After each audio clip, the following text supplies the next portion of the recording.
Leviticus chapter 9, verse 1.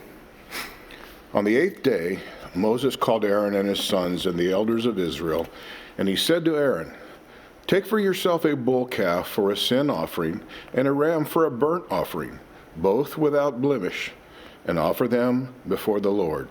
And say to the people of Israel, take a male goat for a sin offering, and a calf and a lamb, both a year old without blemish, for a burnt offering, and an ox and a ram for peace offerings, to sacrifice before the Lord, and a grain offering mixed with oil, for today the Lord will appear to you." And they brought what Moses commanded in front of the tent of meeting, and all the congregation drew near and stood before the Lord. And Moses said, "This is the thing that the Lord commanded you to do, that the glory of the Lord may appear to you." Then Moses said to Aaron, "Draw near to the altar and offer your sin offering and your burnt offering, and make atonement for yourself and for the people, and bring the offering of the people and make atonement for them, as the Lord had commanded." So Aaron drew near to the altar and killed the calf of the sin offering, which was for himself. And the sons of Aaron presented the blood to him. And he dipped his finger in the blood and put it on the horns of the altar, and poured out the blood at the base of the altar. But the fat and the kidneys and the long lobe of the liver from the sin offering he burned on the altar, as the Lord had commanded Moses. The flesh and the skin he burned up with fire outside the camp.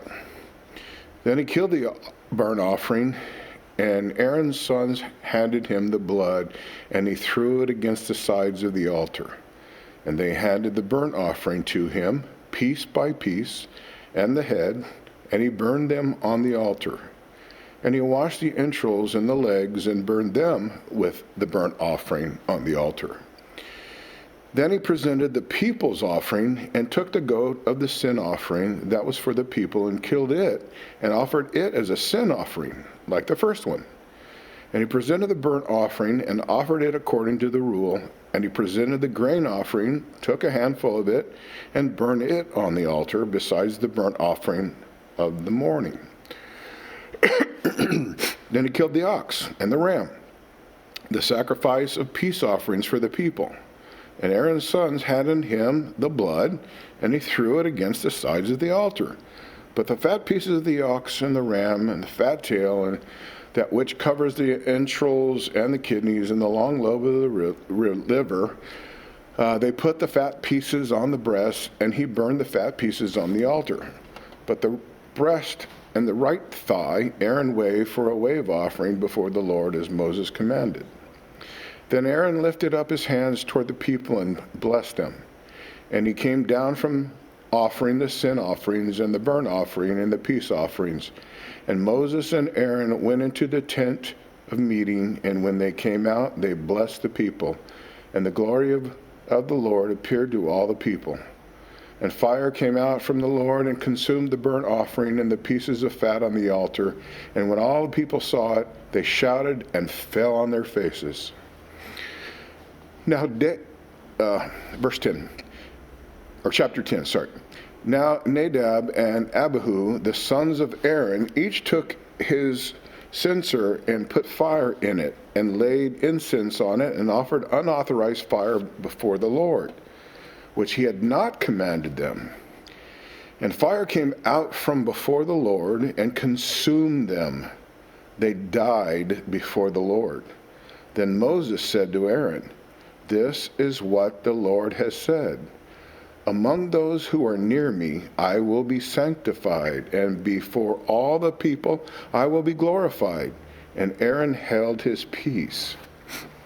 And Moses called Mishael and Elisaphan, the sons of Uzziel, the uncle of Aaron, and said to them, "Come near, carry your brothers away from the front of the sanctuary and out of camp."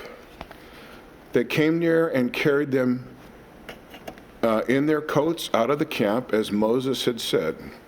And Moses said to Aaron and to Eleazar and Ithamar his sons, "Do not let the hair of your heads hang loose, and do not tear your clothes, lest you die. And wrath come upon all the congregation, but let your brothers, the whole house of Israel, bewail the burning that the Lord has kindled. And do not go outside the entrance of the tent of meeting, lest you die. For the anointing oil of the Lord is upon you. And they did according to the word of Moses. And the Lord spoke to Aaron, saying, drink no wine or strong drink, you or your sons with you, when you go into the tent of meeting, lest you die. It shall be a statute forever throughout your generations. You are to distinguish between the holy and the common, and between the unclean and the clean, and you are to teach the people of Israel all the statutes that the Lord has spoken to them by Moses. Moses spoke to Aaron and to Eleazar and Ithamar, his surviving sons. Take the grain offering that is left of the Lord's food offerings and eat it unleavened beside the altar, for it is most holy. You shall eat it in a holy place, because it is your due and your sons' due from the Lord's food offerings. For so I commanded.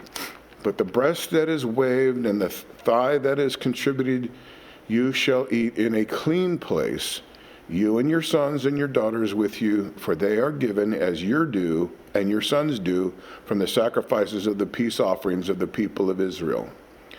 The thigh that is contributed to the breast that is waved, they shall bring with the food offerings of the fat pieces to wave for a wave offering before the Lord. And it shall be yours and your sons with you as a due forever, as the Lord has commanded. Now Moses diligently inquired about the goat of the sin offering, and behold, it was burned up.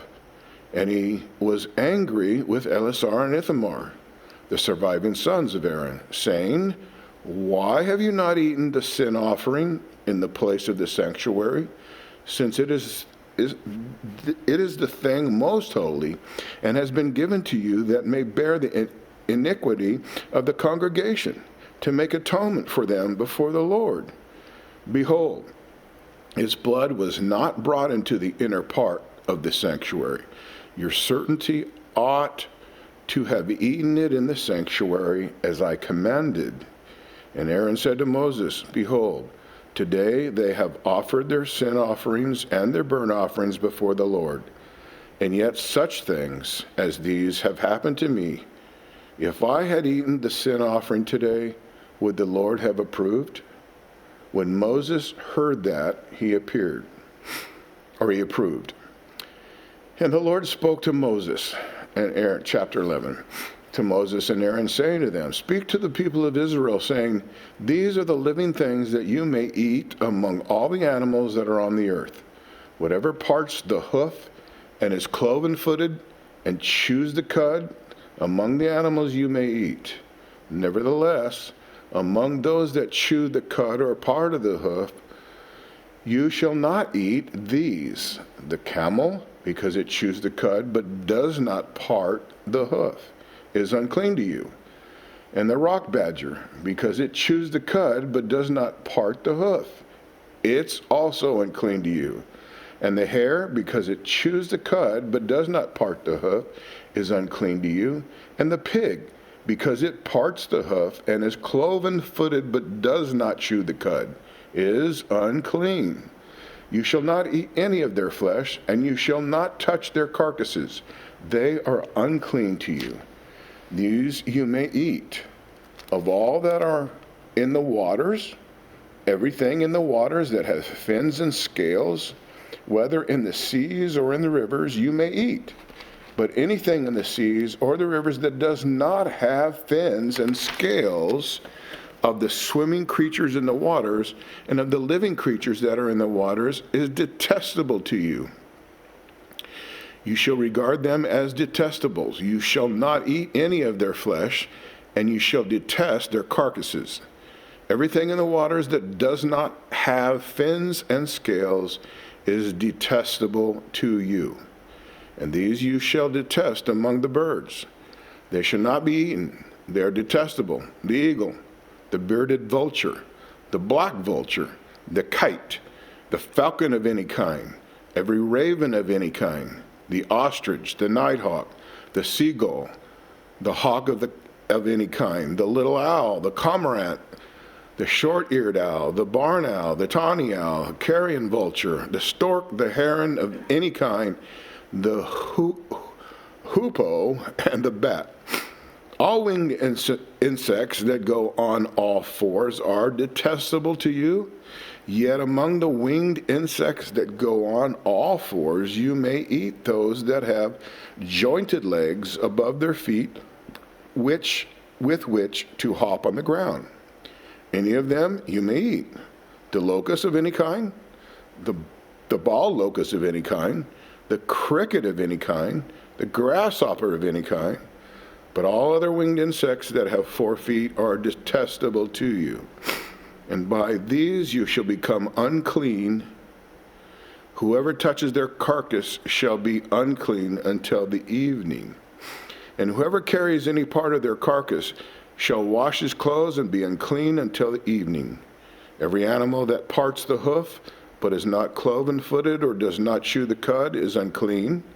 Everyone who touches them shall be unclean. And all that walk on their paws among the animals that go on all fours are unclean to you. Whoever touches their carcass shall be unclean until evening. And he who carries their carcass shall wash his clothes and be unclean until the evening. They are unclean to you.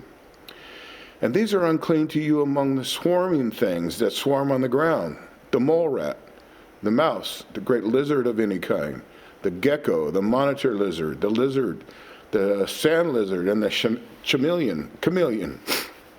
These are unclean to you among all that swarm.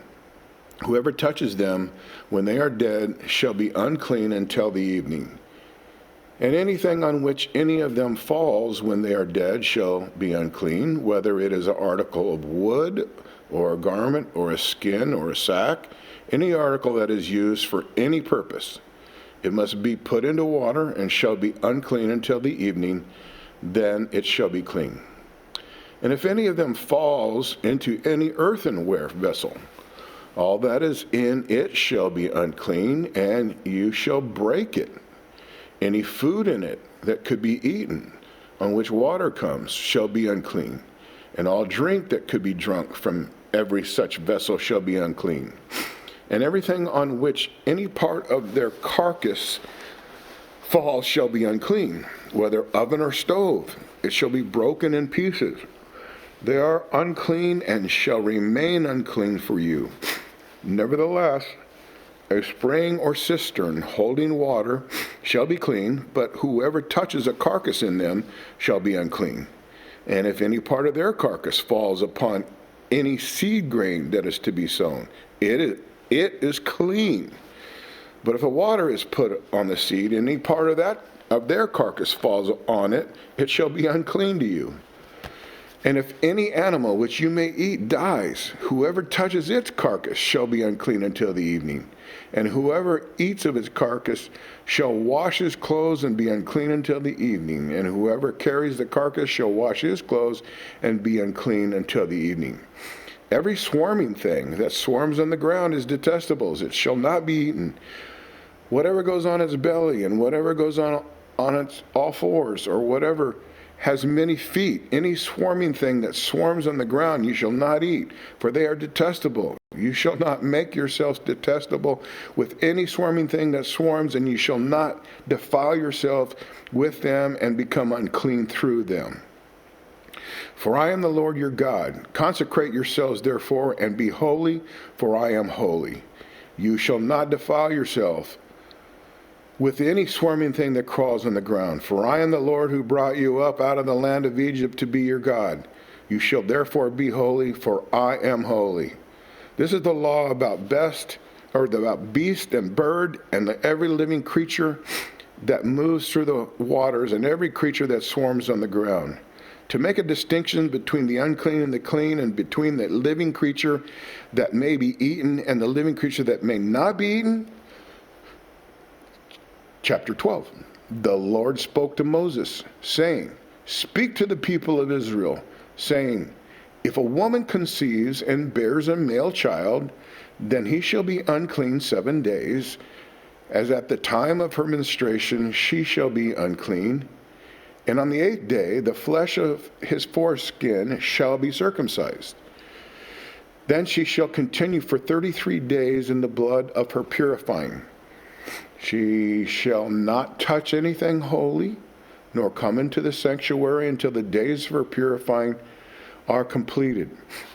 But if she bears a female child, then she shall be unclean 2 weeks, as in her menstruation. And she shall continue in the blood of her purifying for 66 days.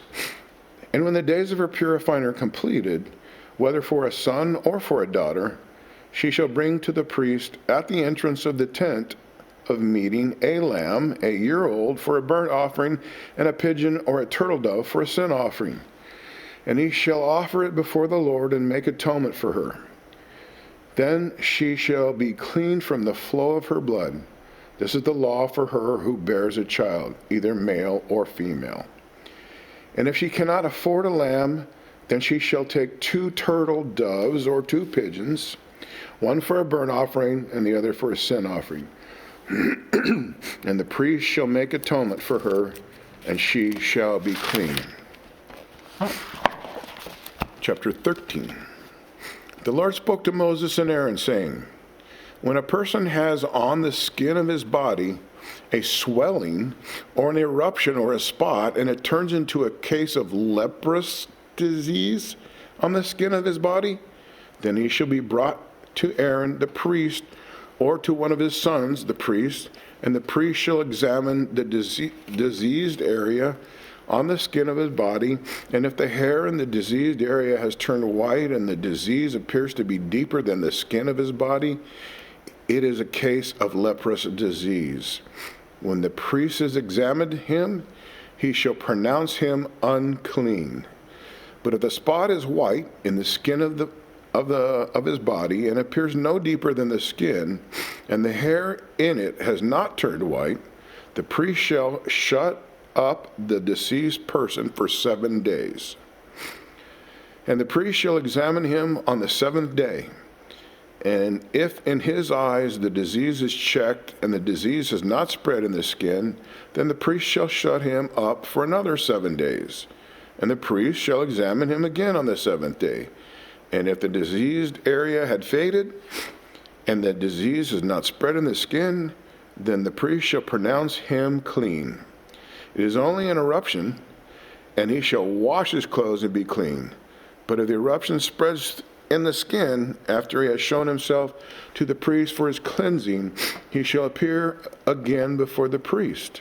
And the priest shall look, and if the eruption has spread in the skin, then the priest shall pronounce him again unclean. When a man is afflicted with a leprous disease, he shall be brought to the priest, and the priest shall look. And if there is a white swelling in the skin and has turned the hair white, and there is a raw flesh in the swelling, it's probably a chronic leprous disease in the skin of the body, and the priest shall pronounce him unclean. He shall not shut him up, for he is unclean. He shall. And if the leprous disease breaks out in the skin, so that the leprous disease covers all the skin of the diseased person from head to foot, so far as the priest can see, then the priest shall look, and if the leprous disease has covered all his body, he shall pronounce him clean of the disease. It is all turned white, and he is clean. But when raw flesh appears on him, he shall be unclean. And the priest shall examine the raw flesh and pronounce him unclean. Raw flesh is unclean, for it is leprous disease. But if the raw flesh recovers and turns white again, then he shall come to the priest. And the priest shall examine him, and if the disease has turned white, then the priest shall pronounce the diseased person clean. He is clean. If there is in the skin of one's body a boil, and it heals, and in the place of the boil there comes a white swelling or a reddish white spot, then it shall be shown to the priest. And the priest shall look, and if it appears deeper than the skin and its hair is turned white, then the priest shall pronounce him unclean. It is a case of leprous disease that has broken out in the boil. But if the priest examines it, and there is no white hair in it, and it is not deeper than the skin, but is faded, then the priest shall shut him up 7 days. And if it spreads in the skin, then the priest shall pronounce him unclean. It is a disease. But if the spot remains in one place and does not spread, it is a scar of the boil, and the priest shall pronounce him clean. Or when the body has a burn on its skin, and the raw flesh of the burn becomes a spot, reddish, white, or white, the priest shall examine it, and if the hair in the spot has turned white and it appears deeper than the skin, then it is a leprous disease. It has broken out on the burn, and the priest shall pronounce him unclean.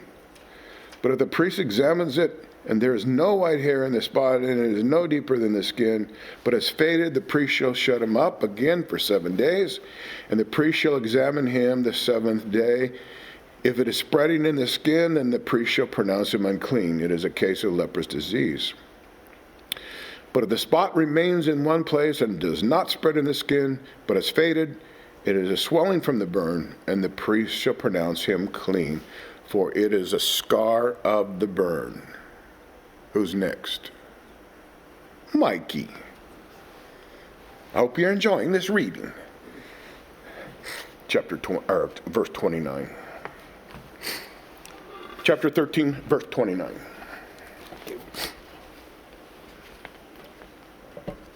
Chapter 13, verse 29 of Leviticus 13. When a man or woman has a disease on the head or the beard, the priest shall examine the disease. And if it appears deeper than the skin, and the hair in it is yellow and thin, then the priest shall pronounce him unclean. It is an itch. If it is an itch, a leprous disease of the hand or the beard. And if the priest examines the itching disease, and it appears to be no deeper than the skin, then there is no deeper than the skin, and there is no black hair in it, then the priest shall shut up the person with the itching disease for 7 days. And on the 7th day, the priest shall examine the disease. If the itch is not spread, and therein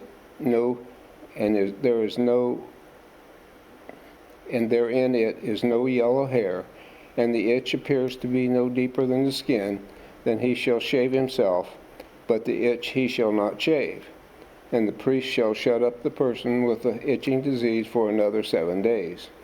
And on the 7th day the priest shall examine the itch, and if the itch is not spread in the skin, and it appears to be no deeper than the skin, and it appears to be no deeper than the skin, then the priest shall pronounce him clean, and he shall wash his clothes and be clean. But if the itch spreads in the skin after cleansing, then the priest shall examine him, and if the itch has spread in the skin, the priest need not seek for the yellow hair, he is unclean. But if in his eyes the itch is unchanged, and the black hair is grown in it, the itch is healed, and he is clean, and the priest shall pronounce him clean. When a man or woman, this is verse 38, when a man or woman has spots on the skin of the body, white spots, the priest shall look, and if the spots on the skin of the body are of a dull white, it is leucomanda, and that has broken out in the skin, he is clean. If the man's hair falls out of his head, he is bald, he is clean. If the man's hair falls out of his forehead, he has baldness of the forehead, he is clean. But if there is on his bald head or on the bald forehead a reddish white disease area, it is leprous disease breaking out on his bald head or his bald forehead. Then the priest shall examine him, and if the disease, swelling, or reddish white is reddish white on his bald head or on his bald forehead, like the appearance of leprous disease on the skin of the body, he is a leprous man, he is unclean. The priest must pronounce him unclean. His disease is on his head. The leprous person who has the disease shall wear torn clothes and let the hair of his head hang loose, and he shall cover his upper lip and cry, unclean, unclean. He shall remain unclean as long as he has the disease. As long as he has the disease, he is unclean. He shall live alone. His dwelling shall be outside the camp, when there is a case of leprous disease in a garment, whether a woolen or a linen garment, the warp or the wool of the linen or wool, or the skin, or anything made of skin. If the disease is greenish or reddish in the garment, or is in the skin, or on the warp of the wolf, or any article made of skin, it is a case of leprous disease, and it shall be shown to the priest. And the priest shall examine the disease and shut up that which has the disease for 7 days. Then he shall examine the disease on the seventh day.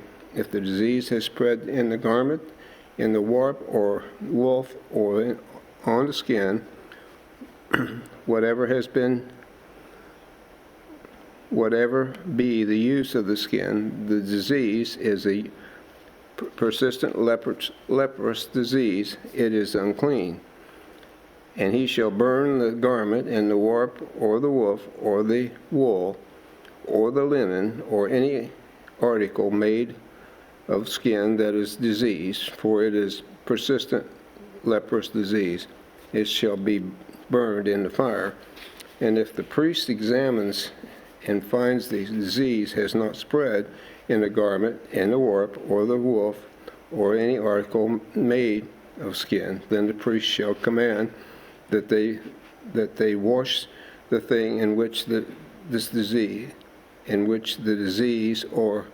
and him shall shut it up for another 7 days. The priest shall examine the diseased thing after it's been washed, and if the appearance of the disease area has not changed, then though the disease has not spread, it is unclean. You shall burn it in the fire, whether the rod is on the back or on the front. But if the priest examines, and if the diseased area has faded after it has been washed, he shall tear it out of the garment, or the skin, or the warp, or the woof. Then, if it appears again on the garment, in the warp, or in the woof, or any article made of skin, it is spreading, and you shall burn with fire whatever has the disease. But the garment, or the warp, or the woof, or any article made of skin which the disease departs, when you have washed it, it shall be washed and second time, and be clean. This is the law for the cause of leprous disease in a garment of wool, linen, or made of the warp or the woof, or of any article made of skin, to determine whether it is clean or unclean. Chapter 14. The Lord spoke to Moses, saying,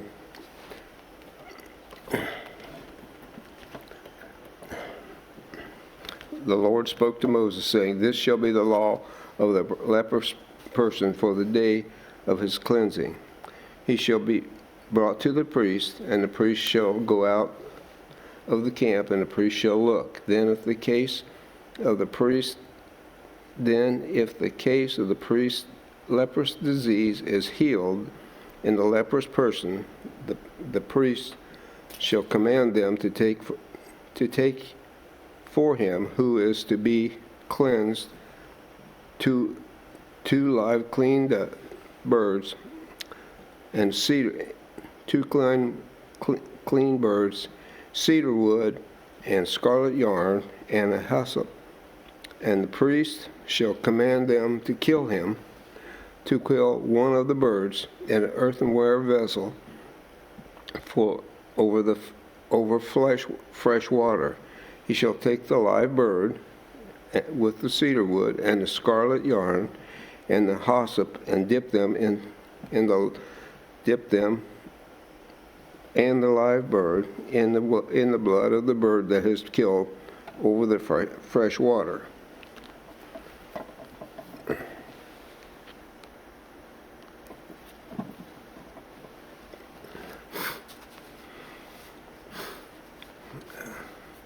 He shall take the bird with the cedar wood and the scarlet yarn and the hyssop, and dip the live bird in the blood of the bird that was killed over the fresh water. He shall sprinkle it 7 times on him, and he shall be cleansed of the leprous disease. Then he shall pronounce him clean, and shall leave the living bird go into the open field, and he who is to be cleansed shall wash his clothes and shave off his hair and bathe himself in water, and he shall be clean. After that he may come into the camp and live outside the tent 7 days, and on the 7th day he shall shave off all his hair from his head, his beard, and his eyebrows. He shall shave off all of his hair, and then he shall wash his clothes, bathe his body in water, and he shall be clean.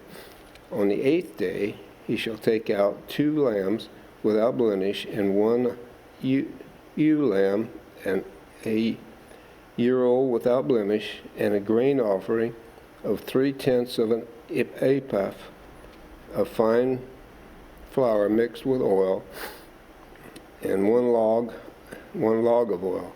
And the priest who cleanses him shall set the man who is to be cleansed and all these things before the Lord at the entrance of the tent meeting. And the priest shall take one of the male lambs and offer it for a guilt offering, along with a long log of oil, and wave them for a wave offering before the Lord. And he shall kill the lamb in the place where they kill the sin offering and burnt offerings, in the place of the sanctuary.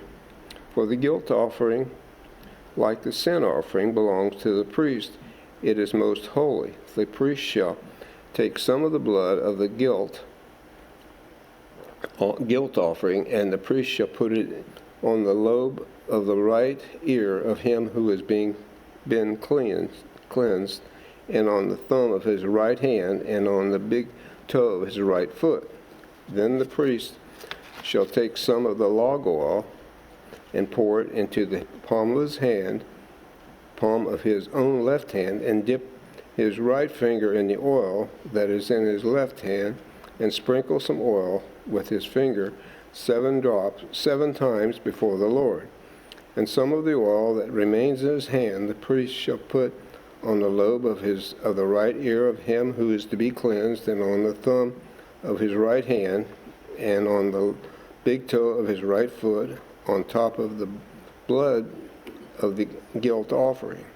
The rest of the oil that is in the priest's hand he shall put on his head of him who is being cleansed. Then the priest shall make atonement for him before the Lord. The priest shall offer the sin offering to make atonement for him who has been cleansed from his uncleanliness. And after he shall kill the burnt offering, the priest shall offer the burnt offering and the grain offering on the altar. Thus the Lord shall make atonement for him, and he will be clean. But if he is poor and cannot afford much, then he shall make take one male lamb for a guilt offering to be waved to make atonement for him, and a tenth of an ephah of fine flour mixed with oil for a grain offering, and a log of oil. Also, 2 turtle doves or 2 pigeons, whichever he can afford. The one shall be a sin offering, the other shall be a burnt offering. And on the 8th day he shall bring them for his cleansing to the priest, to the entrance of the tent of meeting before the Lord. The priest shall take the lamb of the guilt offering and the log of oil, and the priest shall wave them for a wave offering before the Lord, and he shall kill the lamb of the guilt offering, and the priest shall take some of the blood of the guilt offering and put it on the lobe of the right ear of him who is being cleansed, on the thumb of his right hand, on his toe of his right foot. The priest shall pour some of the oil into the palm of his left hand, and shall sprinkle with his right finger some of the oil that is on his left hand 7 times before the Lord. And the priest shall put some of the oil that's on his hand into the lobe of his right ear, whom is being cleansed, and on the right thumb of his right hand, and on the big toe of his right foot, in the place where the blood of the offering was put. The rest of the oil that is in the priest's hand he shall put on the head of him who is being cleansed, and make atonement before the Lord. And he shall offer the turtle doves, pigeons, whichever he can afford, and one for a sin offering, and the other for a burnt offering, along with a grain offering. And the priest shall make atonement before the Lord for him who is being cleansed. This is a law of him in whom the case of a leprous disease, which can not afford the offering for his cleansing. Verse 33, the Lord spoke to Moses and Aaron, saying, when you come into the land of Canaan, which I give you for possession, and I put a case of leprous disease in a house, in the land of your possession, then he who owns the house shall come and tell the priest, there seems to me to be some case of disease in my house. Then the priest shall command that the empty house before the priest, they shall empty the house before the priest goes in to examine the disease, lest that it is in the house and to be declared unclean. And afterward the priest shall go in and see the house, and he shall examine the disease. And if the disease is on the walls of the house with greenish or reddish spots, if it appears to be deeper than the surface, then the priest shall go out of the house to the door of the house, and so shut up the house 7 days. And the priest shall come again on the 7th day and look. If the disease has spread in the walls of the house, then the priest shall command that they take out the stones in which the disease is the disease, and throw them into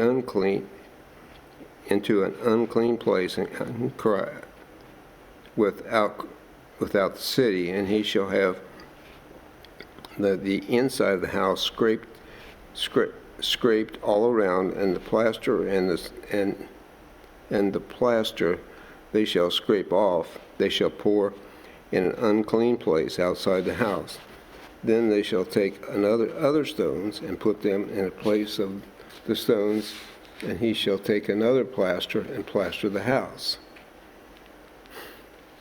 If the disease breaks out again in the house after he has taken the stones and scraped the house and plastered it, then the priest shall go and look. And if the disease has spread in the house, it is a persistent leprosy disease, and the house is unclean. And he shall break down the house, its stones, timber, and all the plaster of the house, and they shall carry them out of the city to an unclean place. Moreover, whoever enters the house shall, while it is shut up, shall be unclean until the evening, and whoever sleeps in the house shall wash his clothes, and whoever eats in the house shall wash his clothes. But if the priest comes and looks, and if the disease is not spread in the house after the house has been plastered, then the priest shall pronounce the house clean, for the disease is healed. Verse 49.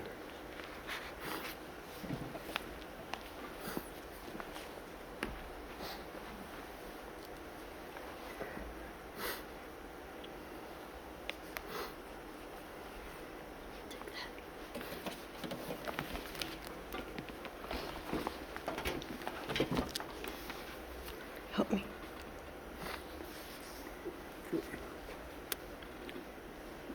Right here. 49.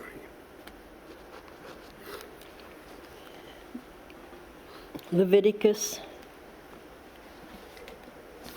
14:48. But if the priest comes and looks, and if the disease has not spread in the house after the house was plastered, then the priest shall pronounce the house clean, for the disease is healed. And for the cleansing of the house, he shall take 2 small birds with the cedar wood and scarlet yarn and hyssop, and shall kill one of the birds in an earthenware vessel over fresh water, and shall take the cedar wood and the hyssop and the scarlet yarn along with the live bird, and dip them in the blood of the bird that was killed in the fresh water, and sprinkle the house 7 times. Thus he shall cleanse the house with the blood of the bird, and with the fresh and with the live bird, and with the cedar wood and hyssop and scarlet yarn. He shall let the live bird go out of the city into the open country. So he shall make atonement for the house, and it shall be clean. This is the law for any case of leprous disease. For an itch, for leprous disease in a garment or in a house, and for a swelling or an eruption or a spot, to show when it is unclean and when it is clean. This is the law for leprous disease. Chapter 15.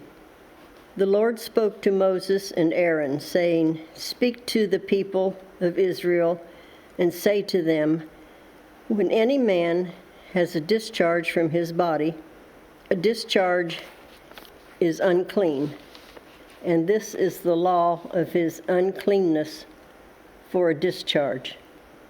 Whether his body runs with his discharge, or his body is blocked up by his discharge, it is his uncleanness. Every bed on which the one with the discharge lies shall be unclean, and everything on which he sits shall be unclean. And anyone who touches his bed shall wash his clothes and bathe himself in water, and be unclean until the evening. And whoever sits on anything on which the one with the discharge has sat shall wash his clothes and bathe himself in water, and be unclean until the evening. And whoever touches the body of the one with the discharge shall wash his clothes and bathe himself in the water, and be unclean until the evening. And if the one with the discharge spits on someone who is clean, then he shall wash his clothes and bathe himself in water, and be unclean until the evening. And any saddle on which the one with the discharge rides shall be unclean, and whoever touches anything that was under him shall be unclean until the evening. And whoever carries such things shall wash his clothes and bathe himself in water and be unclean until the evening. Anyone whom the one with the discharge touches without having rinsed his hands in water shall wash his clothes and bathe himself in water and be unclean until the evening. And an earthenware vessel that the one with the discharge touches shall be broken, and every vessel of wood shall be rinsed in water. And when the one with the discharge is cleansed of the discharge, then he shall count for himself 7 days for his cleansing and wash his clothes. And he shall bathe his body in fresh water and shall be clean. And on the 8th day he shall take 2 turtle doves or 2 pigeons and come before the Lord to the entrance of the tent of meeting and give them to the priest. And the priest shall use them, one for a sin offering and the other for a burnt offering. And the priest shall make atonement for him before the Lord for his discharge. If a man has an emission of semen, he shall bathe his whole body in water and be unclean until the evening. And every garment and every skin on which the semen comes shall be washed with water and unclean until the evening. If a man lies with a woman and has an emission of semen, both of them shall bathe themselves in water and be unclean until the evening. When a woman has a discharge, and the discharge in her body is blood, she shall be in her menstrual impurity for 7 days, and whoever touches her shall be unclean until the evening. And everything on which she lies during her menstrual impurity shall be unclean. Everything also on which she sits shall be unclean. And whoever touches her bed shall wash his clothes and bathe himself in water and be unclean until the evening. And whoever touches anything on which she sits shall wash his clothes and bathe himself in water and be unclean until the evening. Whether it is in the bed or anything on which she sits, when he touches it, he shall be unclean until the evening. If any man lies with her, and her menstrual impurity comes upon him, he shall be unclean 7 days, and every bed on which he lies shall be unclean. If a woman has a discharge of blood for many days, not at the time of her menstrual impurity, or if she has a discharge beyond the time of her impurity, all the days of the discharge she shall continue in uncleanness. As in the days of her impurity, she shall be unclean. Every bed on which she lies, all the days of her discharge, shall be to her as the bed of her impurity. And everything on which she sits shall be unclean, as in the uncleanness of her menstrual impurity. And whoever touches these things shall be unclean, and shall wash his clothes and bathe himself in water and be unclean until the evening. But if she is cleansed of her discharge, she shall count for herself 7 days, and after that she shall be clean. And on the 8th day she shall take 2 turtle doves or 2 pigeons and bring them to the priest, to the entrance of the tent of meeting. And the priest shall use one for a sin offering and the other for a burnt offering. And the priest shall make atonement for her before the Lord, for her unclean discharge. Thus you shall keep the people of Israel separate from their uncleanness, lest they die in their uncleanness by defiling my tabernacle that is in their midst. This is the law for him who has a discharge, and for him who has an emission of semen, becoming unclean thereby. Also for her who is unwell with her menstrual impurity, that is, for anyone, male or female, who has a discharge, and for the man who lies with the woman who is unclean.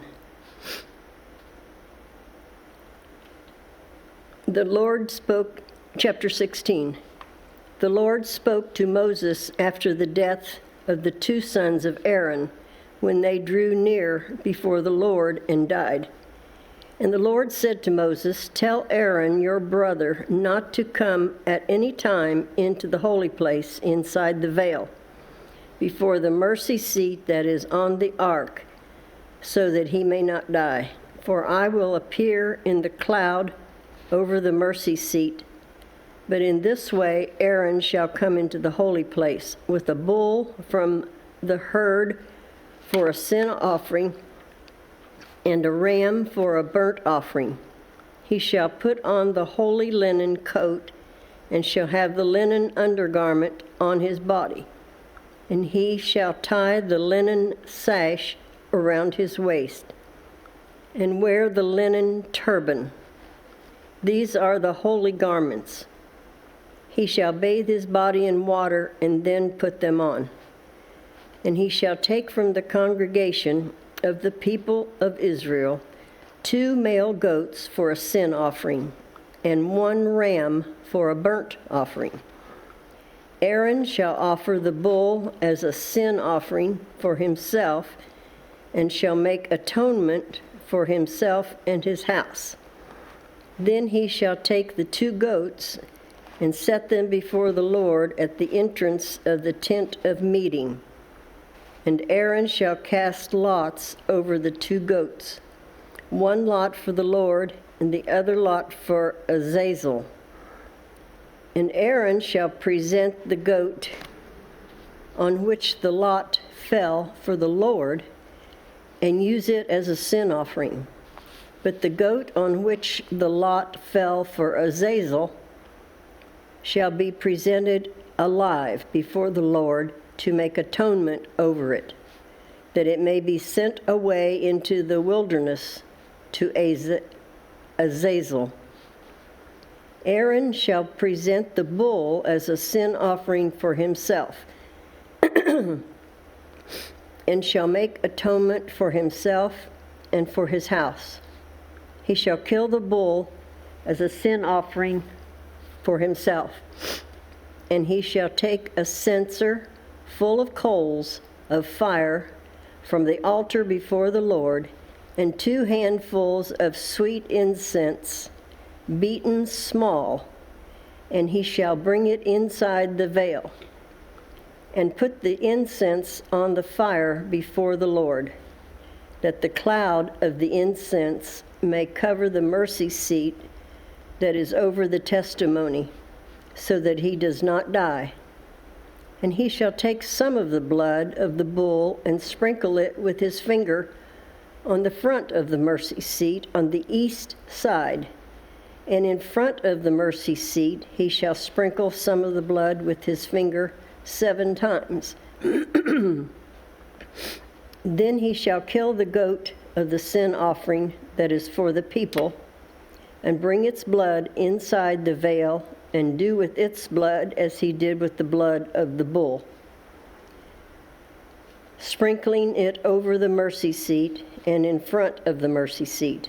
Thus he shall make atonement for the holy place, because of the uncleanness of the people of Israel, and because their transgressions, all their sins, and so he shall do for the tent of meeting, which dwells with them in the midst of their uncleanness. No one may be in the tent of meeting from the time he enters to make atonement in the holy place until he comes out and has made atonement for himself and for his house and for all the assembly of Israel. Then he shall go out to the altar that is before the Lord and make atonement for it, and shall take some of the blood of the bull and some of the blood of the goat, and put it on the horns of the altar all around, and he shall sprinkle some of the blood on it with his finger 7 times, and cleanse it and concentrate it from the uncleannesses of the people of Israel. And when he has made an end of atoning for the holy place, and the tent of meeting, and the altar, he shall present the live goat, and Aaron shall lay both his hands on the head of the live goat, and confess over it all the iniquities of the people of Israel, and all their transgressions, all their sins. And he shall put them on the head of the goat, and send it away into the wilderness by the hand of a man who is in readiness. The goat shall bear all their iniquities on itself to a remote area, and he shall let the goat go free in the wilderness. Then Aaron shall come into the tent of meeting, and shall take off the linen garments that he put on when he went into the holy place, and shall leave them there.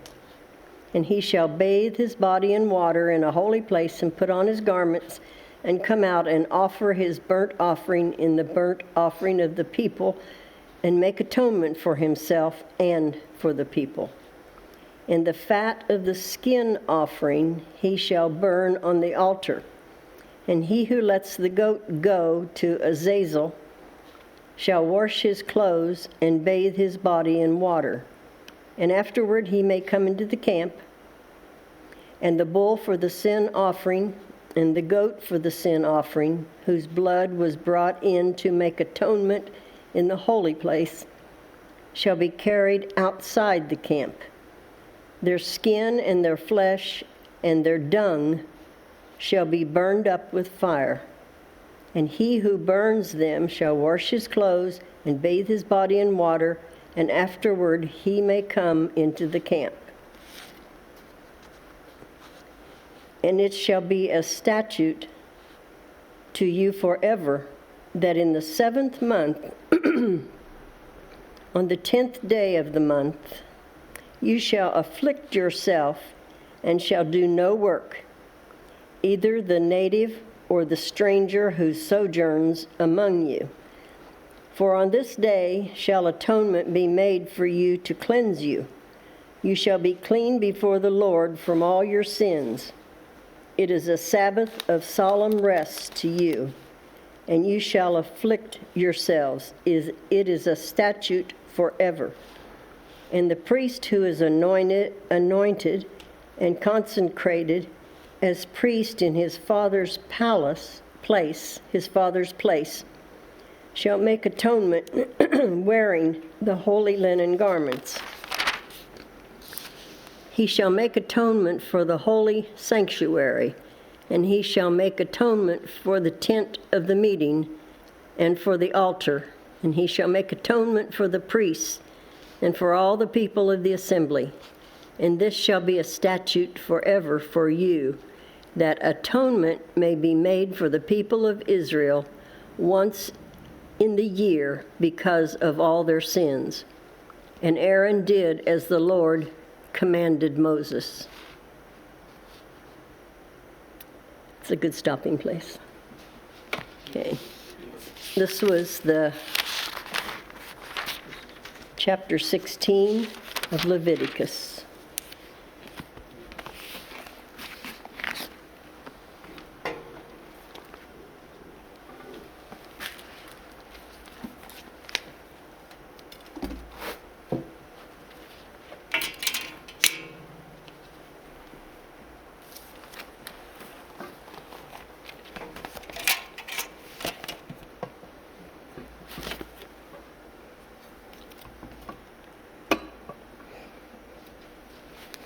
Chapter 17, Leviticus.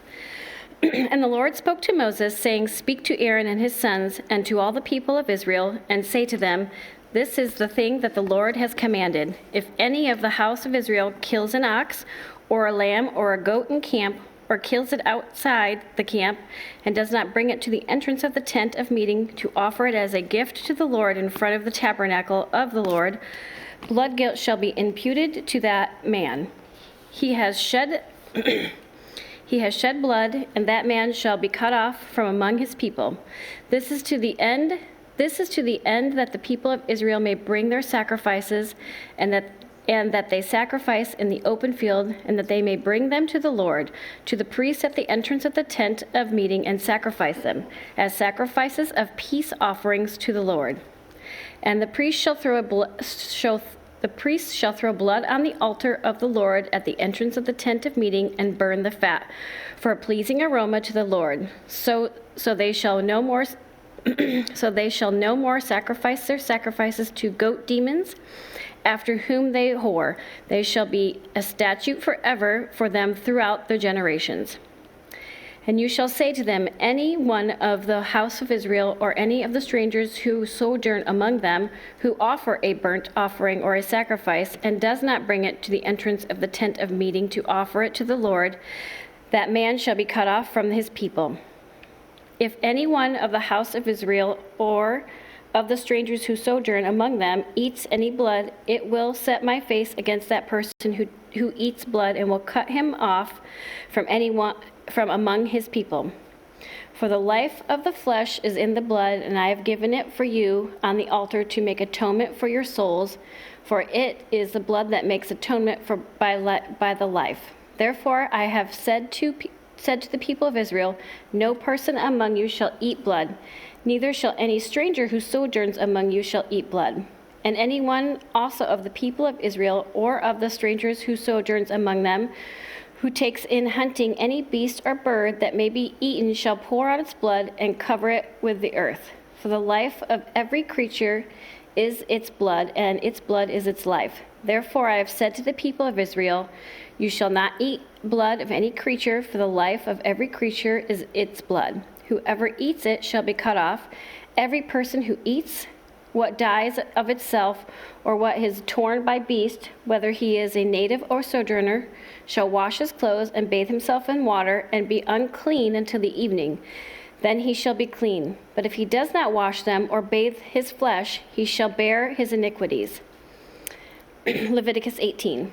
And the Lord spoke to Moses, saying, speak to the people of Israel and say to them, I am the Lord your God. You shall not do as they do in the land of Egypt, where you live, and you shall not do as they do in the land of Canaan, to which I am bringing you. You shall not walk in their statutes.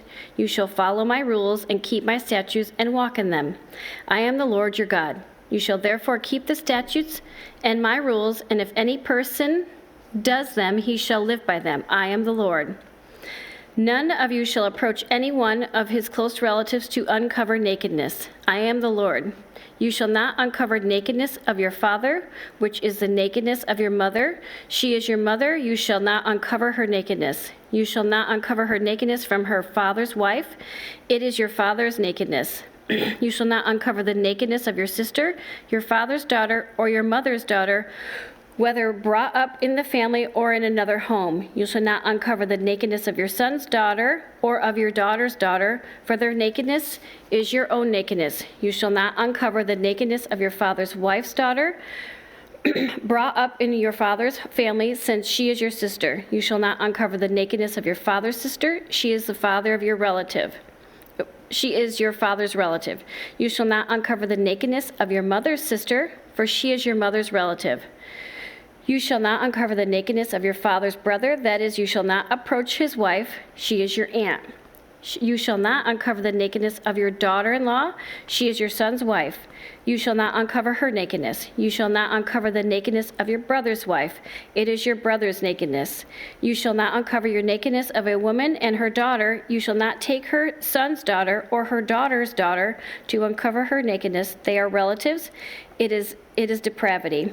And you shall not take a woman as a rival wife to her sister, uncovering her nakedness, while her sister is still alive.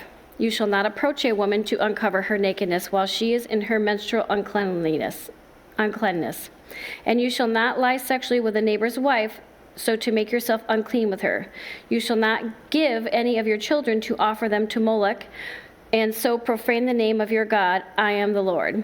You shall not lie with a male as with a woman. It is an abomination. You shall not lie with any animal as to make yourself unclean with it. Neither shall any woman give herself to an animal to lie with it. It is perversion. Do not make yourself unclean by any of these things, for by all the nations I am driving out before you have become unclean, and the land became unclean, so that I punished its iniquities, and the land vomited out its inhabitants. But you shall keep my statutes and my rules, and do none of these abominations, neither the native nor the stranger who sojourns among you. For the people of the land who are before you did all of these abominations, so that the land became unclean. Lest the land vomit you out when you make it unclean, as it is vomited out the nation that was before you. For everyone who does any of these abominations, the persons who do them shall be cut from among their people. So keep my charge never to practice any of these abominable customs that were practiced before you, never to make yourself unclean by them. I am the Lord your God. Leviticus 19. The Lord spoke to Moses, saying, Speak to all the congregation of the people of Israel and say to them, You shall be holy. I am the Lord your God. I am the Lord your God, am holy. Every one of you shall revere his mother and father. You shall keep my Sabbath. I am the Lord your God. Do not turn to idols to make for yourself any god of cast metal. I am the Lord your God. When you offer sacrifices of peace offering to the Lord, you shall offer it so that you may be accepted. It shall be eaten the same day you offer it, or on the day after, and anything left over until the third day shall be burned up with fire. If it is all eaten on the third day, if it is eaten at all on the third day, it is tainted, it will not be accepted. And everyone who eats it shall bear its iniquities, because he has profaned what is holy to the Lord, and that person shall be cut off from his people. When you reap the harvest of your land, you shall not reap the field right up to its edge. Neither shall you gather gleanings after the harvest. You shall not strip your vineyard bare, neither shall you gather the fallen grapes of your vineyard. You shall leave them for the poor and for the sojourner. I am the Lord your God. You shall not steal. You shall not deal falsely. You shall not lie to one another. You shall not swear by my name falsely, so profane the name of your God. I am the Lord your God. You shall not oppress your neighbor or rob him. The wages of a hired worker shall not remain with you all night until the morning. You shall not curse the deaf or put stumbling blocks before the blind, but you shall fear your God. I am the Lord your God. I am the Lord. You shall not do injustice in court. You shall not be partial to the poor or defer to the great, but in the righteousness shall you judge your neighbor. You shall not go around as a slanderer among your people, and you shall not stand up against the life of your neighbor. I am the Lord. You shall not hate your brother in your heart, but you shall reason frankly with your neighbor, lest you incur the sin because of him. You shall not take vengeance or bear a grudge against the sons of your own people, but you shall love your neighbor as yourself. I am the Lord. You shall keep my statutes. You shall not let your cattle breed with different kind. You shall not sow your field with two kinds of seeds, nor shall you wear a garment cloth made of two material. If a man lies sexually with a woman who is a slave assigned to another man and not yet ransomed or given freedom, a distinction shall be made. They shall not be put to death because she was not free. But he shall bring his compensation to the Lord to the entrance of the tent of meeting, a ram for a guilt offering. And the priest shall make the atonement for him with the ram of the guilt offering before the Lord for his sin that he has committed, and he shall be forgiven for the sin that he has committed. When you come into the land and plant any kind of tree for food, then you shall regard its fruit as forbidden. 3 years it shall be forbidden to you. It must not be eaten. And the 4th year all its fruit shall be holy, an offering of praise to the Lord. But the 5th year you may eat its fruit to increase its yield to you. I am the Lord your God. You shall not eat any flesh with the blood in it. You shall not interpret omens or tell fortunes. You shall not round off the hair on your temples or mar the edges of your beard. You shall not make any cuts on your body for the dead, or tattoo yourself. I am the Lord your God. Do not profane your daughter by making her a prostitute, lest the land fall into prostitution and the land become full of depravity. You shall keep my Sabbath and reverence my sanctuary, and I am the Lord your God. Do not turn to mediums or necromancy. Do not seek them out, so to make yourself unclean by them. I am the Lord your God. You shall stand up before the gray head and honor the face of an old man, and you shall fear your God. I am the Lord. When a stranger sojourns with you in your land, you shall not do him wrong. You shall treat the stranger who sojourns with you as a native among you, and you shall love him as yourself, for you were strangers in the land of Egypt. I am the Lord your God. You shall do not wrong in judgment in measures of lengths and weights or quantity. You shall have a just balance and weights, and just ephah, and just hin. I am the Lord your God, who brought you out of the land of Egypt. And you shall observe all of my statutes and all of my rules and do them. I am the Lord. Leviticus 20. The Lord spoke to Moses, saying to the people of Israel, any one of the people of Israel or the strangers who sojourn in Israel who gives any of his children to Moloch shall surely be put to death. The people of the land shall stone him with stones. I myself will set my face against the man and will cut him off from against his people, because he has given one of his children to Moloch, and to make my sanctuary unclean, and to profane my holy name. And if the people of the land do all close their eyes to the man when he gives one of his children to Moloch, and do not put him to death, then I will set my face against that man and against his clan. I will cut them off from among the people, him and all who follow him in the whoring after Moloch. If a person turns to mediums and necromancy, whoring after them, I will set my face against the people who will cut him off from among his people. Consecrate yourselves, therefore, and be holy, for I am the Lord your God. Keep my statutes and do them. I am the Lord who sanctifies you. For anyone who curses his father or his mother shall surely be put to death. He has cursed his father and his mother. His blood is upon him.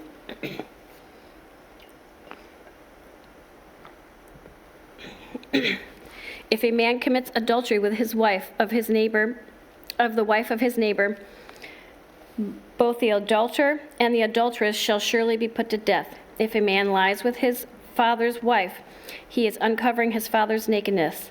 Both of them shall surely be put to death. Their blood is upon them. If a man lies with his daughter-in-law, both of them shall surely be put to death. They have committed perversion. Their blood is upon them. If a man lies with a male, as with a woman, both of them have committed an abomination. They shall surely be put to death. Their blood is upon them. If a man takes a woman or a mother also, it is depravity. They shall be burned with fire, that they may not be depravity among you. If a man lies with an animal, he shall surely be put to death. You shall kill the animal. If a woman approaches any animal and lies with it, you shall kill the woman and the animal. They shall surely be put to death. Their blood is upon them. If a man takes a sister, a daughter of his father or a daughter of his mother, and sees her nakedness, she sees his nakedness, is a disgrace. They shall be cut off from the sight of the children of their people. He has uncovered his sister's nakedness, and he shall bear his iniquities. If a man lies with a woman during her menstrual period and uncovers her nakedness, he has made naked her fountain, and she has uncovered the fountain of her blood. Both of them shall be cut off from among their people. You shall not uncover the nakedness of your mother's sister or of your father's sister, for that is to make naked one's relatives. They shall bear their iniquity. If a man lies with his uncle's wife, he has uncovered his uncle's nakedness. They shall bear their sin. They shall die childless. If a man takes his brother's wife, it is impurity. He has uncovered his brother's nakedness. They shall be childless. You shall therefore keep all statutes and all my rules, and do them that the land where I bring you to live may not vomit you out. You shall not walk in customs of the nation that I am driving out before you. For they did all these things, and therefore I detest them. But I have said to you, you shall inherit their land, and I will give it to you to possess a land flowing with milk and honey. I am the Lord your God, who has separated you from the people. You shall therefore separate the clean beast from the unclean, and the unclean bird from the clean. You shall not make yourselves detestable by beast or by bird, by anything with which the ground crawls, which I have set apart for you to hold unclean. You shall be holy to me, for I the Lord am holy and separated you for the peoples, that you shall be mine. A man or a woman who is a medium or a necromancer shall surely be put to death. They shall be stoned with stones, their blood shall be upon them. Leviticus 21. The Lord said to Moses, "Speak to the priests, the son of Aaron, and say to them, no one shall make himself unclean for the dead among his people, except for his closest relatives, his mother, his father, his sons, his daughters, his brothers, or his virgin sister who is near to him because she's had no husband, for he may make himself unclean.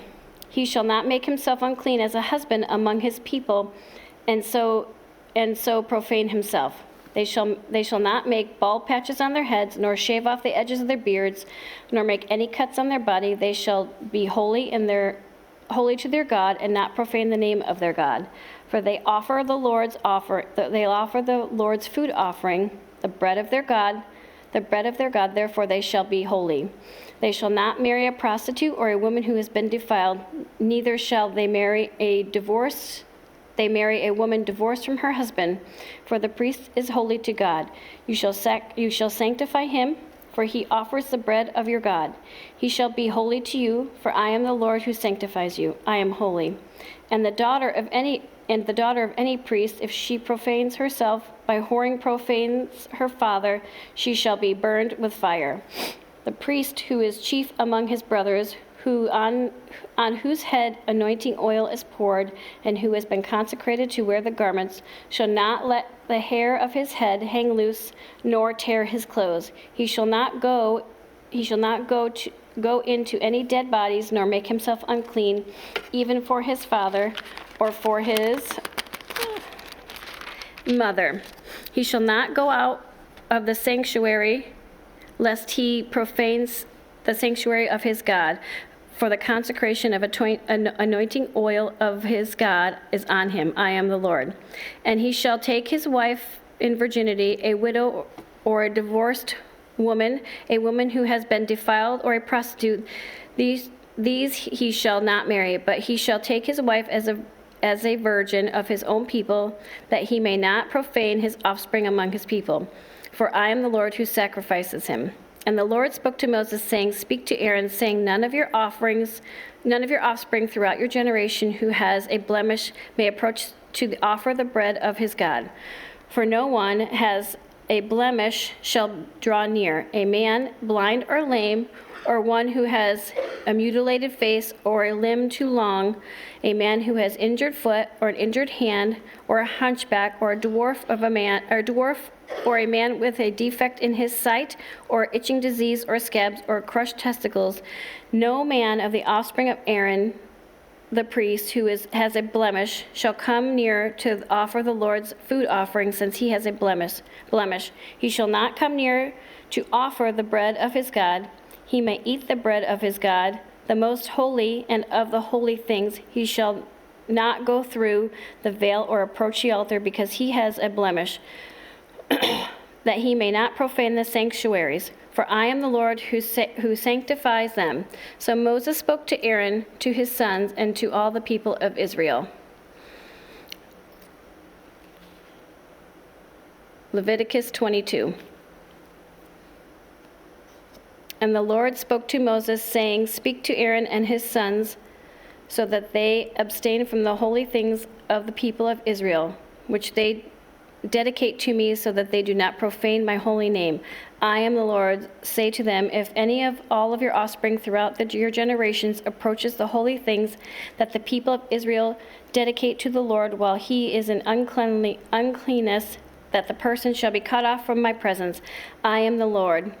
None of the offsprings of Aaron who has leprous disease or discharge may eat of the holy things until he is clean. Whoever touches anything that is unclean through contact with the dead, or a man who has emissions of semen, or whoever touches a swarming thing by which he may be made unclean, or a person from whom he may take uncleanness, whatever his uncleanness may be, the person who touches such a thing shall be unclean until evening, and shall not eat of the holy things unless he has bathed his body in water. When the sun goes down, he shall be clean, and after he may eat of the holy things, because they are his food. He shall not eat what dies of itself or was torn by beasts, so to make himself unclean by it.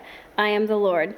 They shall therefore keep my charge, lest they bear the sins of it and die thereby when they profane it. I am the Lord who sanctifies them.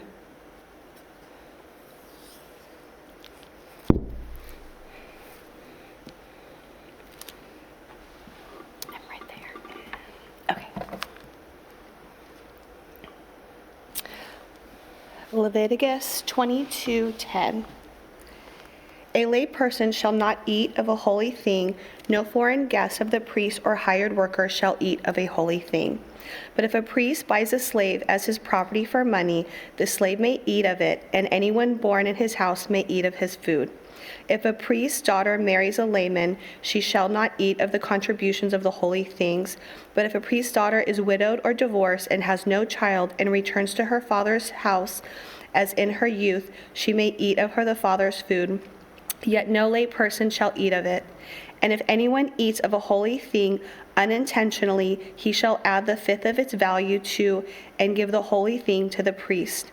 They shall not profane the holy things of the people of Israel, which they contribute to the Lord, and so cause them to bear iniquity and guilt by eating their holy things. For I am the Lord who sanctifies them. And the Lord spoke to Moses, saying, Speak to Aaron and his sons and all the people of Israel, and say to them, when one of the house of the Israel or of the sovereigns in Israel presents a burnt offering as his offering for any of their vows or free will offerings that they offer to the Lord, if it is to be accepted of you, it shall be a male without blemish, or the bulls of the sheep, or the goats. You shall not offer anything that has a blemish, for it will not be acceptable for you. And when anyone offers a sacrifice of peace offerings to the Lord, to fulfill a vow or a free will offering from the herd or from the flock to be accepted, it must be perfect.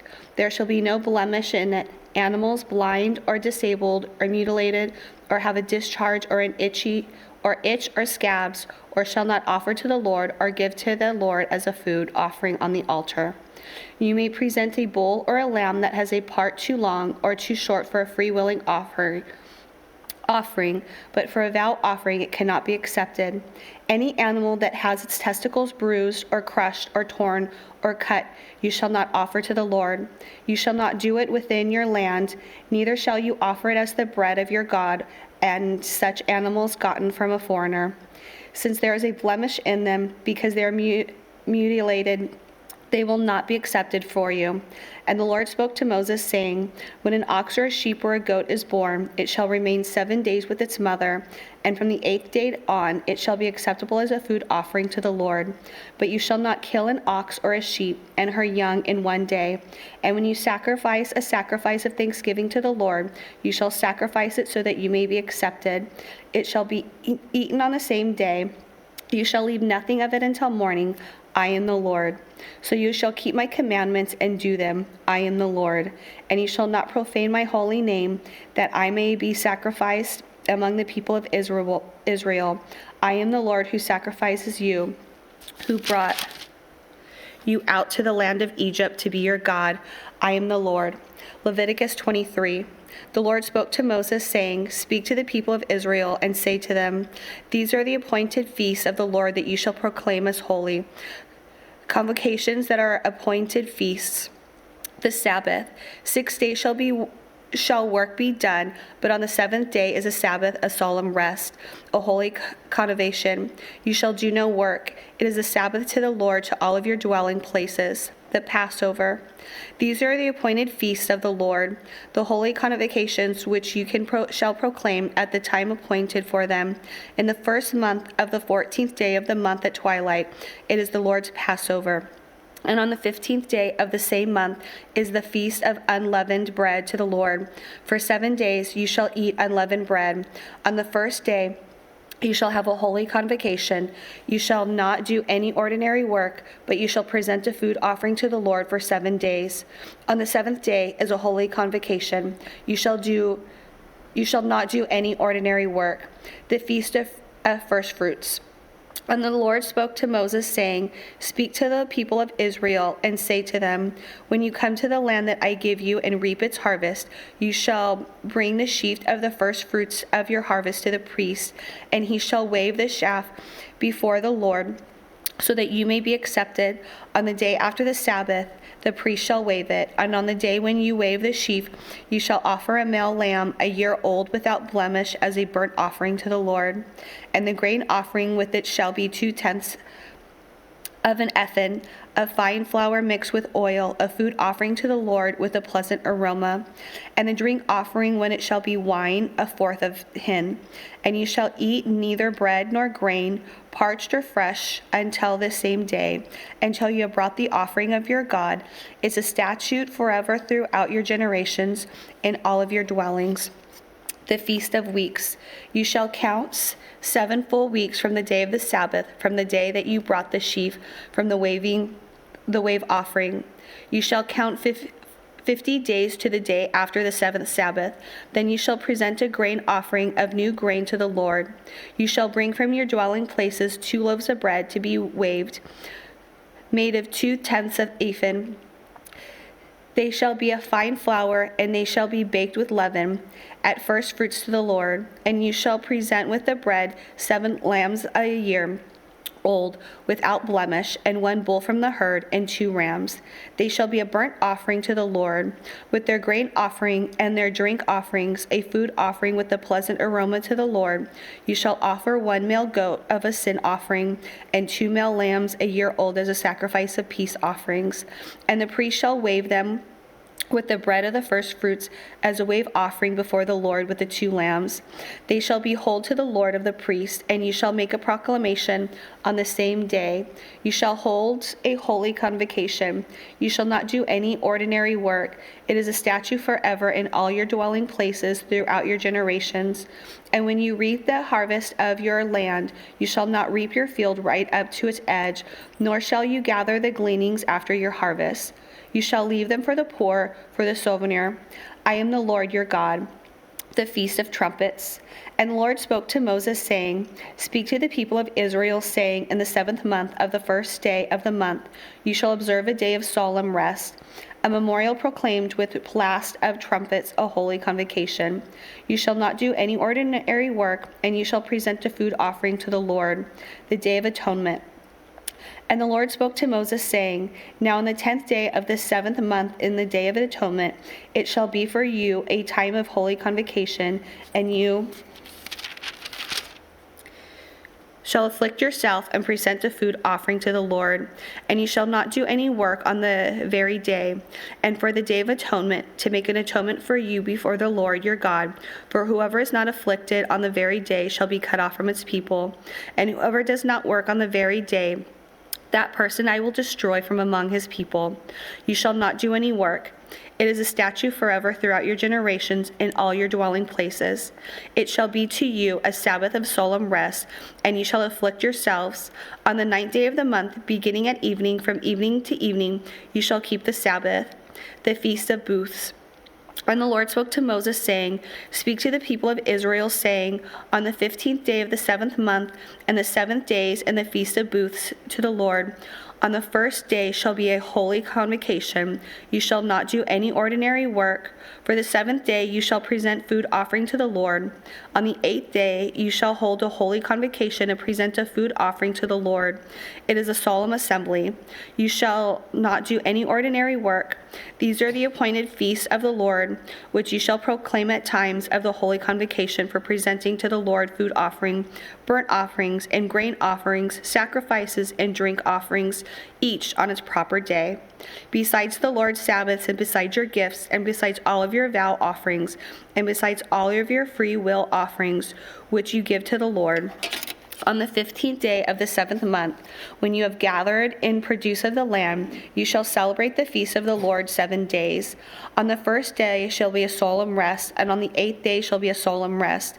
And you shall take on the first day of the fruits of splendid trees, branches of the palm trees, and boughs of leaf trees, and willows of the brook, and you shall rejoice before the Lord your God 7 days. You shall celebrate it as a feast to the Lord of 7 days in the year. It is a statute forever throughout of your generations. You shall celebrate it in the 7th month. You shall dwell in booths for 7 days. All the native Israelites shall dwell in the booths, then your generations may know that I made the people of Israel dwell in the booths when I brought them out of the land of Egypt, and I am the Lord your God. Thus Moses declared to the people of Israel the appointed feasts of the Lord. Leviticus chapter 24, the lamps. The Lord spoke to Moses, saying, Command the people of Israel to bring your pure oil from beaten olives from the lamp, that a light may be kept burning regularly. Outside the veil of the testimony and the tent meeting, Aaron shall arrange it from evening to morning before the Lord regularly. It shall be a statute forever throughout your generations. He shall arrange the lamps on the lampstand from pure gold before the Lord regularly. Bread of the tabernacle. You shall take fine flour and bake 12 loaves from it. 2 tenths of ephah shall be in each loaf, and you shall set them in 2 piles, 6 in a pile, on the table of pure gold before the Lord. And you shall put pure frankincense on each pile, that it may go with the bread as a memorial proportion, as food offering to the Lord. Every Sabbath day Aaron should arrange it before the Lord regularly, as it has been from the people of Israel a covenant forever. And it shall be for Aaron and his sons, and then they shall eat it in a holy place, since it is for him a most holy portion out of the Lord's food offerings, are perpetual due. Punishment for blasphemy. Now as an Israelite woman's son, whose father was an Egyptian, went out among the people of Israel, and the Israelite woman's son and a man of Israelite fought in the camp. And the Israelite woman's son blasphemed the name and cursed. And then they brought him to Moses, and his mother named the Shelomith, the daughter of Dibri of the tribe of Dan, and they put him in custody till the will of the Lord shall be clear of him. Then the Lord spoke to Moses, saying, Bring out the camp of one who is cursed, and let all who hear him lay their hands on his head, and let the congregation stone him, and speak to the people of Israel, saying, Whoever curses his God shall bear his sin. Whoever blasphemes the name of the Lord shall surely be put to death. All the congregation shall stone him, the souvenir as well as the native. When he blasphemes the name shall be put to death, an eye for an eye. Whoever takes a human's life shall surely be put to death. Whoever takes an animal's life shall make it good, life for life. If anyone injures his neighbor as he has done, it shall be done to him. Fracture for a fracture, eye for an eye, tooth for a tooth. Whatever injury he has given a person shall be given to him. Whoever kills an animal shall make it good, and whoever kills a person shall be put to death. You shall have the same rule of your souvenir and for the native, for I am the Lord your God.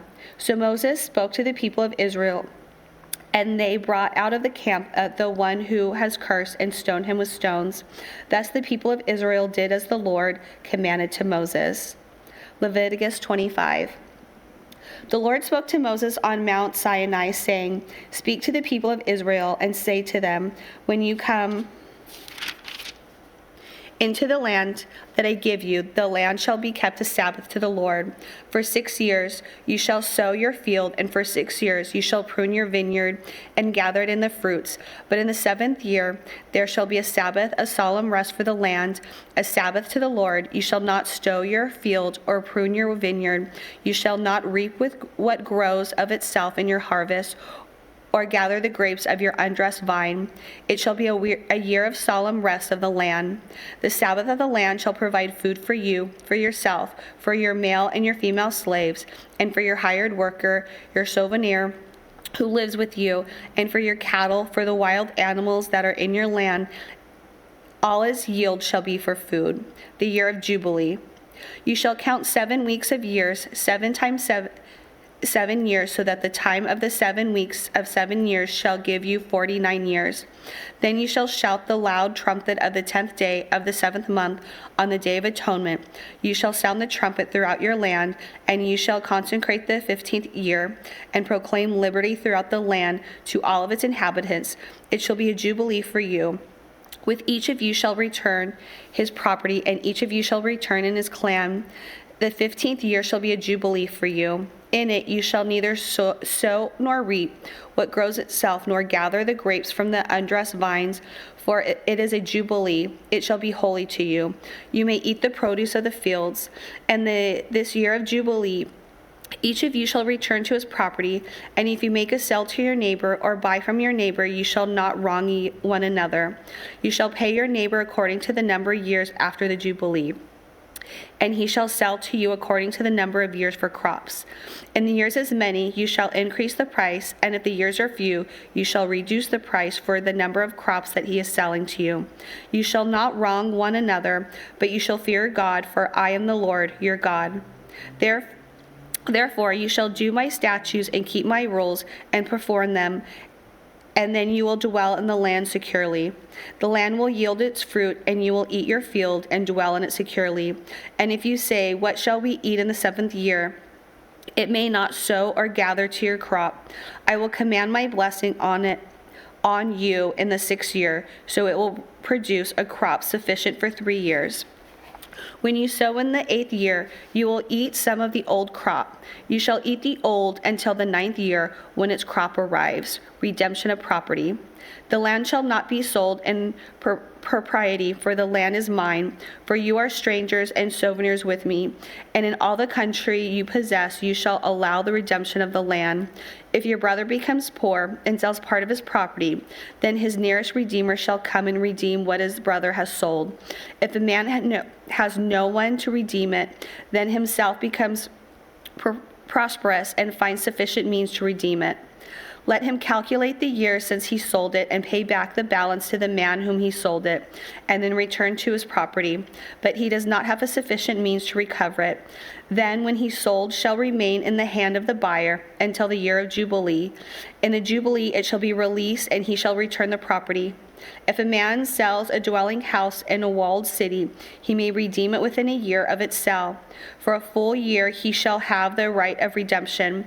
And if it's not redeemed within a full year, then the house in the walled city shall belong to its perpetuity to the buyer throughout its generations. It shall not be released in the Jubilee.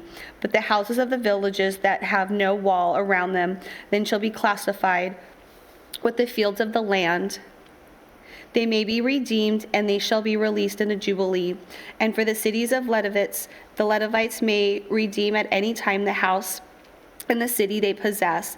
And if one of the Levites exercises his right of redemption, then the house that was sold in a city that possesses shall be released in the Jubilees. For the house and the cities of the Levites are their possession among the people of Israel. But the fields of pastured land belonging to their cities may not be sold, for this is their possession forever. Kindness for poor brothers. If your brother becomes poor and cannot maintain himself with you, you shall support him as though he was a stranger and a sojourner, and he shall live with you. Take no interest from him or profit, but fear your God, that your brother may live beside you.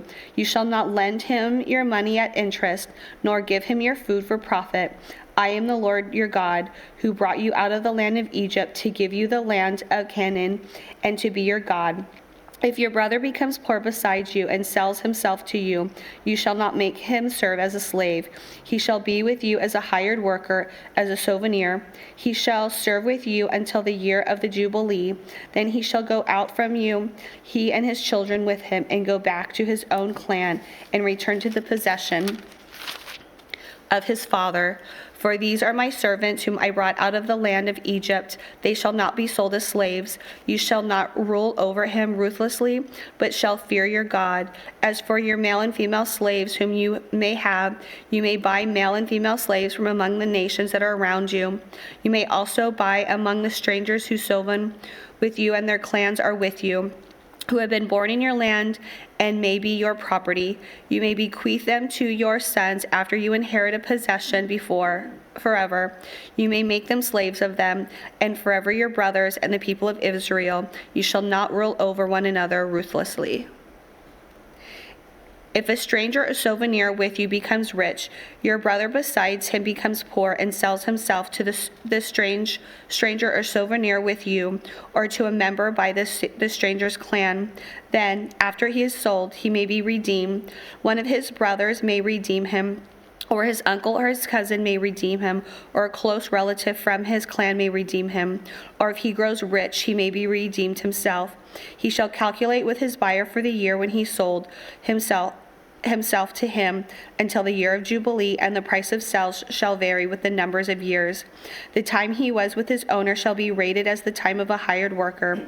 If there are still many years left, he shall pay proportionally from his redemption some of his sale price.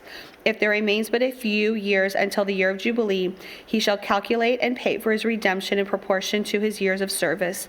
He shall treat himself a worker hired year by year. He shall not rule ruthlessly over him in your sights. And if he is not redeemed by these means, that he and his children with him shall be released in the year of Jubilee. For it is to me that the people of Israel are servants, and they are my servants who I brought out of the land of Egypt. I am Lord your God. Leviticus 26.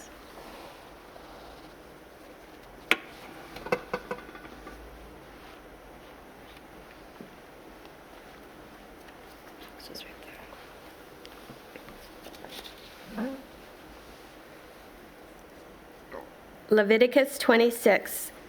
You shall not make idols for yourselves or erect an image or pillar, and you shall not set up a figured stone in your land to bow down to it. For I am the Lord your God. You shall keep my Sabbaths and reverence my sanctuary. I am the Lord.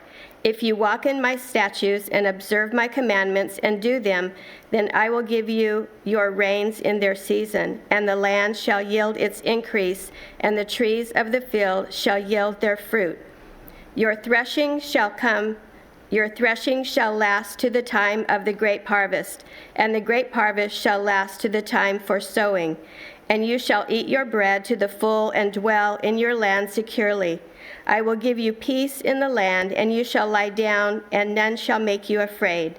And I will remove harmful beasts from the land, and the sword shall not go through your land. You shall chase your enemies, and they shall fall before you by the sword. 5 of you shall chase 100, and 100 of you shall chase 10,000, and your enemies shall fall before you by the sword. I will turn to you and make you fruitful and multiply you, and will confirm my covenant with you. You shall eat old store long kept, and you shall clear out the old to make way for the new. I will make my dwelling among you, and my soul shall not abhor you. I will walk among you and will be your God, and you shall be my people.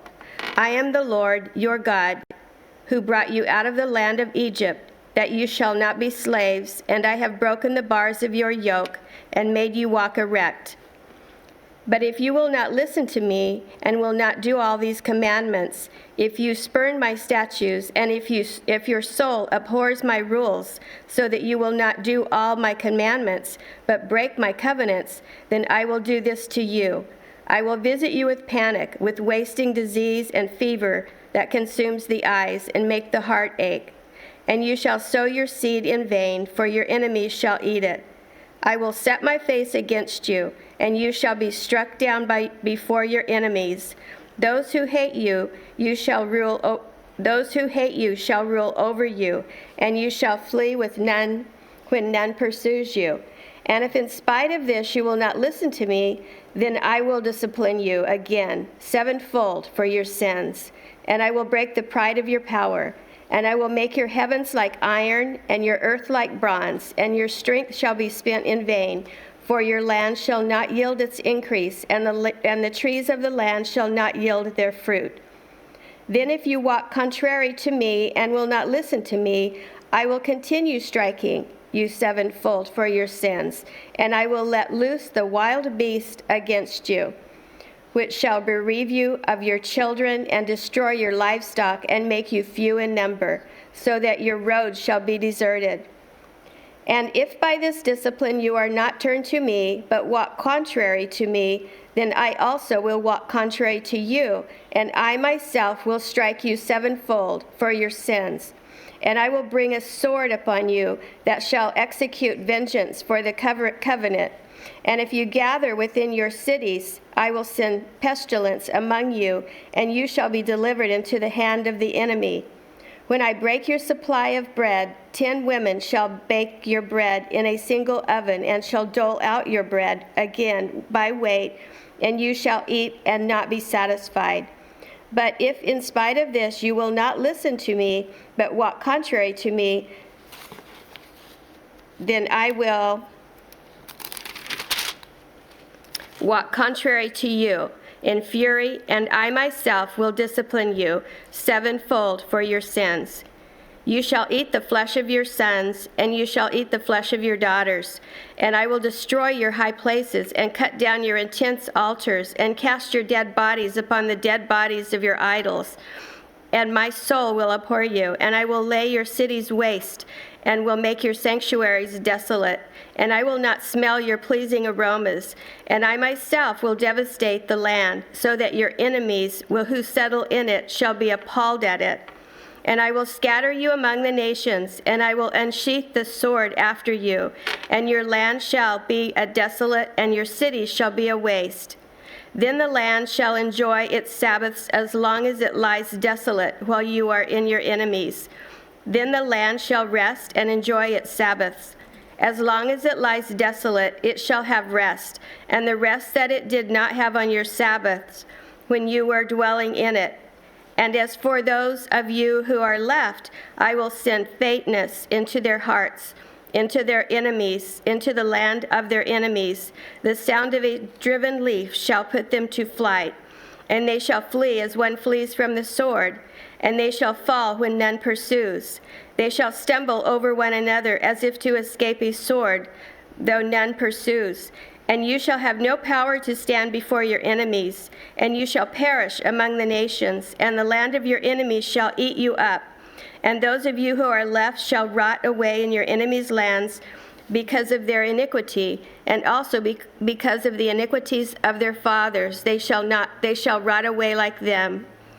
But if they confess their iniquity and the iniquity of their fathers in their treachery that they committed against me, and also walk in contrary to me, so that I walked contrary to them and brought them into the land of their enemies, if then their uncircumcised heart is humbled, and they make amends for their iniquity, then I will remember my covenant with Jacob, and I will remember my covenant with Isaac, and my covenant with Abraham, and I will remember the land. But the land shall be abandoned by them, and enjoy its Sabbaths while it lies desolate without them. And they shall make amends for their iniquity, because they spurned my rules, and their soul abhorred my statutes. Yet for all that, when they walk in the land of their enemies, I will not spurn them, neither will I abhor them, so as to destroy them utterly and break my covenant with them. For I am the Lord their God. But I will for their sake remember the covenant with their forefathers, whom I brought out of the land of Egypt in the sight of the nations, that I might be their God. I am their Lord. These are the statutes and rules and laws that the Lord made between himself and the people of Israel through Moses on Mount Sinai. The Lord spoke to Moses, saying, "Speak to the people of Israel and say to them, if anyone makes a special vow to the Lord involving the value of persons, then the valuation of a male from 20 years old up to 60 years old shall be 50 shekels of silver, according to the shekel of the sanctuary. If the person is a female, the valuation shall be 30 shekels. If the person is from 5 years old up to 20 years old, the valuation shall be for a male 20 shekels and for a female 10 shekels. If the person is from a month old up to 5 years old, the valuation shall be for a male 5 shekels of silver, and for a female, the value shall be 3 shekels of silver. And if the person is 60 years old or over, then the valuation for a male shall be 15 shekels, and for a female 10 shekels. And if someone is too poor to pay the valuation, then he shall be made to stand before the priest, and the priest shall value him. The priest shall value him according to what the vower can afford. If the vow is an animal that may be offered as an offering to the Lord, all of it that he gives to the Lord is holy. He shall not exchange it or make a substitute for it, good for bad or bad for good. And if he does in fact substitute one animal for another, then both it and the substitute shall be holy. And if it is unclean animal that may not be offered as an offering to the Lord, then he shall stand the animal before the priest, and the priest shall value it as either good or bad, as the priest values it, so it shall be. But if he wishes to redeem it, he shall add fifth to the valuation. When a man dedicates his house as a holy gift to the Lord, the priest shall value it as either good or bad. The priest values it, so it shall stand. And if the donor wishes to redeem his house, he shall add a fifth to the valuation, and it shall be his. If a man dedicates to the Lord part of the land that is his possession, then the valuation shall be in proportion to its seed. A homer of barley seed shall be valued at 50 shekels of silver. If he dedicates his field from the year of the Jubilee, the valuation shall stand. But if he dedicates his field after the Jubilee, then the priest shall calculate the price according to the years that remain until the year of Jubilee, and a deduction shall be made from the valuation. And if he who dedicates the field wishes to redeem it, then he shall add a fifth to its valuation price, and it shall remain his. But if he does not wish to redeem the field, or if he has sold the field to any other man, it shall not be redeemed any more. But the field, when it is released in the Jubilee, shall be a holy gift to the Lord, like a field that has been devoted. The priest shall be in possession of it. If he dedicates to the Lord a field that he has bought, which is not a part of his possession, then the priest shall calculate the amount of the valuation for it up to the year of the Jubilee, and the man shall give the valuation on that day as a holy gift to the Lord. In the year of the Jubilee, the field shall return to him from whom it was bought, to whom the land belongs, as a possession. Every valuation shall be according to the shekel of the sanctuary. 20 grafts shall make a shekel. But a firstborn of animals, which as a firstborn belongs to the Lord, no man may dedicate, whether ox or sheep. It is the Lord's. And if it is a unclean animal, then he shall buy it back at the valuation, and add a fifth to it. Or if it is not redeemed, it shall be sold at the valuation. But no devoted thing that a man devotes to the Lord of anything that he has, whether man or beast, or of his inherited field, shall be sold or redeemed. Every devoted thing is most holy to the Lord. No one devoted who is to be devoted for destruction for mankind shall be ransomed. He shall surely be put to death. For every tithe of the land, whether of the seed of the land or of the fruit of the trees, is the Lord's. It is holy to the Lord. If a man wishes to redeem some of his tithe, he shall add a fifth to it. And every tithe of herds and flock, every 10th animal of all that pass under the herdsman's staff, shall be holy to the Lord. One shall not differentiate between good or bad, neither shall he make a substitute for it. And if he does substitute for it, then both it and the substitute shall be holy. It shall not be redeemed. These are the commandments that the Lord commanded Moses for the people of Israel on Mount Sinai. Numbers 1.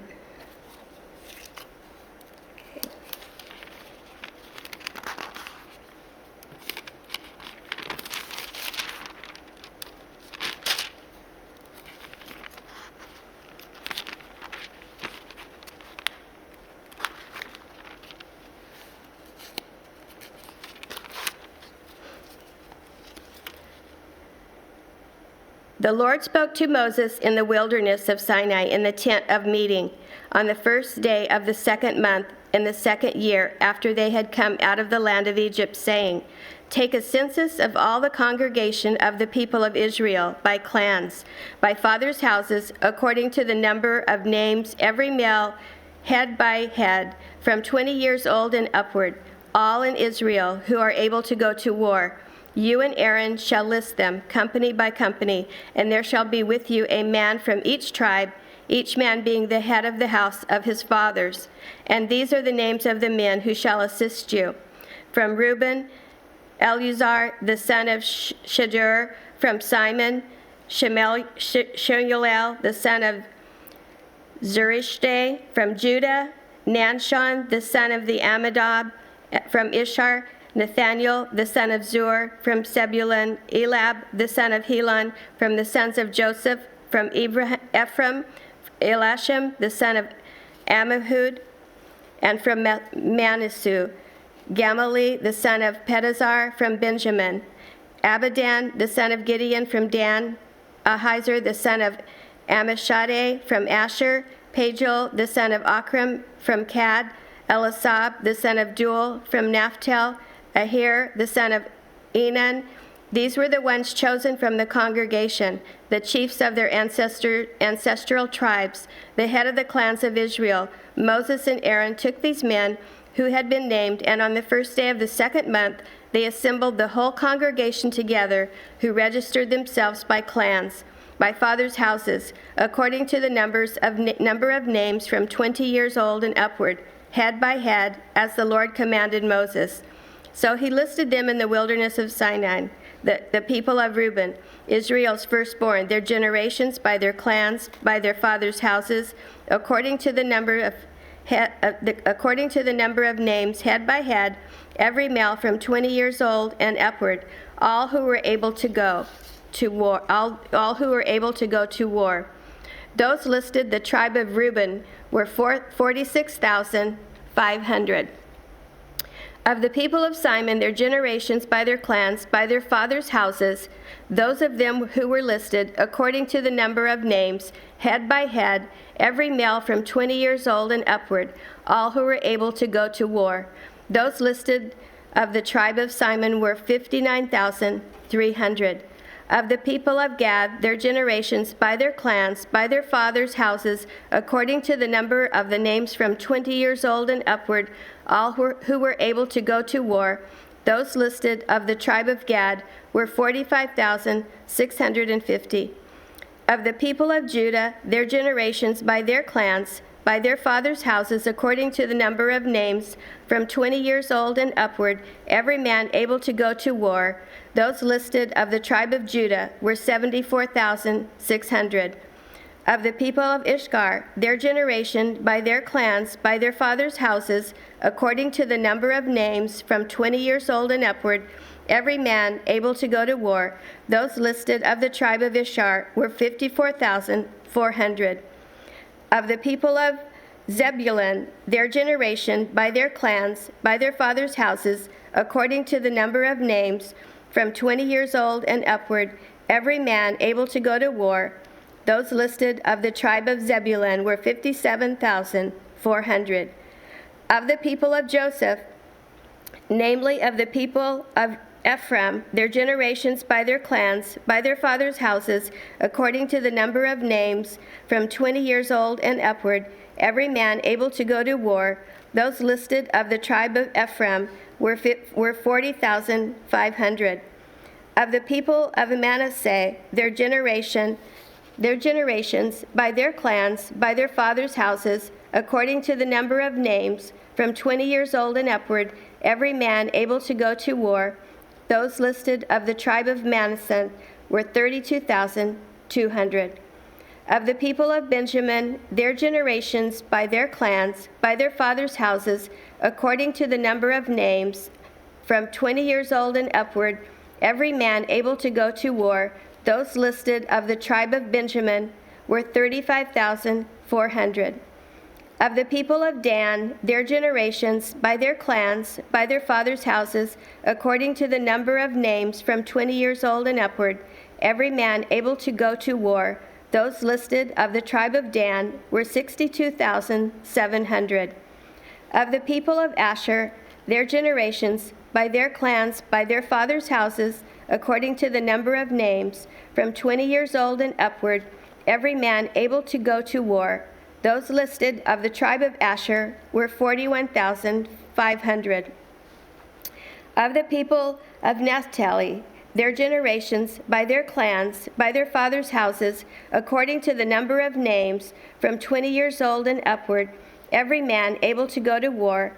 Those listed of the tribe of Naphtali were 53,400. There are those who were listed, whom Moses and Aaron listed with the help of chiefs of Israel, 12 men, each representing his father's house.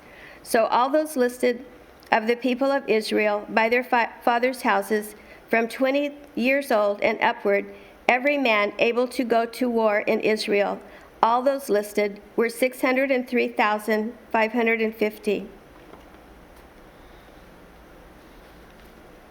Numbers 47. Numbers chapter 1, verse 47.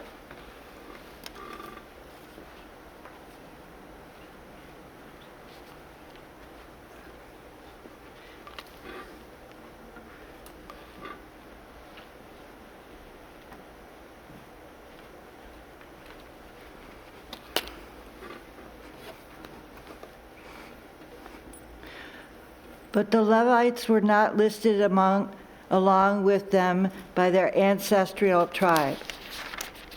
For the Lord spoke to Moses, saying, "Only the tribe of Levi you shall not list, and you shall not take a census of them among the people of Israel, but appoint the Levites over the tabernacle of the testimony, and over all its furnishings, and over all that belongs to it.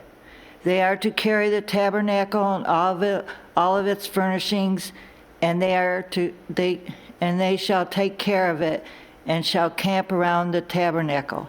When the tabernacle is to set out, the Levites shall take it down, and when the tabernacle is to be pitched, the Levites shall set it up. And if any outsider comes near, he shall be put to death. The people of Israel shall pitch their tents by their companies, each man in his own camp, and each man by his own standard.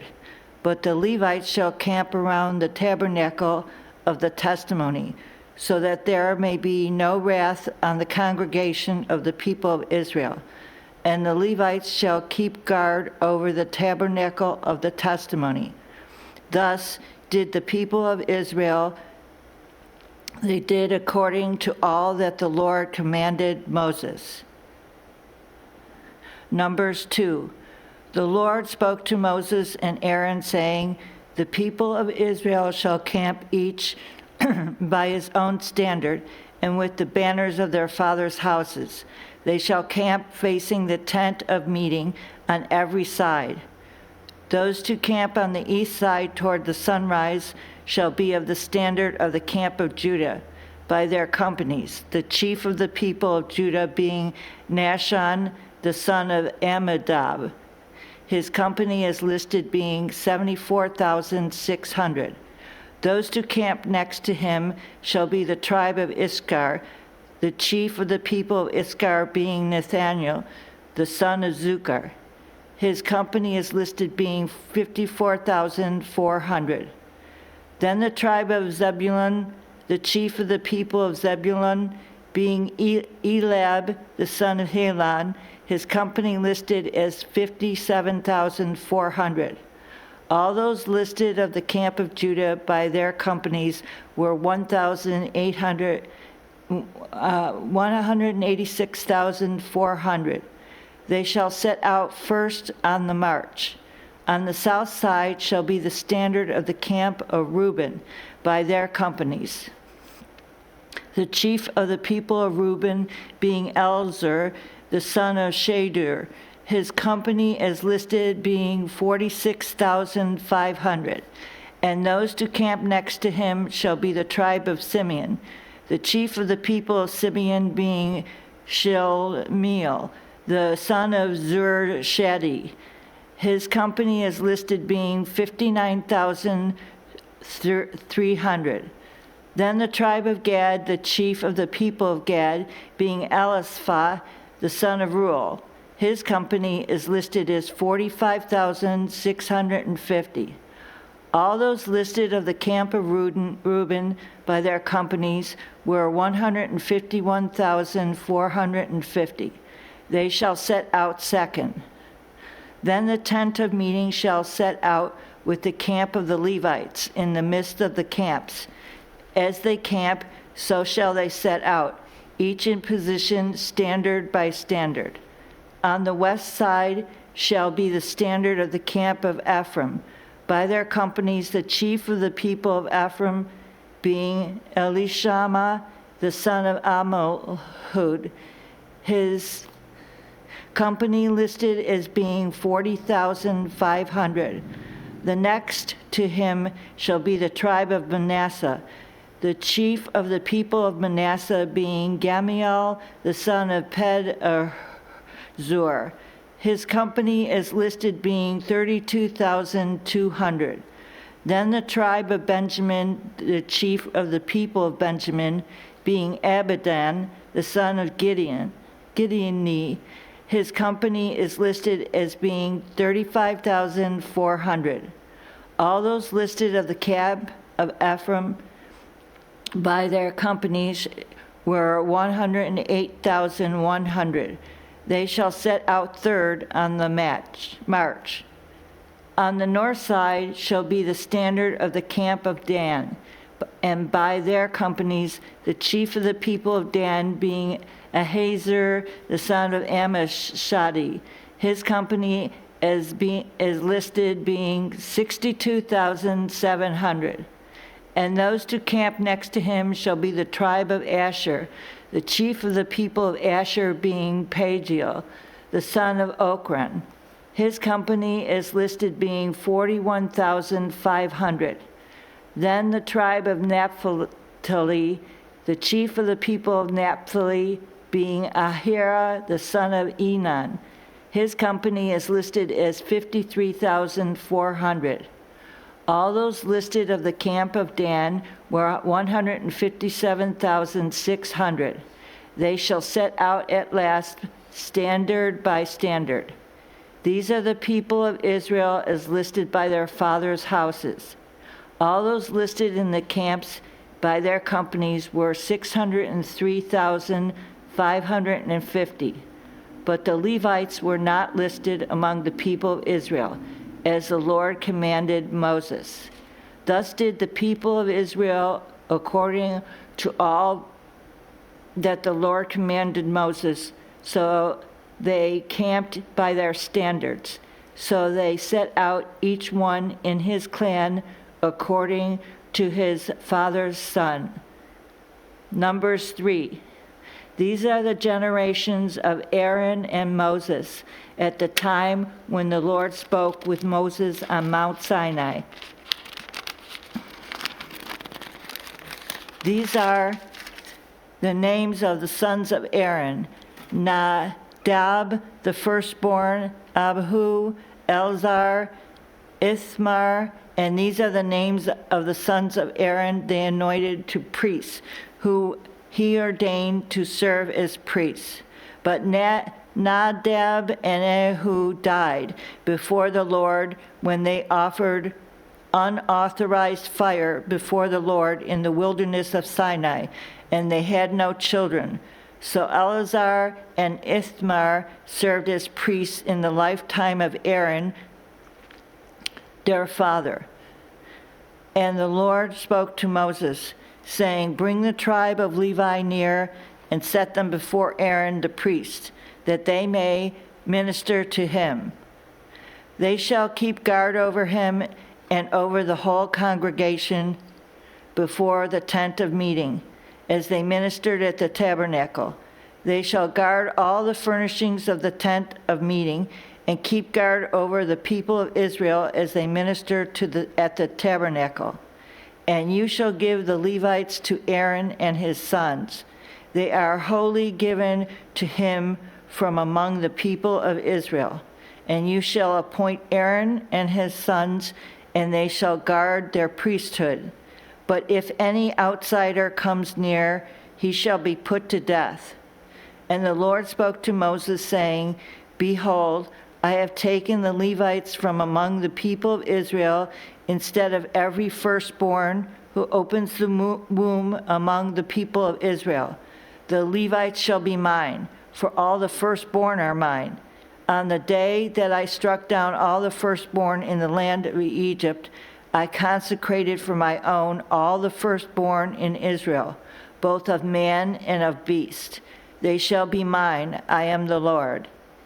And the Lord spoke to Moses in the wilderness of Sinai, saying, List the sons of Levi by fathers' houses and by clans. Every male from a month old and upward you shall list. So Moses listed them according to the word of the Lord, as he was commanded. And these were the sons of Levi by their names: Gershon, Kohath, and Merari. And these are the names of the sons of Gershon by their clans: Libni, Shimi. And the sons of Kohath by their clans: Amram, Ishar, Hebron, and Uzziel. And the sons of Merari by their clans: Mahali and Mushi. These are the clans of the Levites by their fathers' houses. To Gershon belonged the clan of Libanites and the clan of Shimeites. These were the clans of the Gershonites. Their listing according to the number of all the males from a month old and upward was 7,500. The clan of the Gershonites were to camp behind the tabernacle on the west, with Eliasaph the son of Lael as chief of the father's house of Gershonites. And the guard duty of the sons of Gershonite in the tent of meeting involved the tabernacle, the tent with its covering, the screen for the entrance of the tent of meeting, the hangings of the court, the screen for the door of the court that is around the tabernacle, and the altar and its cords, all the service connected with these. Kohath belonged to the clan of Amorites, and the clan of Isharites, and the clan of Heberites, and the clan of Uzzielites. These are the clans of Kohathites. According to the number of all the males from a month old and upward, there were 8,600, keeping guard over the sanctuary. The clans of the son of Kohath were to camp on the south side of the tabernacle, and Eliasaph the son of Uzziel as chief of the fathers' house of the clans of Kohathites, and their guard duty involved the ark, the table, the lampstand, the altars, the vessels of the sanctuary with which the priest ministered, and the screen, all the service connected with these. And Eleazar, and son of Aaron, the priest, was to be chief over the chiefs of the Levites, and to have oversight of those who keep guard over the sanctuary. To Merari belonged the clan of Mahalites and the clan of Mushites. These are the clans of Merari. Their listings according to the number of all the males from a month old and upward was 6,200. And the chief of the father's house of the clans of Merari was Zuriel, the son of Abihal. They were to camp on the north side of the tabernacle. And the appointed guard duty of the sons of Merari involved the frames of the tabernacle, the bars, the pillars, the bases, and all the accessories, all the service connected with these, also the pillars around the court and their bases and pegs and cords. Those who were to camp before the tabernacle on the east, before the tent of meeting toward the sunrise, were Moses and Aaron and his sons, guarding the sanctuary itself, to protect the people of Israel. And any outsider who came near was to be put to death. All those listed among the Levites whom Moses and Aaron listed at the commandment of the Lord by clans, all the males from a month old and upward were 22,000. And the Lord said to Moses, "List all the firstborn males of the people of Israel from a month old and upward, taking the number of their names. And you shall take the Levites for me, I am the Lord. Instead of all the firstborns among the people of Israel and the cattle of the Levites, instead of all the firstborn among the cattle of the people of Israel." So Moses listed all the firstborn among the people of Israel, as the Lord commanded him, and all the firstborn males according to the number of names from a month old and upward, as listed, were 22,273. And the Lord spoke to Moses, saying, "Take the Levites instead of all the firstborn among the people of Israel, and the cattle of the Levites instead of their cattle. The Levites shall be mine. I am the Lord." And as the redemption price for the 273 of the firstborn of the people of Israel, over and above the number of the male Levites, you shall take 5 shekels per head. You shall take them according to the shekel of the sanctuary, the shekel of 20 gerahs, and give the money to Aaron and his sons as the redemption price for those who are over. So Moses took the redemption money from those who were over and above those redeemed by the Levites. And from the firstborn of the people of Israel, he took the money, 1,365 shekels, by the shekel of the sanctuary. And Moses gave the redemption money to Aaron and his sons, according to the word of the Lord, as the Lord commanded Moses. Numbers 4. The Lord spoke to Moses and Aaron, saying, "Take a census of the sons of Kohath from among the sons of Levi, by their clans and their fathers' houses, from 30 years old up to 50 years old, all who can come on duty to do the work in the tent of meeting. This is the service of the sons of Kohath in the tent of meeting, the most holy things. When the camp is set out, Aaron and his sons shall go in and take down the veil of the screen and cover the ark of the testimony with it. Then they shall put on it a covering of goatskin and spread on top of that cloth all the blue, and shall put in its poles. And over the table of the bread of the presence they shall spread a cloth of blue, and put on it the plates, the dishes for incense, the bowls, and the flagons for drink offerings. The regular showbread also shall be on it. They shall spread over them a cloth of scarlet, and cover the same with a covering of goatskin, and shall put in its poles. As they shall take a cloth of blue and cover the lampstand for the light, with its lamps, its tongs, its trays, and all the vessels for oil, which it is supplied.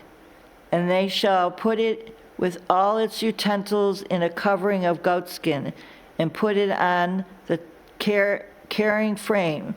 And over the golden altar they shall spread a cloth of blue, and cover it with a covering of goatskin, and shall put in its poles.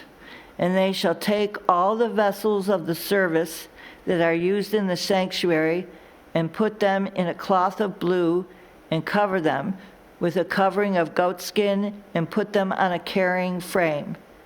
And they shall take away the ashes from the altar, and spread a purple cloth over it. And they shall put on it all the utensils of the altar, which are used for the service there, the fire pans, the forks, the shovels, and the basins, and all the utensils of the altar.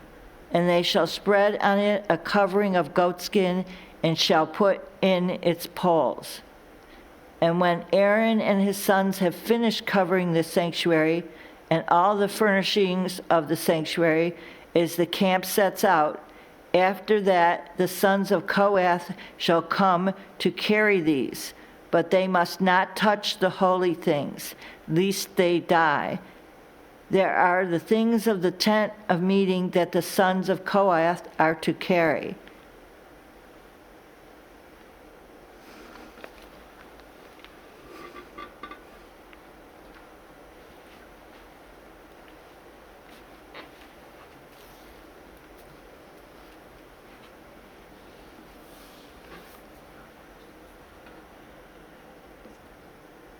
So Numbers chapter 4, verse 16.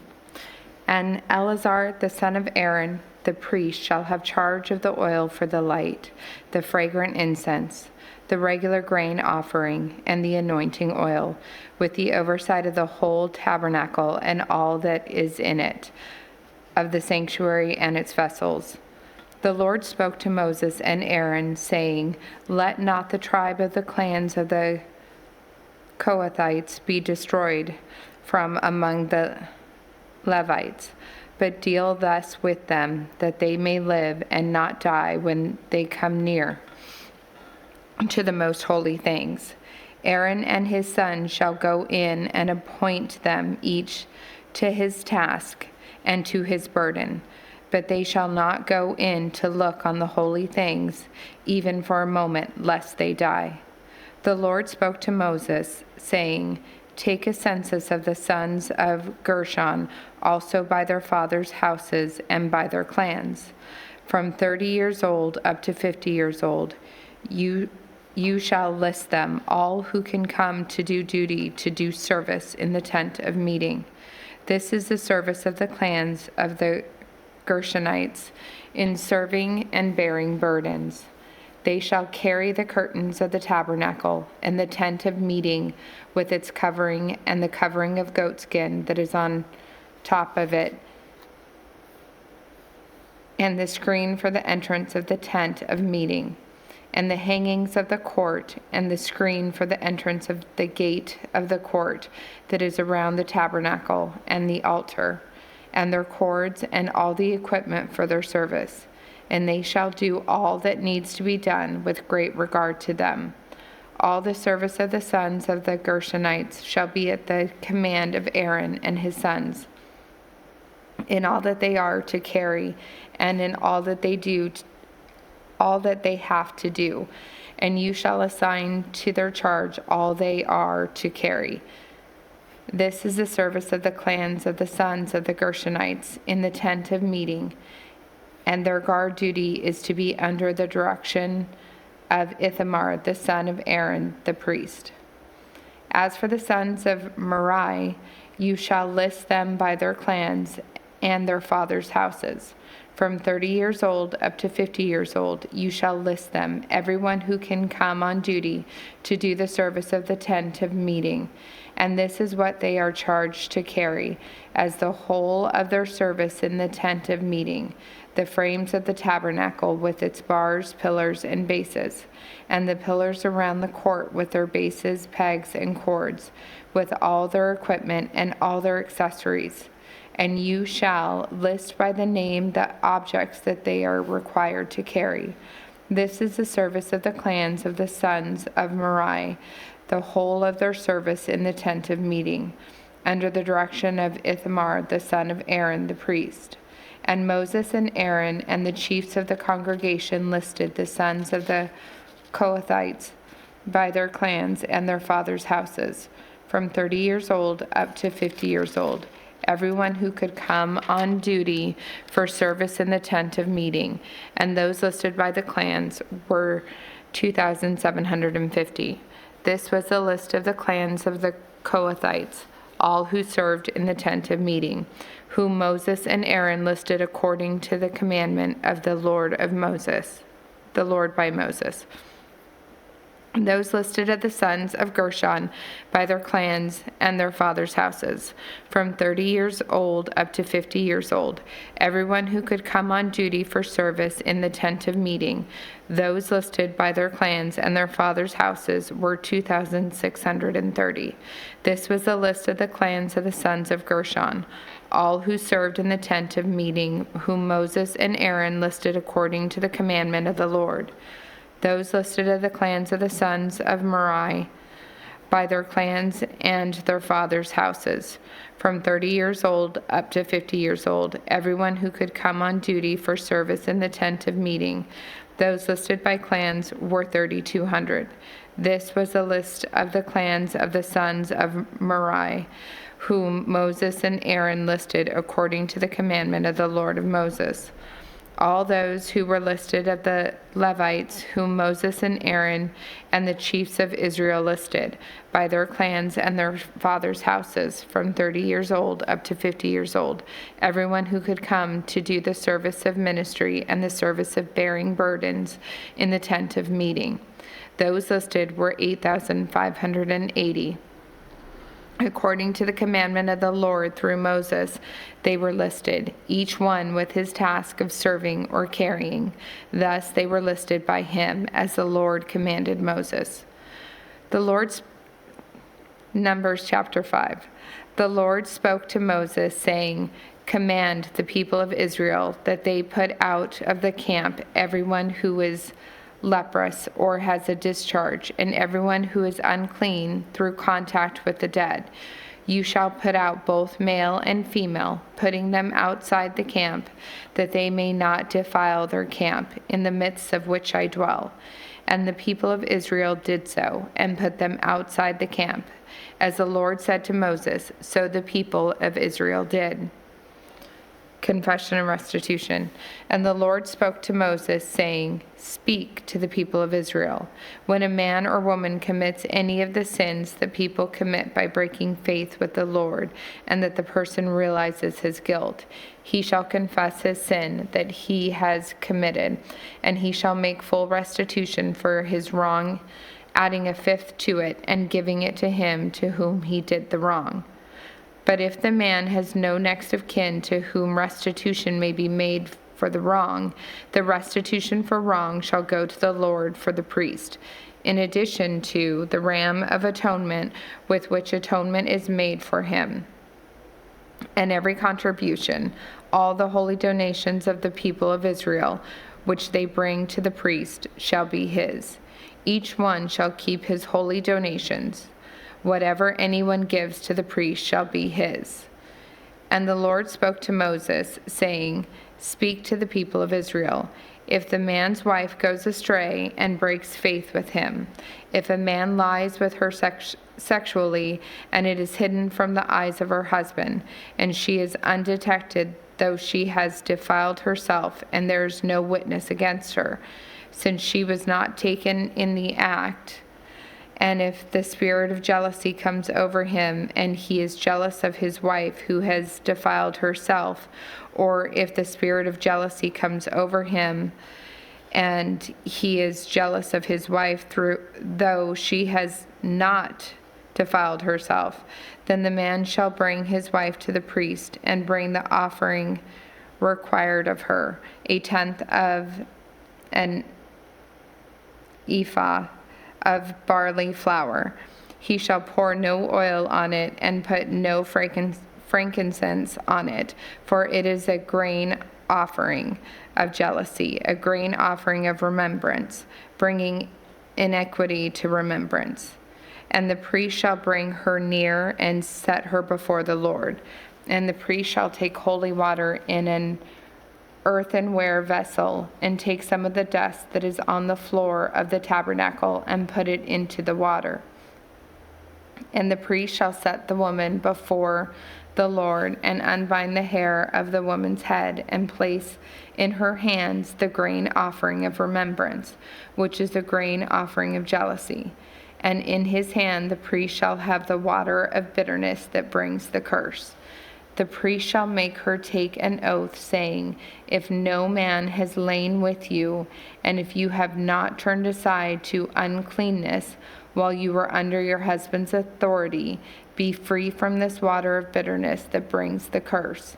But if you have gone astray, though you are under your husband's authority, and if you have defiled yourself, and some man other than your husband has lain with you, then let the priest make the woman take the oath of the curse, and say to the woman, the Lord make you a curse and an oath among your people.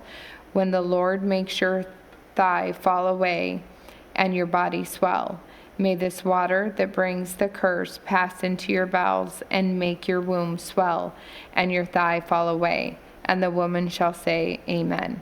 Amen. Then the priest shall write these curses in a book and wash them off into the water of bitterness. And he shall make the woman drink the water of bitterness, and that brings the curse. And the water that brings the curse shall enter into her and cause bitter pain. And the priest shall take the grain offering of jealousy out of the woman's hand, and shall wave the grain offering before the Lord, and bring it to the altar. And the priest shall take a handful of the grain offering as its memorial portion, and burn it on the altar, and afterward shall make the woman drink the water. And when he has made her drink the water, then if she has defiled herself and has broken faith with her husband, the water that brings the curse shall enter into her and cause bitter pain, and her womb shall swell, and her thigh shall fall away, and the woman shall become a curse among her people. But if the woman has not defiled herself and is clean, then she shall be free and shall conceive children. This is the law in cases of jealousy, when a wife, though under her husband's authority, goes astray and defiles herself. Or when the spirit of jealousy comes over a man, and he is jealous of his wife, then he shall set the woman before the Lord, and the priest shall carry out for her all this law. The man shall be free from iniquity, but the woman shall bear her iniquity. Numbers chapter 6.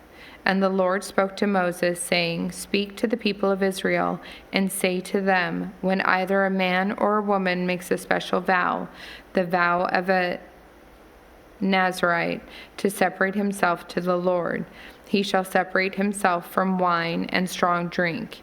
He shall drink no vinegar made from wine or strong drink, and shall not drink any juice of grapes or eat grapes, fresh or dried. All the days of his separation he shall eat nothing that is produced by the grapevine, not even the seeds or the skins. All the days of his vow of separation no razor shall touch his head, until the time is completed for which he separates himself to the Lord. He shall be holy. He shall let the locks of hair of his head grow long. All the days that he separates himself to the Lord, he shall not go near a dead body, not even for his father or for his mother, for brother or sister. If they die, shall he make himself unclean, because his separation to God is on his head. All the days of his separation he is holy to the Lord. And if any man dies very suddenly beside him, and he defiles his consecrated head, then he shall shave his head on the day of his cleansing. On the 7th day he shall shave it. On the 8th day he shall bring 2 turtle doves or 2 pigeons to the priest, to the entrance of the tent of meeting. And the priest shall offer one for a sin offering and the other for a burnt offering, and make atonement for him, because he sinned by reason of the dead body. And he shall consecrate his head that same day, and separate himself to the Lord for the days of his separation, and bring a male lamb a year old for a guilt offering. But the previous period shall be void, because his separation was defiled. And this is the law for the Nazirite.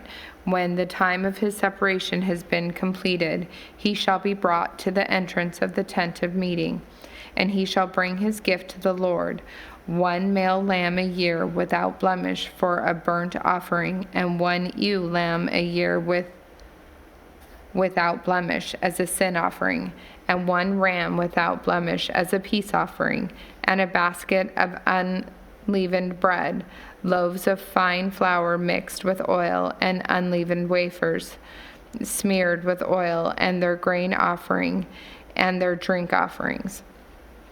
And the priest shall bring them before the Lord, and offer his sin offering and his burnt offering. And he shall offer the ram as the sacrifice of peace offering to the Lord, with the basket of unleavened bread. The priest shall offer also its grain offering and its drink offering. And the Nazirite shall shave his consecrated head at the entrance of the tent of meeting, and shall take the hair from his consecrated head and put it on the fire that is under the sacrifice of the peace offering. And the priest shall take the shoulder of the ram when it is boiled, and 1 unleavened loaf out of the basket, and 1 unleavened wafer, and shall put them on the hands of the Nazirite after he has shaved the hair of his consecration. And the priest shall wave them for a wave offering before the Lord. They are a holy portion of the priest, together with the breast that is waved and the thigh that is contributed. And after that the Nazirite may drink wine. This is the law of the Nazirite. But if he vows an offering to the Lord above his Nazirite vow, as he can afford in exact accordance with the vow that he takes, then he shall do in addition to the law of the Nazirite. The Lord spoke to Moses, saying, Speak to Aaron and his sons, saying, Thus you shall bless the people of Israel. You shall say to them, The Lord bless you and keep you. The Lord make his face to shine upon you and be gracious to you. The Lord lift up his countenance upon you and give you peace. So shall they put my name upon the people of Israel, and I will bless them. Numbers chapter 7. On the day when Moses had finished setting up the tabernacle, and had anointed and consecrated it with all its furnishings, and had anointed and consecrated the altar with all its utensils, the chiefs of Israel, heads of their fathers' houses, who were the chiefs of the tribes, who were over those who were listed, approached and brought their offerings before the Lord. 6 wagons and 12 oxen, a wagon for every 2 of the chiefs, and for each one an ox. They brought them before the tabernacle. Then the Lord said to Moses, Accept these from them, that they may be used in the service of the tent of meeting, and give them to the Levites, to each man according to his service. So Moses took the wagons and the oxen and gave them to the Levites. 2 wagons and 4 oxen he gave to the sons of Gershon, according to their service, and 4 wagons and 8 oxen he gave to the sons of Merari, according to their service, under the direction of Ithamar, the son of Aaron, the priest. But to the sons of Kohath he gave none, because they were charged with the service of the holy things that had to be carried on the shoulder. And the chiefs offered offerings for the dedication of the altar on the day it was anointed. And the chiefs offered their offering before the altar. And the Lord said to Moses, They shall offer their offerings 1 chief each day for the dedication of the altar. He who offered his offering to the first day was Nahshon, the son of Amminadab, of the tribe of Judah, and his offering was 1 silver plate whose weight was 130 shekels, 1 silver basin of 70 shekels, according to the shekel of the sanctuary, both of them full of fine flour mixed with oil for a grain offering, 1 golden dish of 10 shekels full of incense, 1 bull from the herd, 1 ram, 1 male lamb a year old for a burnt offering, 1 male goat for a sin offering, and for the sacrifice of peace offerings, 2 oxen, 5 rams, 5 male goats, and 5 male lambs a year old. This was the offering of Nahshon, the son of Amminadab. On the 2nd day, Nathaniel, the son of Zuar, the chief of Issachar made an offering. He offered for his offering 1 silver plate whose weight was 130 shekels, 1 silver basin of 70 shekels according to the shekel of the sanctuary, both of them full of fine flour mixed with oil for a grain offering, 1 golden dish of 10 shekels full of incense, 1 bull from the herd, 1 ram, 1 male lamb a year old for a burnt offering, 1 male goat for a sin offering, and for the sacrifice of peace offerings, 2 oxen, 5 rams, 5 male goats, and 5 male lambs a year old. This was the offering of Nathaniel the son of Zuar. On the 3rd day, Eliab the son of Helon, the chief of the people of Zebulun, his offering was 1 silver plate whose weight was 130 shekels, 1 silver basin of 70 shekels according to the shekel of the sanctuary, both of them full of fine flour mixed with oil for a grain offering.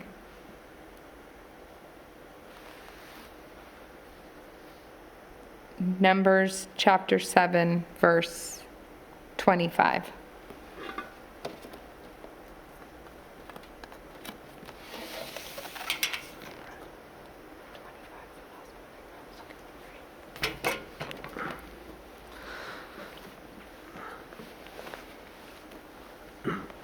Numbers verse 26, chapter 7. 1 bull from 1 golden dish of 10 shekels full of incense, 1 bull from the herd, 1 ram, 1 male lamb a year old for a burnt offering, 1 male goat for a sin offering, and for the sacrifice of peace offerings, 2 oxen, 5 rams, 5 male goats, and 5 male lambs a year old. This was the offering of Eliab, the son of Helion. On the 4th day,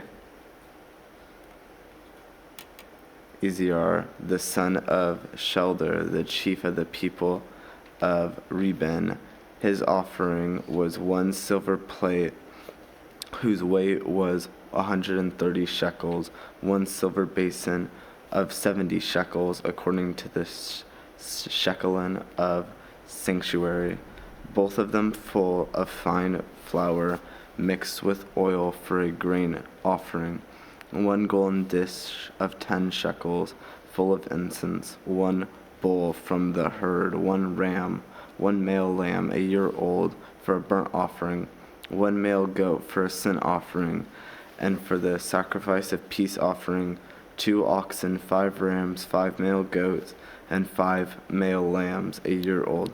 This was the offering of Elisur, the son of Shadler.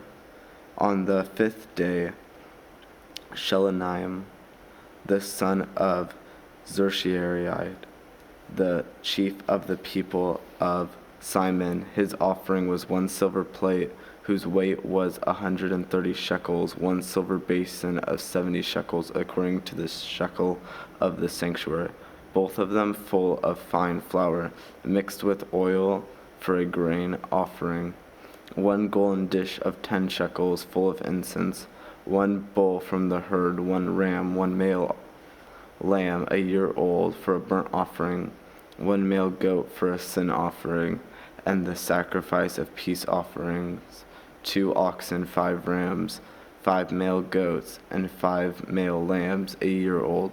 This was the offering of Shalom, the son of Zerchshide. On the 6th day, Elesphan, the son of Deuel, the chief of the people of Gad, his offering was 1 silver plate whose weight was 130 shekels, 1 silver basin of 30 shekels according to the shekel of the sanctuary. Both of them were full of fine flour mixed with oil for a grain offering, 1 golden dish of 10 shekels full of incense, 1 bull from the herd, 1 ram, 1 male lamb a year old for a burnt offering, 1 male goat for a sin offering, and for the sacrifice of peace offering, 2 oxen, 5 rams, 5 male goats, and 5 male lambs a year old. This was the offering of Elishphan, the son of Deuel. On the 7th day, Elishphanam, the son of Ammihud, the chief of the people of Ephraimon. His offering was 1 silver plate whose weight was 130 shekels, 1 silver basin of 70 shekels, according to the shekel of the sanctuary, both of them full of fine flour, mixed with oil for a grain offering, 1 golden dish of 10 shekels, full of incense, 1 bull from the herd, 1 ram, 1 male lamb, a year old, for a burnt offering, 1 male goat for a sin offering, and for the sacrifice of peace offerings, 2 oxen, 5 rams, 5 male goats, and 5 male lambs, a year old. This was the offering of Elishphaman, the son of Ammihud. On the 8th day, Galamiel, the son of Pedravaz, the chief of the people of Manisvah.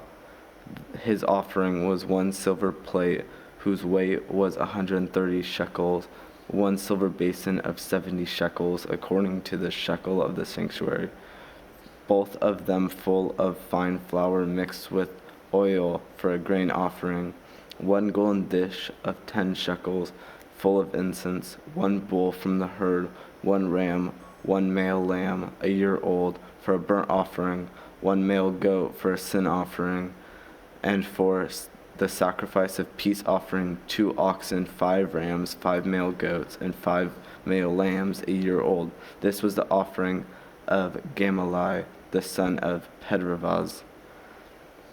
On the 9th day, Ammihud, the son of Gilanon, the chief of the people of Benjamin, his offering was 1 silver plate whose weight was 130 shekels, 1 silver basin of 70 shekels, according to the shekel of the sanctuary, both of them full of fine flour mixed with oil for a grain offering, 1 gold dish of 10 shekels, full of incense, 1 bull from the herd, 1 ram, 1 male lamb, a year old, for a burnt offering, 1 male goat for a sin offering, and for the sacrifice of peace offering, 2 oxen, 5 rams, 5 male goats, and 5 male lambs, a year old.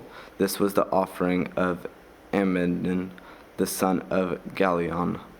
On the 10th day, Isvir, the son of Amidishanon, the chief of the people of Dan, his offering was 1 silver plate whose weight was 130 shekels, 1 silver basin of 70 shekels, according to the shekel of the sanctuary, both of them full of fine flour mixed with oil for a grain offering, 1 gold dish of 10 shekels, full of incense, 1 bull from the herd, 1 ram, 1 male lamb, a year old, for a burnt offering, 1 male goat for a sin offering, and for the sacrifice of peace offering, 2 oxen, 5 rams, 5 male goats, and 5 male goats and 5 male lambs, a year old. This was the offering of Asphir, the son of Amidishanon. On the 11th day, Pagel, the son of Orachon, the chief of the people of Asir, his offering was 1 silver plate whose weight was 130 shekels, 1 silver basin, 70 shekels, according to the shekel of the sanctuary, both of them full of fine flour mixed with oil for a grain offering, 1 gold dish of 10 shekels for an incense, full of incense, 1 bull from the herd, 1 ram, 1 male lamb, a year old, for a burnt offering, 1 male goat for a sin offering, and the sacrifice of the peace offering, 2 oxen, 5 rams, 5 male goats, and 5 male lambs, a year old. This was the offering of Pagel, the son of Orachon. On the 12th day, Erechon, the son of Ephod, the chief of the people of Nephaton, his offering was 1 silver plate whose weight was 130 shekels, 1 silver basin of 70 shekels, according to the shekel of the sanctuary, both of them full of fine flour mixed with oil for a grain offering, 1 gold dish of 10 shekels for an incense offering, 1 bull from the herd, 1 ram, 1 male lamb a year old for a burnt offering, 1 male goat for a sin offering, and for the sacrifice of the peace offering, 2 oxen, 5 ram, 5 male goats, and 5 male lambs a year old. This was the offering of Ephron, the son of Eman. This was the dedication offering for the altar on the day when it was anointed for the chiefs of Israel. 12 silver plates, 12 silver basin, 12 gold dish. Each silver plate was 130 shekels. Each basin was 70. All of the silver vessels was 2,400 shekels, according to the shekel of the sanctuary. The 12 golden dishes full of incense weighed 10 shekels apiece, according to the shekel of the sanctuary. All of the gold of the dishes being 120 shekels. All of the cattle for the burnt offering, 12 bulls, 12 rams, 12 male lambs a year old, with their grain offering, and 12 male goats for a sin offering, and all the cattle from the sacrifice of peace offering, 24 bulls and rams 60, and the male goats 60, and the male lambs a year old 60. This was the dedication offering from the altar after it was anointed. And when Moses went into the tent of meeting to speak with the Lord, he heard the voice speaking to him from the mercy seat that was on the ark of the testimony, from between the 2 cherubim, and it spoke to him. Numbers chapter 8.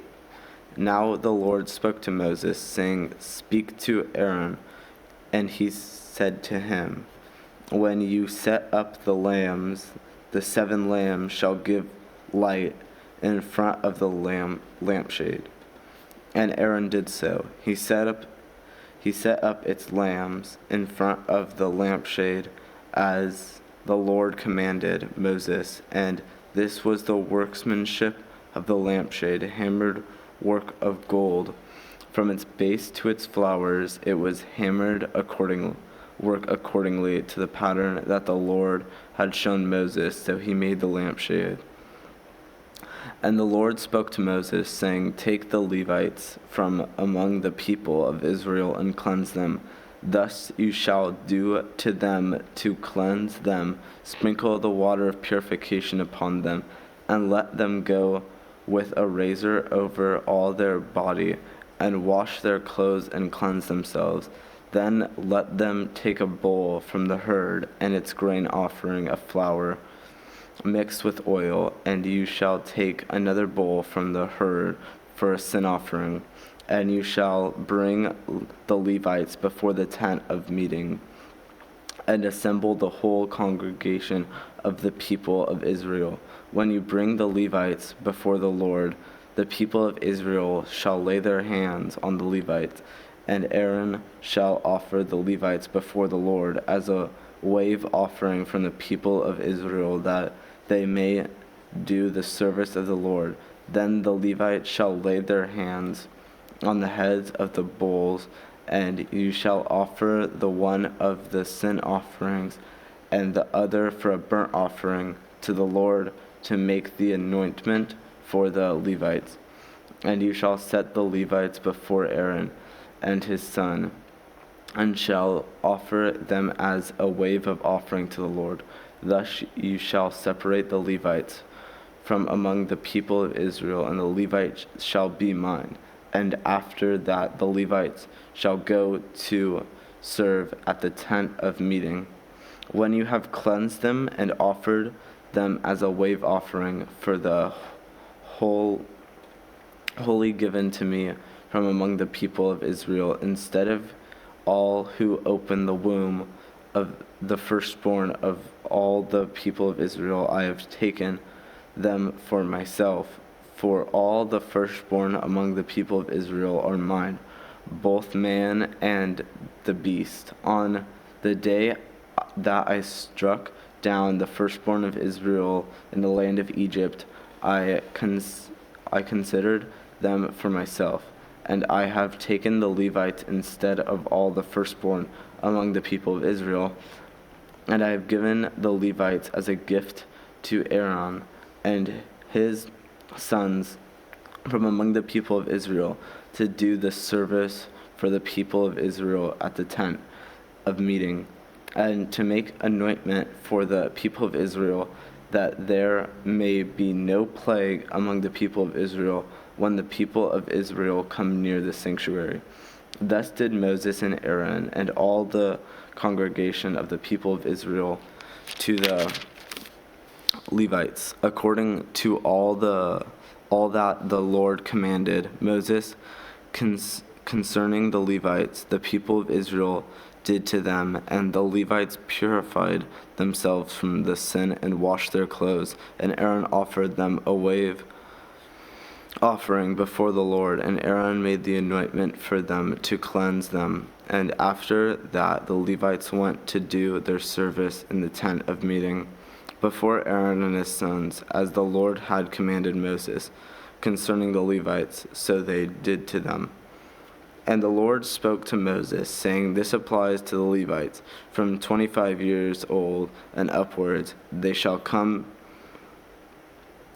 to do duty in the service of the tent of meeting, and from the age of 50 years they shall withdraw from the duty of the service and shall serve no more the ministry to their brothers in the tent of meetings by keeping guard, but they shall do no service. Thus shall you do to the Levites in assigning their duties. And the Lord spoke to Moses. Numbers chapter 9. And the Lord spoke to Moses, wilderness of Shinar, in the first month of the second year after they had come out of the land of Egypt, saying, Let the people of Israel keep the Passover at its appointment time. On the 14th day of this month, at the twilight, you shall keep it at its appointment time. According to all its statutes and all its rules, you shall keep it. So Moses told the people of Israel that they should keep the Passover, and they kept the Passover the first month on the 14th day of the month, at twilight in the wilderness of Shinar, according to all that the Lord commanded Moses. So the people of Israel did, and there were certain men who were unclean through touching a dead body, so that they could not keep the Passover on that day. They came before Moses and Aaron on that day, and those men said to him, We are unclean through touching a dead body. Why are we kept from bringing the Lord's offering at its appointment time among the people of Israel? And Moses said to them, Wait, that I may hear what the Lord will command concerning you. The Lord spoke to Moses, Speak to the people of Israel, saying, If any one of you or of your descendants is unclean through touching a dead body, or is on a long journey, he shall still keep the Passover to the Lord. In the second month of the 14th day at the twilight, they shall keep it. They shall eat it with unleavened bread and bitter herbs. They shall leave none of it until the morning, nor break any of its bones. According to all the statute for the Passover, they shall keep it. But if anyone who is clean and is not on a journey fails to keep the Passover, that person shall be cut from his people, because he did not bring the Lord's offering at its appointment time. That man shall bear his sin.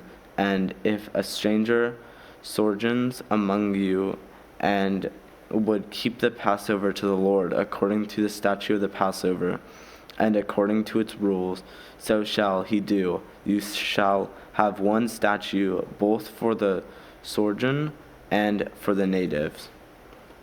On the day that the tabernacle was set up, the cloud covered the tabernacle, the tent of the testimony, and at the evening it was over the tabernacle like the appearance of fire until the morning.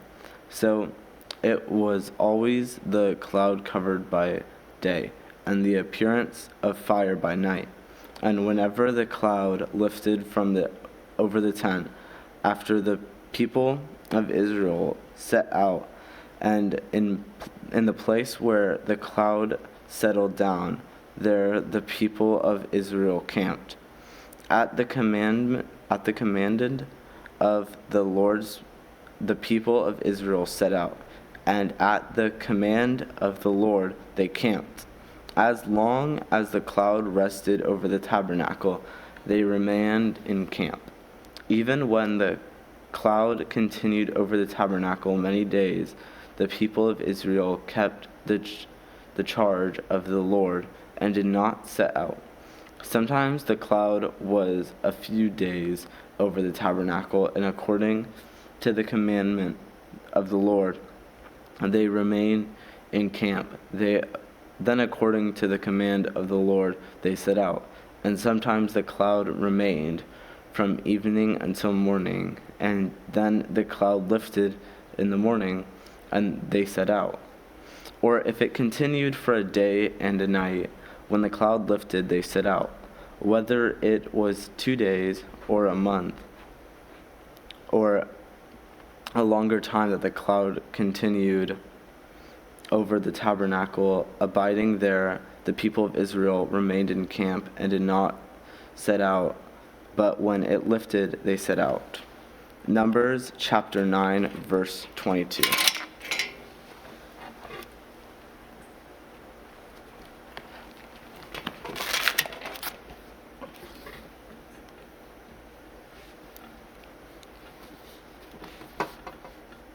Numbers chapter 9, verse 23.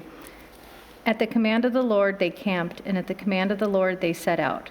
They kept the charge of the Lord at the command of the Lord by Moses. The Lord spoke to Moses, saying, "Make 2 silver trumpets of hammered work. You shall make them, and you shall use them for summoning the congregation and for breaking camp. And when both are blown, all the congregation shall gather themselves to you at the entrance of the tent of meetings. But if they blow only one, then the chiefs, the heads of the tribes of Israel, shall gather themselves to you. When you blow an alarm, the camps that are on the east side shall set out. And when you blow an alarm the second time, the camps that are on the south side shall set out. An alarm is to be blown whenever there are to set out. But when the assembly is to be gathered together, you shall blow a long blast, but you shall not sound the alarm. And the sons of Aaron, the priest, shall blow the trumpets. The trumpets shall be to you for a perpetual statute throughout your generations. And when you go to war in your land against the adversary who opposes you, then you shall sound the alarm with the trumpets, that you may be remembered before the Lord your God, and you shall be saved from your enemies. On the day of your gladness also, and at the appointed feast, and at the beginnings of your month, you shall blow the trumpets over your burnt offerings and over the sacrifices of your peace offerings. They shall be a reminder to you before your God. I am the Lord your God. In the second year, in the second month, on the 20th day of the month, the cloud lifted from over the tabernacle of the testimony, and the people of Israel set out by stages from the wilderness of Sinai, and the cloud settled before in the wilderness of Paran. They set out for the first time at the command of the Lord by Moses. The standard of the camp of the people of Judah set out first by their companies, and over their companies was Nahshon, the son of Amminadab, and over the company of the tribe of the people of Ishar was Nathaniel, and the son of Zar, and over the company of the tribe of the people of Zebulun was Elab, the son of Helon. And when the tabernacle was taken down, the sons of Gershon and the sons of Merari were carried the tabernacle set out. And the standards The standard of the camp of Reuben set out by their companies, and over their company was Elizur the son of Shedeur, and over the company of the tribes of the people of Simeon was Shelumiel the son of Zeradai, and over the company of the people of the tribe of the people of Gad was Elas the son of Duel. Then the Koshites set out carrying the holy things, and the tabernacle was set up before their arrival. And the standard of the camp of the people of Ephraim set out by their companies, and over the company was Elisham the son of Ammihud, and over the company of the tribe of the people of Manasseh was Gamila the son of Pedazur, and over the company of the tribe of the people of Benjamin was Abdan the son of Gideon. And the standard of the camp of the people of Dan acted as a rear guard of the camps set out by the companies, and over their company was Azir the son of Ammishaddai, and over the company of the tribe of the people of Asher was Pagol the son of Oshran, and over the company of the tribe of the people of Naphtali was Arah the son of Enan. And this was the order of march of the people of Israel by the companies when they set out. And Moses said to Hobab the son of Reuel the Midianite, the Moses' son-in-law, we are setting out for the place of which the Lord said, I will give it to you. Come with us, and we will do good for you. For the Lord has promised good to Israel. But he said to him, I will not go. I will not depart my own land and to my kindred. And he said, please do not leave us, for you know where we should camp in the wilderness, and you will serve as eyes for us. And if you do go with us, whatever good the Lord will do to us, the same we will do for you. So they set out from the mount of the Lord 3 days' journey. And the ark of the covenant of the Lord went before them 3 days' journey to seek out a resting place for them. And the cloud of the Lord was over them by day whenever they set out from camp. And whenever the ark set out, Moses said, Arise, O Lord, and let your enemies be scattered. Let those who hate you flee before you. And when it rested, he said, Return, O Lord, to the 10,000 thousands of Israel. Chapter 11. And the people complained in the hearing of the Lord about their misfortunes, and when the Lord heard it, he angered his kindled, and the fire of the Lord burned among them and consumed some outlying parts of the camp. Then the people cried out to Moses, and Moses prayed to the Lord, and the fire died down. So the name of the place was called Taberah, because the fire of the Lord burned among them. Now the rabble that was among the strong craving, and the people of Israel also wept again and said, Oh, that was very meek, more than all people who were on the face of the earth. And suddenly the Lord said to Moses and to Aaron and Miriam,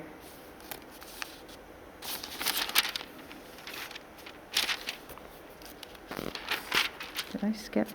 I skipped, sorry. Oh, that we had meat to eat, and remembered the fish we ate in Egypt that cost nothing, and the cucumbers, the melons, the leeks, the onions, and the garlic. But now our strength is dried up, and there is nothing at all but this manna to look at. Now the manna was like coriander seed, and its appearance was like a dilum. The people went about and gathered it and ground it in the hand mills, or beat it in the mortars, and boiled it in pots and made cakes of it. And the taste of it was like the taste of cakes baked with oil.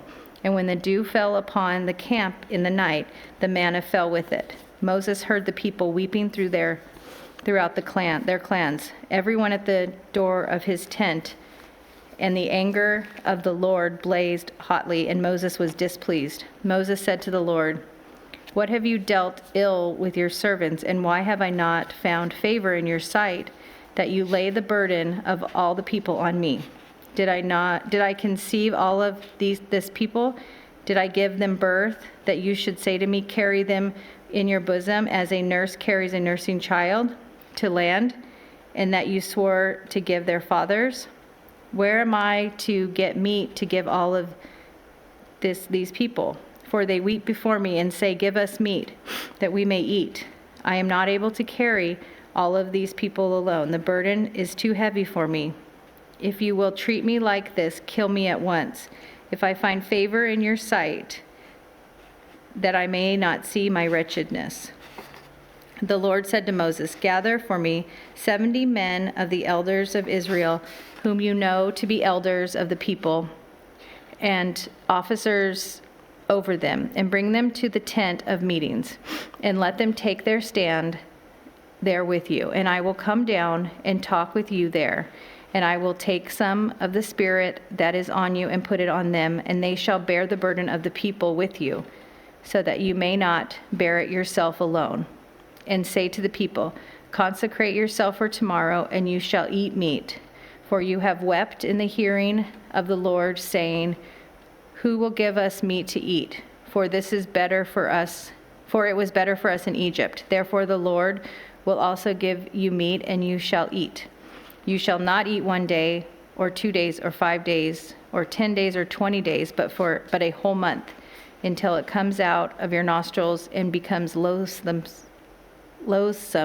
to you, because you have rejected the Lord who is among you, and have wept before him, saying, Why did we come out of Egypt?' But Moses said, 'The people among whom I am number 600,000 on foot, and you have said, I will give them meat, that they may eat a whole month. Shall flocks and herds be slaughtered for them, and be enough for them? Or shall all the fish in the sea be gathered together for them, and be enough for them?' And the Lord said to Moses, If the Lord's hand shortened, is the Lord's hand shortened? Now you shall see whether my word will come true for you or not." So Moses went and told the people the words of the Lord. He gathered 70 men of elders of the people and placed them around the tent. Then the Lord came down in a cloud and spoke to him, and took some of the Spirit that was on him and put it on the 70 elders. And as soon as the Spirit rested on him, they prophesied, and they did not continue doing it. Now 2 men remained in camp, one named Eldad and the other named Medad, and the Spirit rested on them. They were among those registered, but they had not gone out to the tent. And so they prophesied in the camp. And a young man ran and told Moses, "Eldad and Medad are prophesying in the camp." And Joshua the son of Nun, and the assistant of Moses from his youth, said, "My lord Moses, stop them." But Moses said to him, "Are you jealous for my sake? Would that all the Lord's people were prophets, that the Lord put his Spirit on them?" And Moses and the other elders of Israel returned to the camp.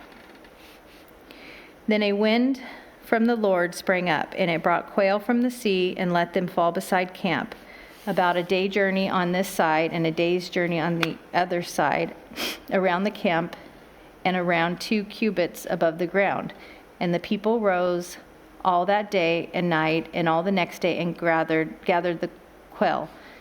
Those who gathered the least gathered 10 homers, and they spread them out among themselves around the camp. While all the meat was yet between their teeth, before it was consumed, the anger of the Lord was kindled against the people, and the Lord snuck down the people with a very great plague. Therefore the name of that place is called Kibroth Hattaavah, because they buried the people who had the cravings. From Kibroth Hattaavah, the people journeyed to Hazroth, and they remained at Hazroth. Chapter 12. Miriam and Aaron spoke against Moses because the Cushite women whom he had married for he had married a Cushite woman. And they said, "Has the Lord indeed spoken only through Moses? Has he not spoken through us also?" And the Lord heard. Now the man Moses was very meek, and more than all the people who were on the face of this earth. And suddenly the Lord said to Moses and to Aaron and Miriam, "Come out, you three, to the tent of the meeting." And the three of them came out, and the Lord came down to the pillar in a pillar of cloud and stood at the entrance of the tent and called Aaron and Miriam, and they both came forward. And he said, "Hear my words. If there is a prophet among you, I, the Lord, make myself known to him in a vision. I speak with him in a dream. Not so with my servant Moses. He is faithful in my house. With him I speak mouth to mouth clearly and not in riddles, and he beholds the form of the Lord. Why then were you not afraid to speak against my servant Moses?" And the anger of the Lord was kindled against them, and he departed. When the clouds removed from over the tent, behold, Miriam was leprous like snow, and Aaron turned towards Miriam, and behold, she was leprous. And Aaron said to Moses, "Oh, my Lord, do not punish us because we have done foolishly and have sinned. Let her not be the one dead, whose flesh is half eaten away when he comes out of his mother's womb." And Moses cried to the Lord, "Oh God, please heal her, please." But the Lord said to Moses, "If her father had but spit in her face, should she not be shamed 7 days? Let her be shut outside of camp 7 days, and after that she may be brought in again." So Miriam was shut outside of the camp 7 days, and the people did not set out on march until Miriam was brought in again. After that, the people set out from Hazeroth and camped in the wilderness of Paran. Chapter 13. The Lord spoke to Moses, saying, "Send men to spy out the land of Canaan, which I am giving to the people of Israel. For each tribe of their fathers you shall send a man, every one a chief among them." So Moses sent them from the wilderness of Paran according to the command of the Lord, all of the men who were heads of the people of Israel. And these were their names. From the tribes of Reuben, Shammah the son of Zachar; and the tribe of Simeon, Shaphat the son of Hori; the tribe of Judah, Caleb the son of Jephthah was the tribe of Ishkar; Eagle the son of Joseph from the tribe of Ephraim; Hosea the son of Nun, and from the tribe of Benjamin; Palti the son of Raphael, the tribe of Zebulun; Gadiel the son of Sadi, and the tribe of Joseph, that is, from the tribe of Manasseh; Gadi the son of Suzi from the tribe of Dan; Amiel the son of Jimenali, the tribe of Asher; Sether the son of Michael from the tribe of Naphtali; Nabai the son of Phosi, the tribe of Gad; Gul the son of Malki. These were the names of the men who Moses sent to spy out the land. And Moses called Hosea the son of Nun Joshua.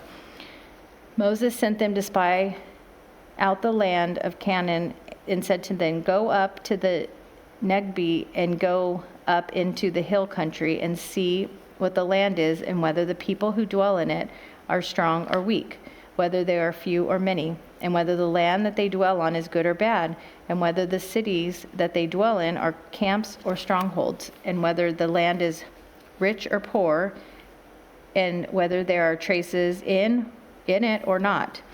Be good courage and bring some of the fruit of the land. And now the time of the season for the first ripe grapes." So when they went up and spied out the land from the wilderness of Zin to Rehob near the Lebo Hamath, they went up into the Negeb and came to Hebron, Ahman, Shisa, Talmai, and the descendants of Anak were there. Hebron was built 7 years before Zon in Egypt. And they came to the valley of Eshcol and cut down from the branch a single cluster of grapes, and they carried it on a pole between the two of them. They also brought some pomegranates and figs. That place was called the Valley of Eshcol because of the cluster the people of Israel cut down from there. At the end of the 40 days, they returned from spying out the land, and they came to Moses and Aaron and to all the congregation of the people of Israel in the wilderness of Paran and at Kadesh. They brought back word to them and to all the congregation and showed them the fruit of the land.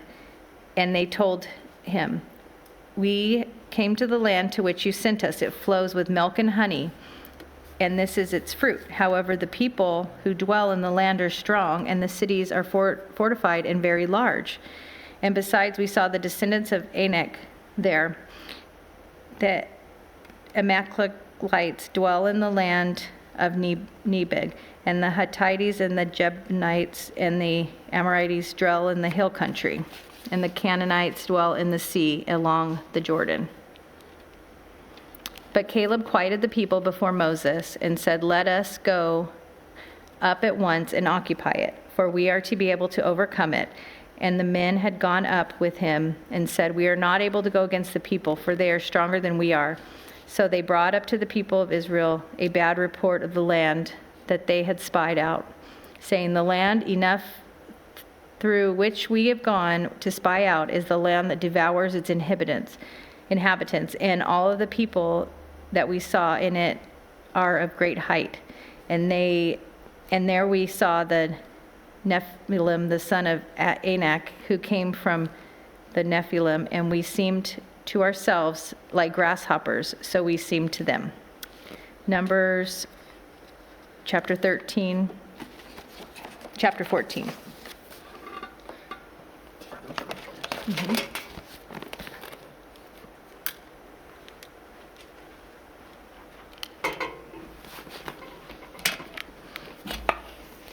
Numbers chapter 14.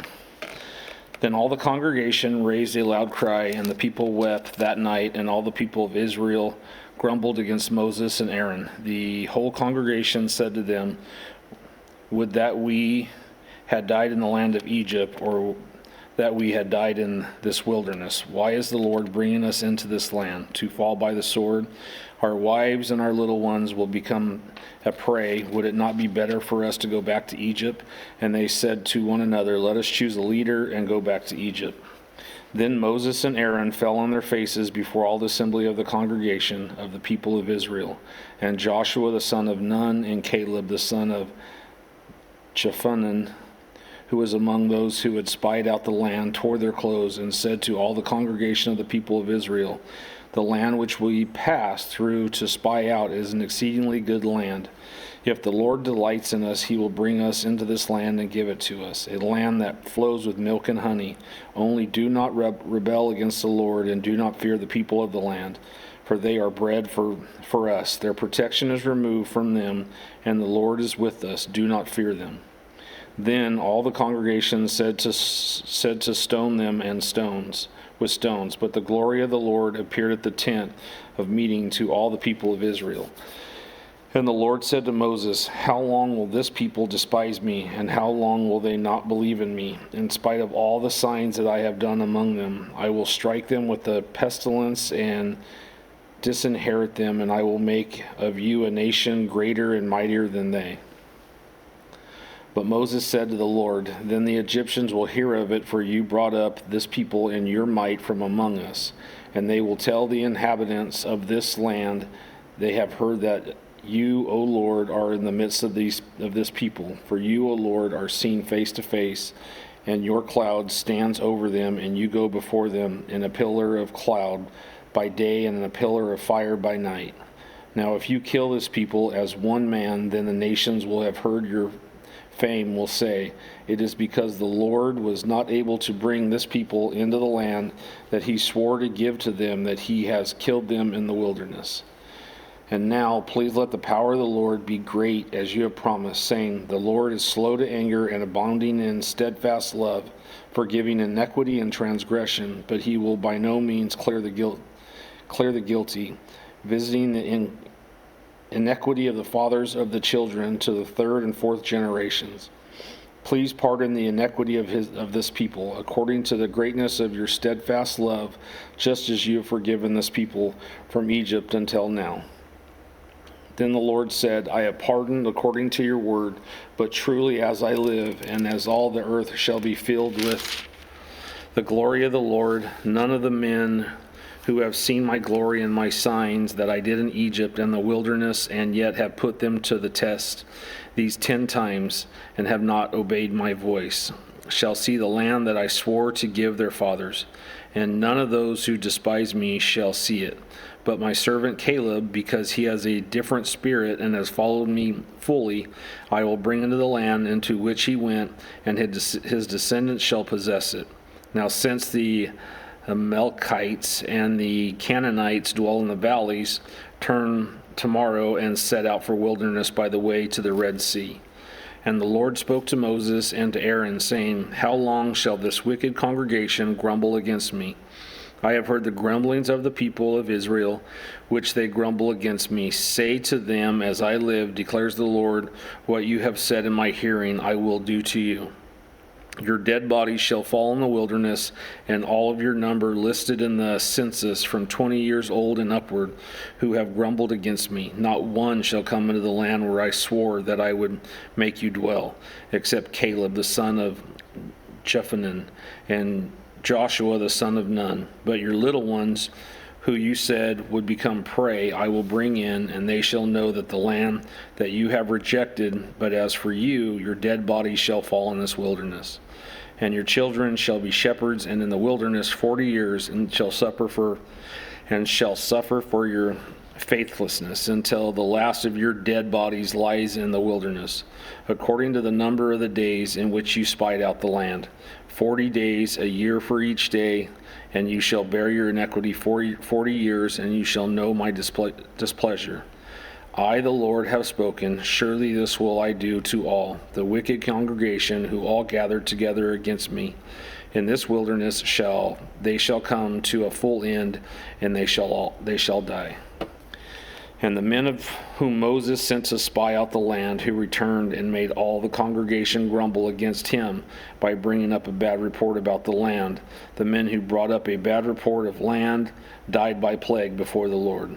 Of those men who went to spy out the land, only Joshua the son of Nun and Caleb the son of Jephunneh remained alive. When Moses told these words to all the people of Israel, the people mourned greatly, and they rose early in the morning and went up to the heights of the hill country, saying, here we are, we will go up to the place that the Lord has promised, for we have sinned. But Moses said, why now are you transgressing the command of the Lord, when that will not succeed? Do not go up, for the Lord is not among you, lest you be struck down before your enemies. For there the Amalekites and the Canaanites are facing you, and you shall fall by the sword. Because you have turned your back from following the Lord will not be with you. And they presumed to go up to the heights of the hill country, although neither the ark of the covenant of the Lord nor Moses departed out of the camp. Then the Amalekites and the Canaanites who lived in that hill country came down and defeated them, and pursued them, even to Hormah. Numbers chapter 15. The Lord spoke to Moses, saying, speak to the people of Israel, and say to them, when you come into the land you are to inhabit, which I am giving you, and you offer to the Lord from the herd or from the flock a flood offering, or a burnt offering, or a sacrifice to fulfill a vow, or as a freewill offering, or at your appointed feasts, to make a pleasing aroma to the Lord. Then he who brings his offering shall offer to the Lord a grain offering of the 10th of ephah of fine flour mixed with a quarter of hin of oil, and you shall offer with the burnt offering, or for the sacrifice, a quarter of hin of wine for the drinking offering for each lamb. Or for a ram you shall offer for a grain offering 2/10 of an ephah of fine flour mixed with a third of hin of oil. And for the drink of offering, you shall offer a third of a hin of wine, a pleasing aroma to the Lord. And when you offer a bull as a burnt offering or sacrifice to fulfill a vow for peace offerings to the Lord, then one shall offer with the bull of grain offering of 3/10 of an ephah of the fine flour, mixed with half a hin of oil, and you shall offer for the drink offering half a hin of wine, as a food offering, a pleasing aroma to the Lord. Thus it shall be done for each bull or ram, or for each lamb or young goat, as many as you offer, or shall you do with each one as many as there are. Every native Israelite shall do these things in this way, in the offering a food offering with a pleasing aroma to the Lord. And if a stranger is sojourning with you, or anyone is living permanently among you, and he wishes to offer a food offering with a pleasing aroma to the Lord, he shall do as you do. For the assembly there shall be one statute for you, and for the stranger who sojourns with you a statute forever throughout your generations. You and the sojourner shall be alike before the Lord. One law and one rule shall be for you and for a stranger who sojourns with you. The Lord spoke to Moses, saying, Speak to the people of Israel and say to them, When you come into the land to which I bring you, and when you eat of the bread of the land, you shall present a contribution to the Lord. Of the first of your dough you shall present a loaf as a contribution, like a contribution from the threshing floor. So shall you present it. Some of the first of your dough you shall give to the Lord as contribution throughout generations. But if you sin unintentionally and do not observe all these commandments that the Lord has spoken to Moses, and all that the Lord has commanded you by Moses from the day that the Lord gave commandment and onward throughout your generations, then, if it was done unintentionally without the knowledge of the congregation, all the congregation shall offer one bull from the herd for a burnt offering, a pleasing aroma to the Lord, with its grain offering and its drink offering according to the rule, and one male goat for a sin offering. And the priest shall make anointment for all of the congregation of the people of Israel, and they shall be forgiven because it was a mistake. And they have brought their offering, a food offering to the Lord, and their sin offering before the Lord for their mistake. And all the congregation of the people of Israel shall be forgiven, and the stranger who sojourns among them, because the whole population was involved in the mistake. If one person sins unintentionally, he shall offer a female goat, a year old, for a sin offering, and the priest shall make anointment before the Lord for the person who makes a mistake, when his sin unintentionally, to make anointment for him, and he shall be forgiven. You shall have one law for him who does anything unintentionally, for him who is native among the people of Israel, and for stranger who sojourns among them. But the person who does anything with a high hand, whether he is a native or a sojourner, reviles the Lord, and that person shall be cut off from among his people, because he has despised the word of the Lord and has broken his commandment. That person shall be utterly cut off, his iniquity shall be on him. While the people of Israel were in the wilderness, they found a man gathering sticks on the Sabbath day. And those who found him gathering sticks brought him to Moses and Aaron and to all the congregation. They put him in custody because it had not been made clear what would be done with him. And the Lord said to Moses, The man shall be put to death. All the congregation shall stone him with stones outside the camp. And all the congregation brought him outside the camp and stoned him to death with stones, as the Lord commanded Moses. The Lord said to Moses, Speak to the people of Israel and tell them to make tassels on the corners of their garments throughout their generations, and to put a cord of blue on the tassels of each corner. And it shall be a tassel for you to look at and remember all the commandments of the Lord, to do them. Do not follow after your own heart and your own eyes, which you are inclined to whore after. So you shall remember and do all my commandments and be holy to your God. I am the Lord your God, who brought you out of the land of Egypt to be your God. I am the Lord your God. Numbers chapter 16. Now Korah, the son of Izhar, son of Kohath, son of Levi, and Dathan, and Abiram, the sons of Eliab, and on the son of the Peleth, sons of Reuben, took men, and they rose up before Moses with a number of people from Israel, 250 chiefs of the congregation, chosen from the assembly, well-known men. They assembled themselves together against Moses and against Aaron and said to them, "You have gone too far, for all the congregation are holy, every one of them, and the Lord is among them. When then do you exalt yourselves above the assembly of the Lord?" When Moses heard it, he fell on his face, and he said to the Korah and his company, "In the morning the Lord will show who is his and who is holy, and will bring him near to him. The one whom he chooses he will bring near to him. Do this, take censers, Korah and all his company. Put fire in them and put incense on them before the Lord tomorrow. And the man whom the Lord chooses shall be the Holy One.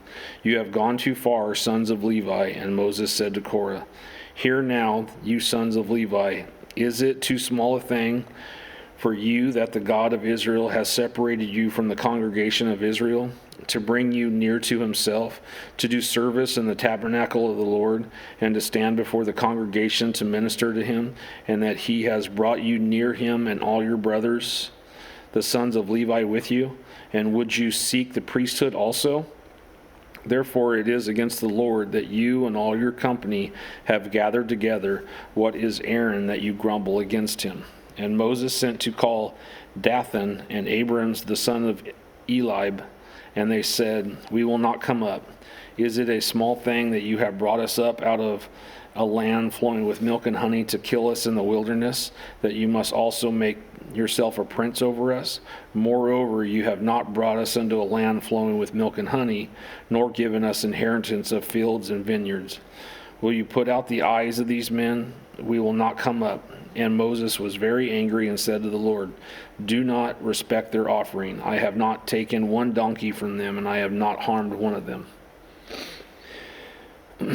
And Moses said to Korah, "Be present, you and all your company, before the Lord, you and they and Aaron tomorrow, and let every one of you take his censer and put incense on it, and every one of you bring before the Lord his censer.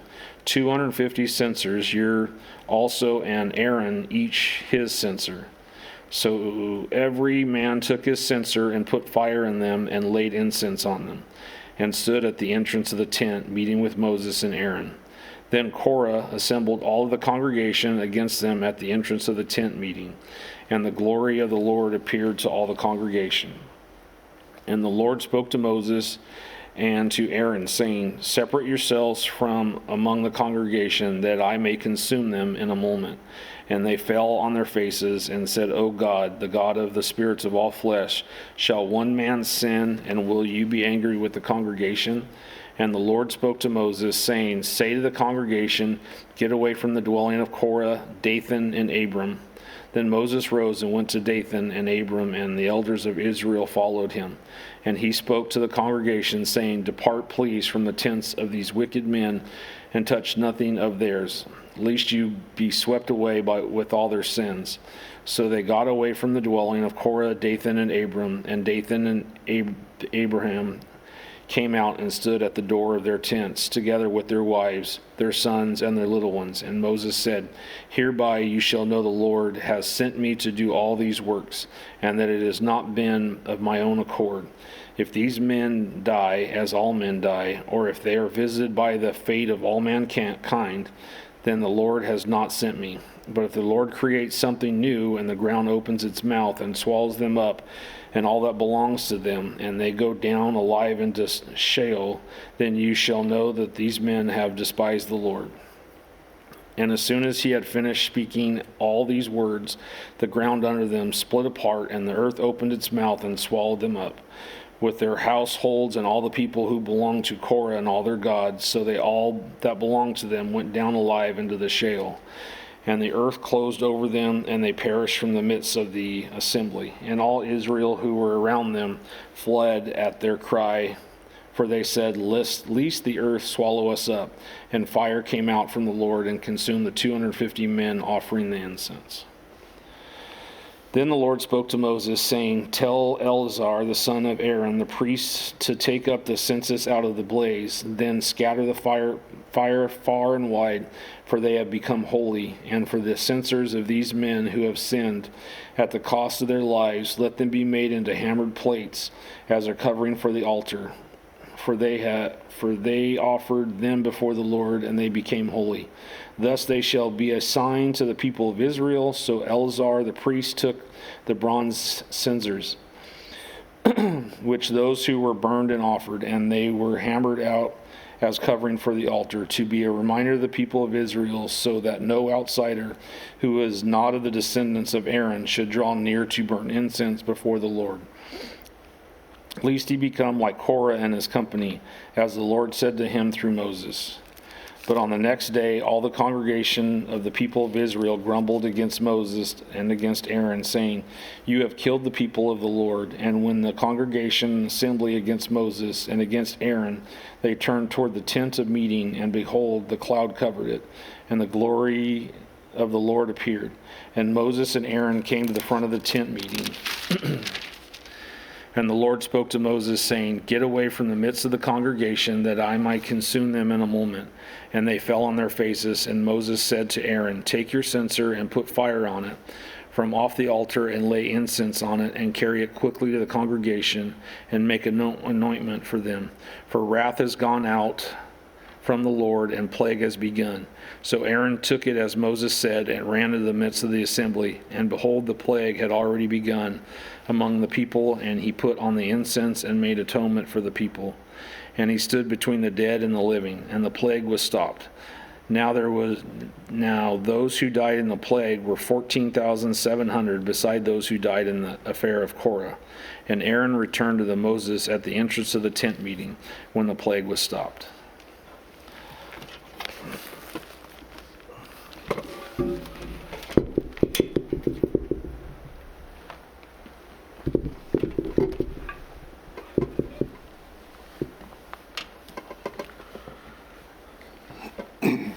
Numbers chapter 17, verse 1.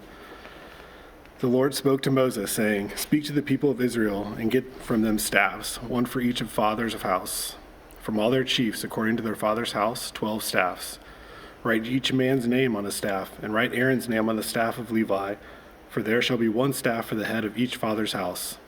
Then you shall deposit them in the tent of the meeting before the testimony, where I meet with you, and the staff of the man whom I choose shall sprout. Thus I will make to cease from me the grumblings of the people of Israel, which they grumble against you. Moses spoke to the people of Israel, and all their chiefs gave him staffs, one for each chief, according to their father's house, 12 staffs. And the staff of Aaron was among their staffs. And Moses deposited the staffs before the Lord in the tent of the testimony. On the next day Moses went into the tent of the testimony, and behold, the staff of Aaron for the house of Levi had sprouted, and put forth buds, and produced blossoms, and it bore ripe almonds. Then Moses brought out all the staffs from before the Lord to all the people of Israel, and they looked, and each man took his staff. And the Lord said to Moses, Put back the staff of Aaron before the testimony, to be kept as a sign for the rebels, that you may make an end to their grumblings against me, lest they die. Thus did Moses, as the Lord commanded him, so he did. And the people of Israel said to Moses, Behold, we perish, we are undone, we are all undone. Everyone who comes near to the tabernacle of the Lord shall die. Are we all to perish? Numbers chapter 18. So the Lord said to Aaron, You and your sons and your father's house with you shall bear iniquity connected with the sanctuary, and you and your sons with you shall bear iniquity connected with your priesthood. And with you bring your brothers also, the tribe of Levi, the tribe of your father, that you may join you and minister to you, while you and your sons with you are bent before the tent of the testimony. They shall keep guard over you and over the whole tent, but shall not come near to the vessels of the sanctuary or to the altar, lest they and you die. They shall join you and keep guard over the tent of meeting for the service of the tent, and no outsider shall come near you. And you shall keep guard over the sanctuary and over the altar, that there may never again be wrath on the people of Israel. And behold, I have taken your brothers, the Levites, from among the people of Israel. They are a gift to you, given to the Lord, to do the service of the tent of meeting. And you, your sons, with you shall guard your priesthood for all that concerns the altar, and that is within the veil, and you shall serve. I give your priesthood as a gift, and any outsider who comes near shall be put to death." Then the Lord spoke to Aaron, "Behold, I have given you charge of the contributions made to me, all the consecrated things of the people of Israel. I have given them to you as a portion, and to your sons as a perpetual due. This shall be yours of the most holy things, reserved from the fire. Every offering of theirs, every grain offering of theirs, and every sin offering of theirs, and every guilt offering of theirs, which they render to me, shall be most holy to you and to your sons. In a most holy place you shall eat it. Every male may eat it. It is holy to you. This is also yours, the contribution of their gift, all the wave offerings of the people of Israel. I have given them to you and to your sons and daughters with you as a perpetual due. Everyone who is clean in your house may eat it. All the best of the oil and all the best of the wine and of the grain, the first fruits of what they give to the Lord, I give to you. The first ripe fruits of all that is in their land, which they bring to the Lord, shall be yours.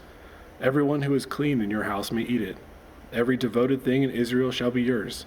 Everything that opens the womb of all flesh, whether man or beast, which they offer to the Lord, shall be yours. Nevertheless, the firstborn of man you shall redeem, and the firstborn of unclean animals you shall redeem. And their redemption price, at a month old you shall redeem them, you shall fix at 5 shekels in silver, according to the shekel of sanctuary, which is 20 gerahs. But the firstborn of a cow, or the firstborn of a sheep, or the firstborn of a goat, you shall not redeem. They are holy. You shall sprinkle their blood on the altar, and shall burn their fat as a food offering, with a pleasing aroma to the Lord. But their flesh shall be yours, as the breast that is waved, as the right thigh are yours. All the holy contributions that the people of Israel present to the Lord, I give to you and to your sons and daughters with you as a perpetual due.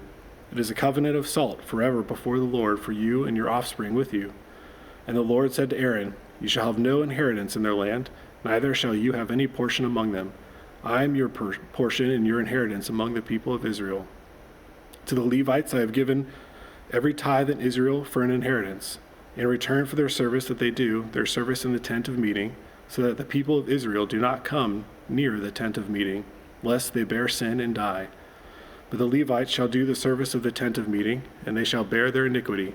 It shall be perpetual statute throughout your generations, and among the people of Israel they shall have no inheritance. For the tithe of the people of Israel, for which they present as a contribution to the Lord, I have given to the Levites for an inheritance. Therefore I have said of them that they shall have no inheritance among the people of Israel. And the Lord spoke to Moses, saying, Moreover, you shall speak and say to the Levites, When you take from the people of Israel the tithe that I have given you from them for your inheritance, then you shall present a contribution from it to the Lord, a tithe of the tithe. And your contribution shall be counted to you as though it were the grain of the threshing floor, and as the fullness of the winepress. So you shall also present a contribution to the Lord from all your tithes, which you receive from the people of Israel. And from it you shall give the Lord's contribution to Aaron the priest. Out of all the gifts to you, you shall present every contribution due to the Lord. From each its best part is to be dedicated. Therefore you shall say to them, When you have offered from it the best of it, then the rest shall be counted to the Levites as produce of the threshing floor, and as produce of the winepress. And you may eat it in any place, you and your households, for it is your reward in return for your service in the tent of meeting. And you shall bear no sin by reason of it, when you have contributed to the best of it, but you shall not profane the holy things of the people of Israel, lest you die. Numbers chapter 19. Now the Lord spoke to Moses and to Aaron, saying, This is the statute of the law that the Lord has commanded. Tell the people of Israel to bring you a red heifer without defect, in which there is no blemish, and on which a yoke has never come. And you shall give it to Eleazar the priest, and it shall be taken outside the camp and slaughtered before him. And Eleazar the priest shall take some of its blood with his finger, and sprinkle some of its blood toward the front of the tent of meeting 7 times. And the heifer shall be burned in his sight. Its skin, its flesh, and its blood with its dung shall be burned. And the priest shall take cedar wood and hyssop and scarlet yarn, and throw them into the fire, burning the heifer. Then the priest shall wash his clothes and bathe his body in water, and afterward he may come into the camp. But the priest shall be unclean until evening. The one who burns the heifer shall wash his clothes in water, and bathe his body in water, and shall be unclean until evening. And a man who is clean shall gather up the ashes of the heifer and deposit them outside the camp in a clean place. and they shall be kept from the water for impurity for the congregation of the people of Israel. It is a sin offering. And the one who gathers the ashes of the heifer shall wash his clothes and be unclean until evening. And this shall be the perpetual statute for the people of Israel and for the stranger who sojourns among them. Whoever touches the dead body of any person shall be unclean 7 days. He shall cleanse himself with the water on the 3rd day and on the 7th day, and so be clean. But if he does not cleanse himself on the 3rd day and on the 7th day, he will not become clean. Whoever touches a dead person, the body of anyone who has died, and does not cleanse himself,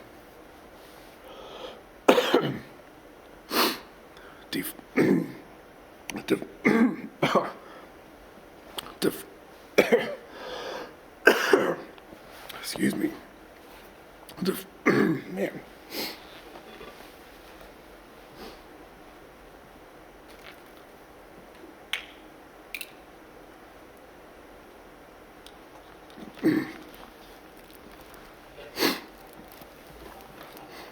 Whoever touches a dead person, the body of anyone who has died, and does not cleanse himself, defiles the tabernacle of the Lord.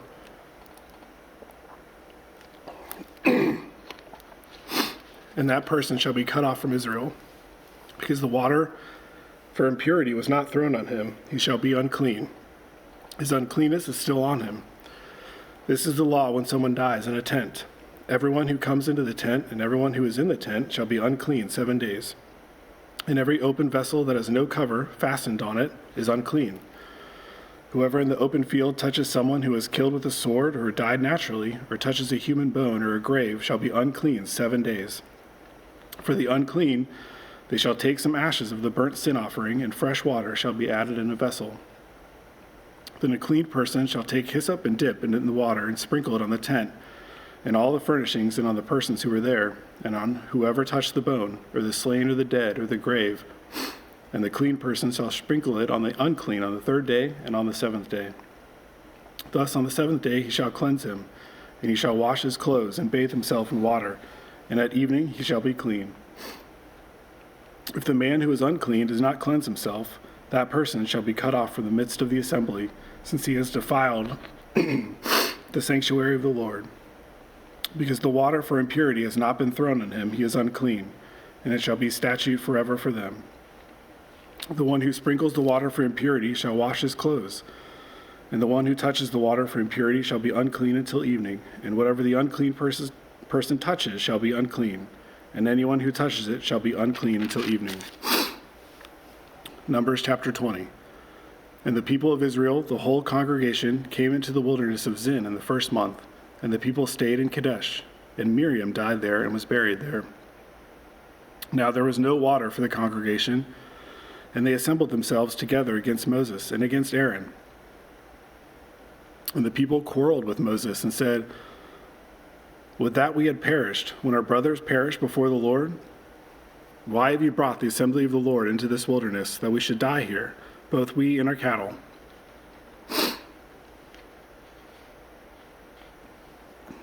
And why have you made us come out of Egypt to bring us to this evil place? It is no place for grain.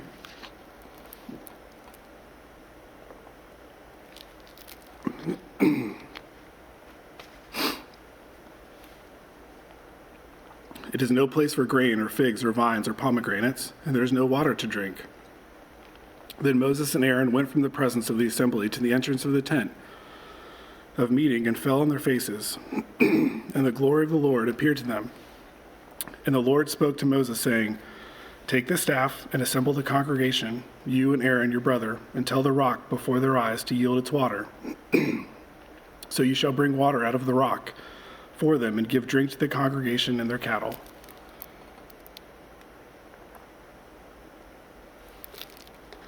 And Moses took the staff from before the Lord as he commanded him.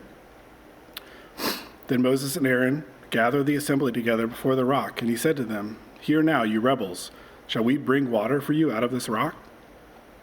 And Moses lifted up his hand and struck the rock with his staff twice, and water came out abundantly. And the congregation drank and their livestock. And the Lord said to Moses and Aaron, "Because you did not believe in me, to uphold me as holy in the eyes of the people of Israel, therefore you shall not bring this assembly into the land that I have given them. These are the waters of Meribah, for the people of Israel quarreled with the Lord, and through them he showed himself holy. Moses sent messengers from Kadesh to the king of Edom. Thus says, your brother Israel, you know all the hardship that we have met, how our fathers went down to Egypt, and we lived in Egypt a long time. And the Egyptians dealt harshly with our fathers. And when we cried to the Lord, he heard our voice and sent an angel and brought us out of Egypt. And here we are in Kadesh, a city on the edge of your territory. Please let us pass through your land. We will not pass through the field or vineyard, or drink water from a well. We will go along the king's highway. We will not turn aside to the right hand or to the left until we have passed through your territory. But Edom said to him, you shall not pass through, lest I come out with a sword against you. And the people of Israel said to him, we will go up by the highway, and if we drink of your water, I and my livestock, then I will pay for it. Let me only pass through on foot, nothing more. But he said, you shall not pass through. And Edom came out against them with a large army and with a strong force. Thus Edom refused to give Israel passage through his territory, so Israel turned away from him. And they journeyed from Kadesh, and the people of Israel, the whole congregation, came to Mount Hor. And the Lord said to Moses and Aaron at Mount Hor, on the border of the land of Edom, let Aaron be gathered to his people, for he shall not enter the land that I have given to the people of Israel, because you rebelled against my command at the waters of Meribah. Take Aaron and Eleazar his son, and bring them up to Mount Hor, and strip Aaron of his garments, and put them on Eleazar his son. And Aaron shall be gathered to his people, and shall die there. Moses did as the Lord commanded, and they went up Mount Hor in the sight of all the congregation.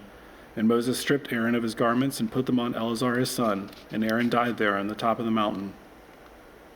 Then Moses and Eleazar came down from the mountain, and when all the congregation saw that Aaron had perished, all the house of Israel wept for Aaron 30 days.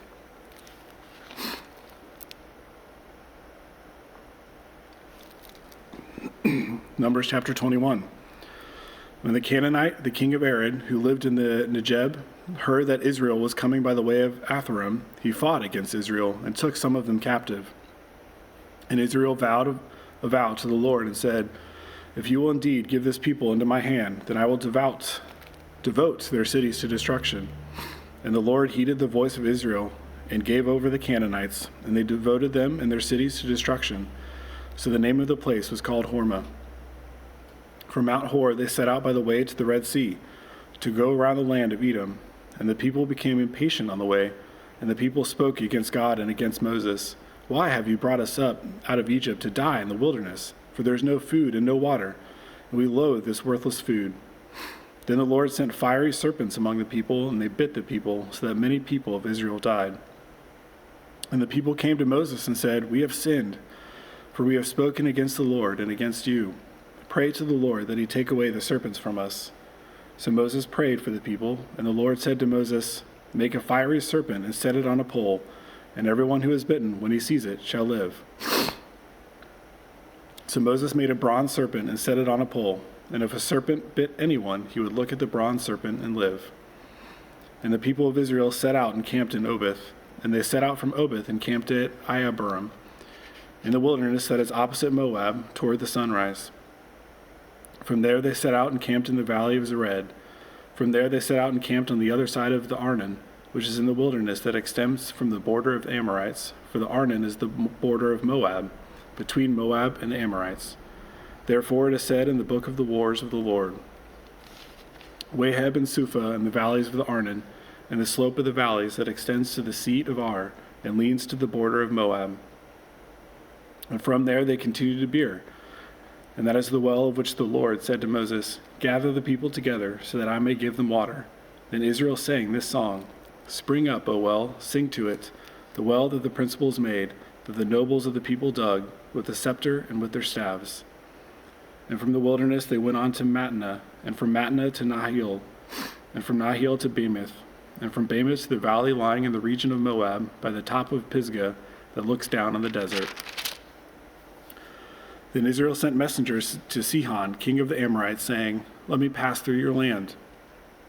We will not turn aside into field or vineyard. We will not drink the water of a well. We will go by the king's highway until we have passed through your territory. But Sihon would not allow Israel to pass through his territory. He gathered all his people together and went out against Israel to the wilderness and came to Jahaz and fought against Israel.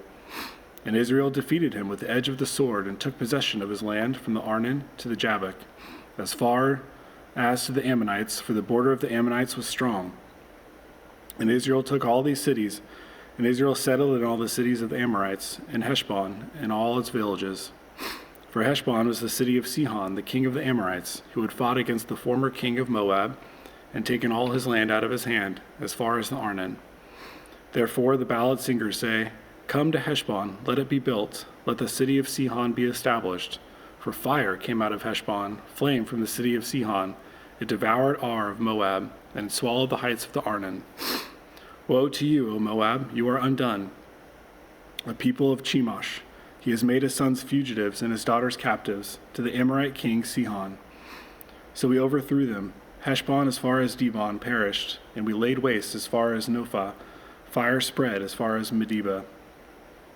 Thus Israel lived in the land of the Amorites.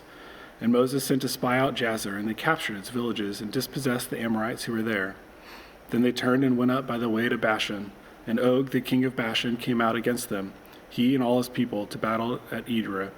But the Lord said to Moses, "Do not fear him, for I have given him into your hand, and all his people, and his land. And you shall do to him as you did to Sihon, king of the Amorites, who lived at Heshbon." So they defeated him and his sons, and all his people, until he had no survivor left, and they possessed his land. Chapter 22. Then the people of Israel set out and camped in the plains of Moab beyond the Jordan at Jericho. Numbers chapter 22, verse 2.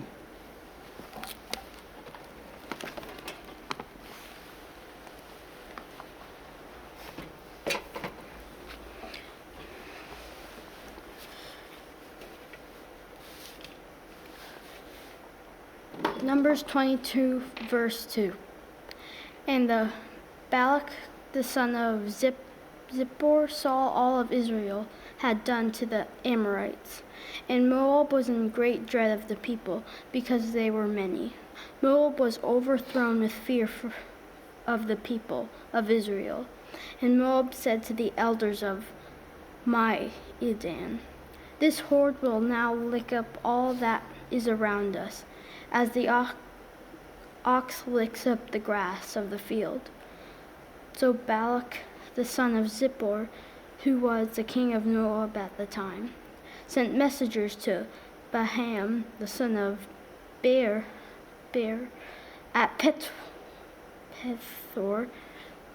which is near the river, in the land of the people of Ammon, called to him, saying, "Behold, the people has come out of Egypt. They cover the face of the earth, and they are dwelling opposite me. Come now, curse this people for me, since they are too mighty for me. Perhaps I shall be able to defeat them and drive them from the land. For I know that he whom you blessed is blessed, and he whom you cursed is cursed." So the elders of Moab and the elders of Midian departed with the fees for divination in their land. They came to Balaam and gave the Balak's message, and he said to them, "Lodge here tonight, and I will bring back word to you, as the Lord speaks to me." So the princes of Moab stayed with Balaam, and the God came to Balaam and said, Who are these men with you?" And Balaam said to God, "Balak, son of Zippor, king of Moab. He has sent me, saying, Behold, the people has come out of Egypt, and it covers the face of the earth. Now come, curse them for me. Perhaps I shall be able to fight against them and drive them out." And God said to Balaam, "You shall not go with them. You shall not curse the people, for they are blessed." So Balaam rose in the morning and said to the princes of Balak, "Go to your own land, for the Lord has refused to let me go with you." So the princes of Moab rose and went to Balak and said, "Balaam has refused to come with us." Once again Balak has sent princes more in number and honorable than these. And they came to Balaam and said to him, Thus says Balak son of Zippor, let nothing hinder you from coming to me, for I will surely do great honor to whatever you say to me that I will do. Come, curse this people for me. But Balaam answered and said to the servants of Balak, Though Balak were to give me this house full of silver and gold, I could not go beyond the command of the Lord my God to do less or more. So you too, please stay here tonight, that I may know what more the Lord has said to me. And God came to Balaam at night and said to him, The men have come to call you, rise and go with them, but only do what I tell you. So Balaam rose in the morning and saddled his donkey and went with the princes of Moab. But God's anger was kindled because he went, and the angel of the Lord took his stand in his way as the adversary. Now he was riding on a donkey, and his 2 servants were with him. And the donkey saw the angel of the Lord standing on the road with a drawn sword in his hand. And the donkey turned aside of the road and went into the field. And Balaam struck the donkey to turn her on the road. The angel of the Lord stood on the narrow path between the vineyards, with the wall on either side. And when the donkey saw the angel of the Lord, she pushed against the wall and pressed Balaam's foot against the wall. So he struck her again. And then the angel of the Lord went ahead and stood in the narrow place where there is no way to turn either right or to the left. When the donkey saw the angel of the Lord, she lay down under Balaam, and Balaam's anger was kindled, and he struck the donkey with his staff. Then the Lord opened the mouth of the donkey, and she said to Balaam, What have I done to you that you have struck me these 3 times? And Balaam said to the donkey, Because you have made a fool of me, and I wish to have a sword in my hand, for then I would kill you. And the donkey said to Balaam, I am not your donkey on which you have ridden all. Am I not your donkey that you have ridden all your life long to this day? Is it my habit to treat you this way? And he said, No. Then the Lord opened the eyes of Balaam, and he saw the angel of the Lord standing in the way, with his drawn sword on his hands. And he bowed down and fell on his face. The angel of the Lord said to him, Why have you struck your donkey these 3 times? Behold, I have come out to oppose you, because your way is persevered before me. The donkey saw me and turned aside before me these 3 times. If she had not turned aside from me, surely just now I would have killed you and let her live. Then Balaam said to the angel of the Lord, I have sinned, for I do not know that you stood in the road against me. Now therefore, if it is evil in your sight, I will turn back. And the angel of the Lord said to Balaam, Go with the men, but speak only the word that I tell you. So Balaam went on with the princes of Balak. When Balak heard that Balaam had come, he went on to meet him at the city of Moab, on the border formed by Aron, at the extremity of the border. And Balak said to Balaam, Did I not send to you to call you? Why did you not come to me? And I am able to honor you. Balaam said to Balak, Behold, I have come to you. Have I not now any power of my own to speak things?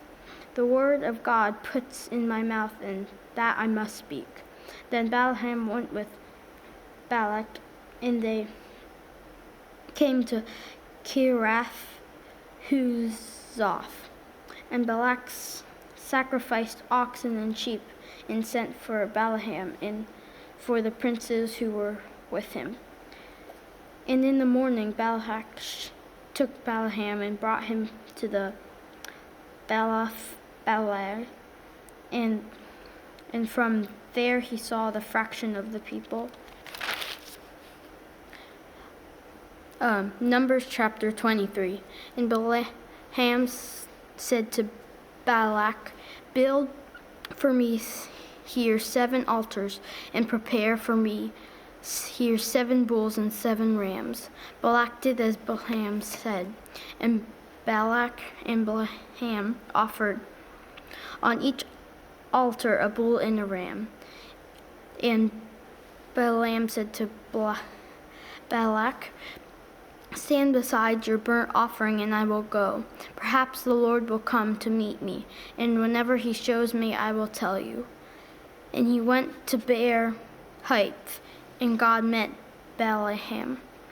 And Balaam said to him, "I have arranged the 7 altars, and I had offered on each altar a bull and a ram." The Lord put a word in Balaam's mouth and said, "Return to Balak, and thus you shall speak." And he returned to him, and behold, he and all the princes of Moab were standing beside the burnt offering. And Balaam took up his discourse and said, "From Aram Balak has brought me here, the king of Moab, from the eastern mountains. Come, curse Jacob for me, and come, denounce Israel. How can I curse whom God has not cursed? How can I denounce who the Lord has not denounced? For from the top of the crags I see him, from the hills I behold him. Behold, a people dwelling alone and not counting itself among the nations. Who can count the dust of Jacob, or the number of ports of Israel? Let me die the death of an upright, and let me end like this." And Balak said to Balaam, "What have you done to me? I took you to curse my enemies, and behold, you have done nothing but bless them." And he answered and said, Must I not take care to speak what the Lord has put in my mouth? And Balak said to him, "Please come with me to another place from which you may see them. You may see only a fraction of them, and shall not see them at all. Then curse them for me from there." And he took him to the field of Zophim, to the tip of Pisgah, and built 7 offered the bull and a ram on each altar. And Balaam said to Balak, "Stand here beside your burnt offering, while I meet the Lord over here." And the Lord met Balaam and put a word in his mouth and said, "Return to Balak, and thus you shall speak." And he came to him, and behold, he was standing beside the burnt offering with the princes of Moab with him. Then Balak said to him, What has the Lord spoken?" And Balak took up his discourse and said, "Rise, Balak, and hear. Give ear to me, O son of Zippor. God is not a man, that he should lie, or a son of man, that he should change his mind. Has he said, and will he not do it? Or has he spoken, and he will not fulfill it? Behold, I received a command to bless, and he has blessed, and I cannot revoke it. He has not beheld the misfortune in Jacob, nor has he seen trouble in Israel. The Lord their God is with them, and the shout of a king is among them. God brings them out of Egypt, and is for them like the horns of a wild ox. For there is no enchantment against Jacob, no divination against Israel. Now I shall be said of Jacob and Israel, what has God wrought? And behold, a people, as a lioness, it rises up, and as a lion it lifts itself. It does not lie down until it has devoured its prey and drunk the blood of the slain. And Balak said to Balaam, do not curse them at all, and do not bless them at all. But Balaam answered Balak, did I not tell you all that the Lord says I must do? And Balak said to Balaam, come now, and I will take you to another place. Perhaps it will please God that you may curse them for me from here. So Balak took Balaam to the top of the Peor, which overlooks the desert. And Balaam said to Balak, build for me 7 altars and prepare 7 bulls and 7 rams. And Balak did as Balaam had said, and offered the bull and the ram on each altar. Numbers chapter 24. When Balaam saw that it pleased the Lord to bless Israel, he did not go, as at other times, to look for the omens, but set his face toward the wilderness. And Balaam lifted his eyes and saw Israel camping tribe by tribe. And the Spirit of God came upon him, and he took up his discourse and said, the oracle of Balaam, the son of Beor, the oracle of the man whose eye is opened, the oracle of him who hears the word of God, who sees the vision of the Almighty, falling down with his eyes uncovered. How lovely are your tents, O Jacob, your encamps, O Israel, like palm groves that have stretched afar, like gardens beside a river, like aloes that the Lord has planted, like cedar trees beside the waters. Water shall flow from him like from his buckets, and his seed shall be in many waters. His king shall be higher than Agag, and his kingdom shall be exalted. God brings him out of Egypt, and is for him like the horns of a wild ox, and he shall eat up the nations and his adversaries, and shall break their bones into pieces and pierce them with his arrows. He crouched and he lay down like a lion and like a lioness who will arouse him. Blessed are those who bless you, and cursed are those who curse you. And Balak's anger was kindled against Balaam, and he struck his hands together. And Balak said to Balaam, I call you to curse my enemies, and behold, you have blessed them these 3 times. Therefore, now flee to your own place. I say, I will certainly honor you, but the Lord has held you back from honor. And Balaam said to Balak, did I not tell you, your messengers who sent me, if Balak should give me this house full of silver and gold, I will not be able to go beyond the word of the Lord, to do either good or bad, of my own will, which the Lord speaks, that I speak. And now, behold, that I am going to my people. Come, I will let you know what this people will do to your people in the later days. And he took up his discourse and said, the oracle of Balaam, the son of Beor, the oracle of the man whose eye is opened, the oracle of him who hears the words of God, and knows the knowledge of the Most High, who sees the vision of the Almighty falling down with his eyes uncovered.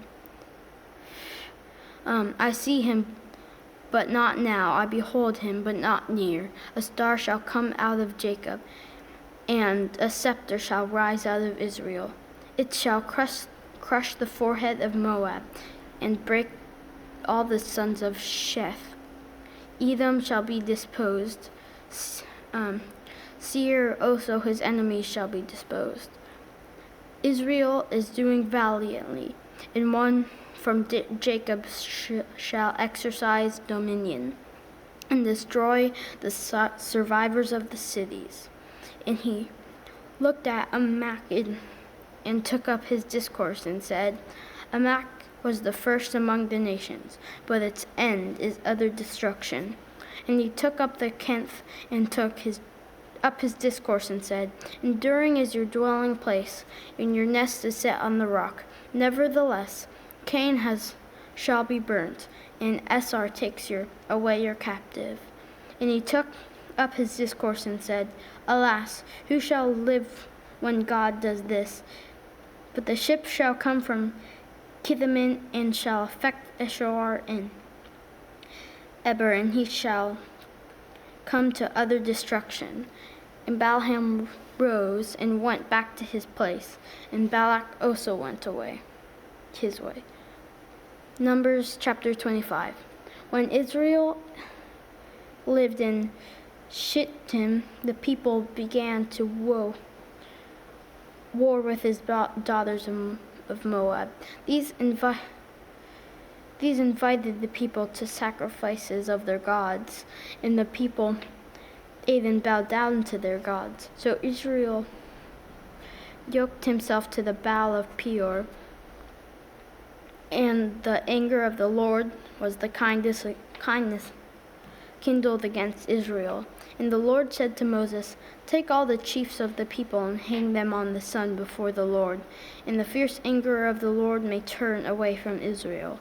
And Moses said to the judges of Israel, "Each of you killed those men who have yoked themselves of Baalim of Peor."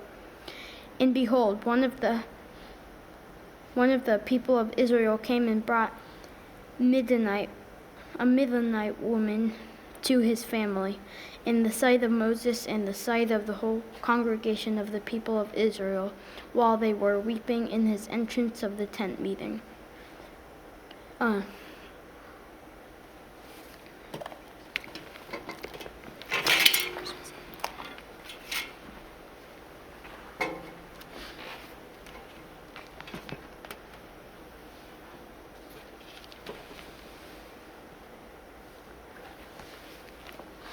When Phinehas, the son of Eleazar, son of Aaron the priest, saw it, he rose and left the congregation and took a spear in his hand and went after the man of Israel into the chamber and pierced both of them, the man of Israel and the woman through her belly.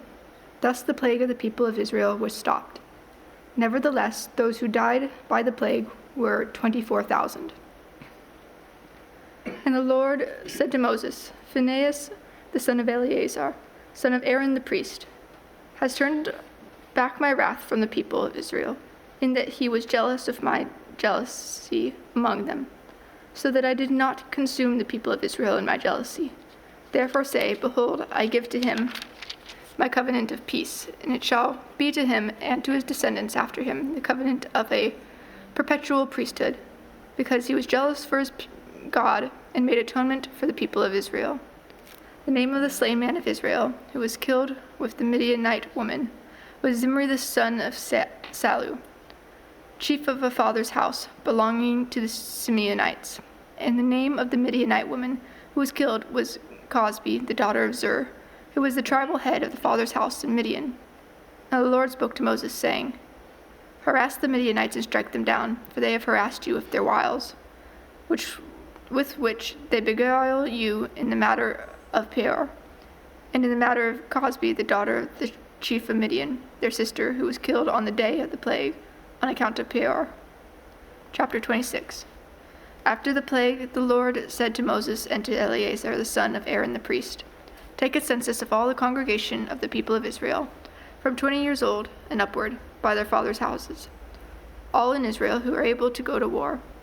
And Moses and Eleazar the priest spoke with them in the plains of Moab by the Jordan at Jericho, saying, "Take a census of the people from 20 years old and upward, as the Lord commanded Moses."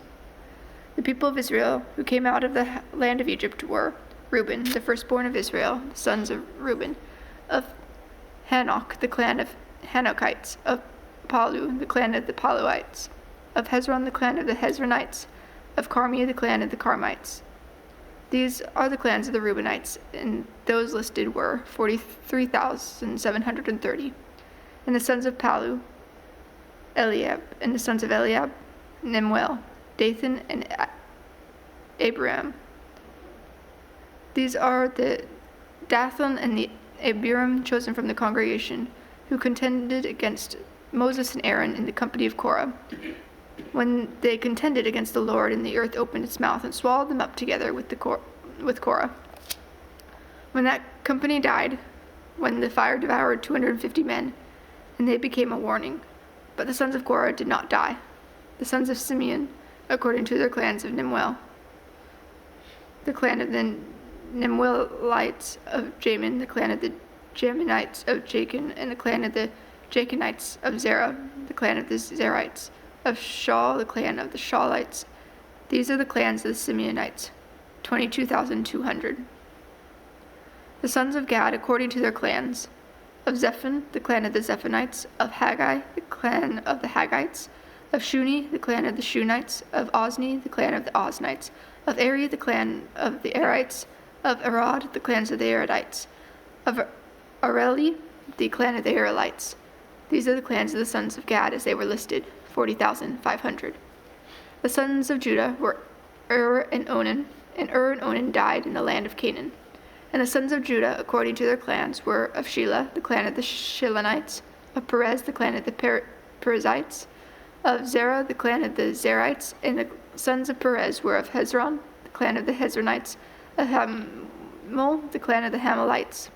These are the clans of Judah as they were listed, 76,500. The sons of Issachar, according to their clan: of Tola, the clan of the Tolites; of Puvah, the clan of the Punites; of Jashub, the clan of the Jashubites; of Shimron, the clan of the Shimronites.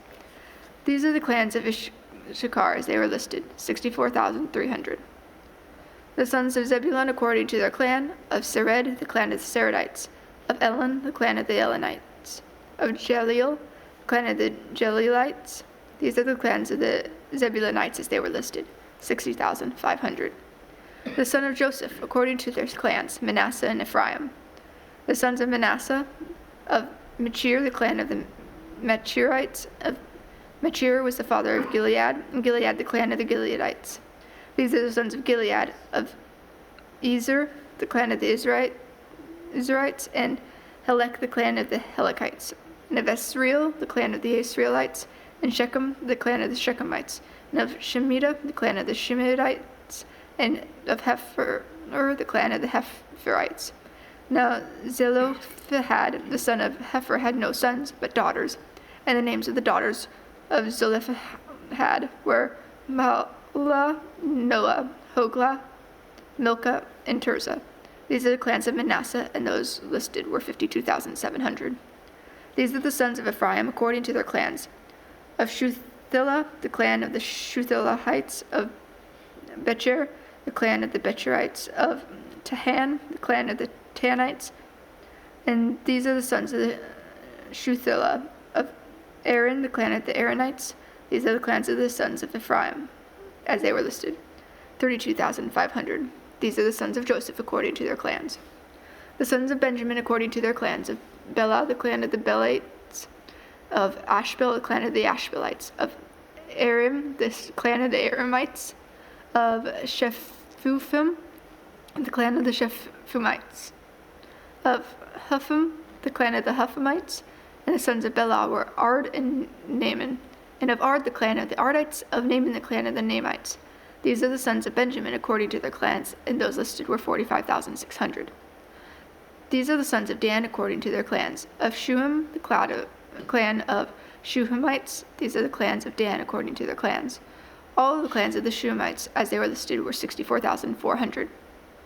The sons of Asher, according to their clans: of Imnah, the clan of the Imnites; of Ishvi, the clan of the Ishvites; of Beriah, the clan of the Berites; of the sons of Beriah: of Heber, the clan of the Heberites; of Malchiel, the clan of the Malchielites. And the name of the daughters of Asher was Sarah.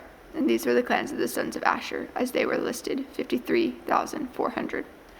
The sons of Naphtali, according to their clans: of Jeziel, the clan of the Jezreelites; of Guni, the clan of the Gunites; of Jezer, the clan of the Jezerites; of Shillem, the clan of the Shillemites. These are the clans of Naphtali, according to their clans, and those listed were 45,400. This was a list of the people of Israel, 601,730. The Lord spoke to Moses, saying, Among these the land shall be divided for inheritance according to the number of the names. To a large tribe you shall give a large inheritance, and to a small tribe you shall give a small inheritance. Every tribe shall be given its inheritance in proportion to its list. But the land shall be divided by lot, according to the names of the tribes of their fathers they shall inherit. Their inheritance shall be divided according to a lot, between the larger and the smaller. This was a list of the Levites according to their clans. Of Gershon, the clan of the Gershonites. Of Kohath, the clan of the Kohathites. Of Merari, the clan of the Merarites. And these are the clans of Levi. The clan of the Libanites, the clan of the Hebronites, the clan of the Mahlites, the clan of the Mushites, the clan of the Korahites. And Kohath was the father of Amram. The names of Amram's wife was Jochebed, and the daughter of Levi, who was born to Levi in Egypt. And she bore to Amram Aaron, and Moses and Miriam, their sister. And to Aaron were born Nadab, Abihu, Eleazar, and Ithamar. But Nadab and Abihu died when they offered unauthorized fire before the Lord. And those listed were 23,000, every male from a month old and upward. For they were not listed among the people of Israel, because there was no inheritance given to them among the people of Israel. These were those listed by Moses and Eleazar the priest, who listed the people of Israel in the plains of Moab by the Jordan at Jericho. But among these there was not one of those listed by Moses and Aaron the priest, who had listed the people of Israel in the wilderness of Sinai. For the Lord had said of them, they shall die in the wilderness. Not one of them was left, except Caleb the son of Jephunneh and Joshua the son of Nun. Chapter 27. Then drew near the daughters of Zelophehad the son of Hepher, son of Gilead, son of Machir, son of Manasseh, from the clan of Manasseh, the son of Joseph. The names of his daughters were Mahlal, Noah, Hoglah, Milcah, and Tirzah. And they stood before Moses and before Eleazar the priest, and before the chiefs of the congregation, at the entrance of the tent of meeting, saying, Our father died in the wilderness. He was not among the company of those who gathered themselves together against the Lord in the company of Korah, but died for his own sin, and they had no sons. Why should the name of our father be taken away from his clan because he had no son? Give to us a possession among our father's brothers.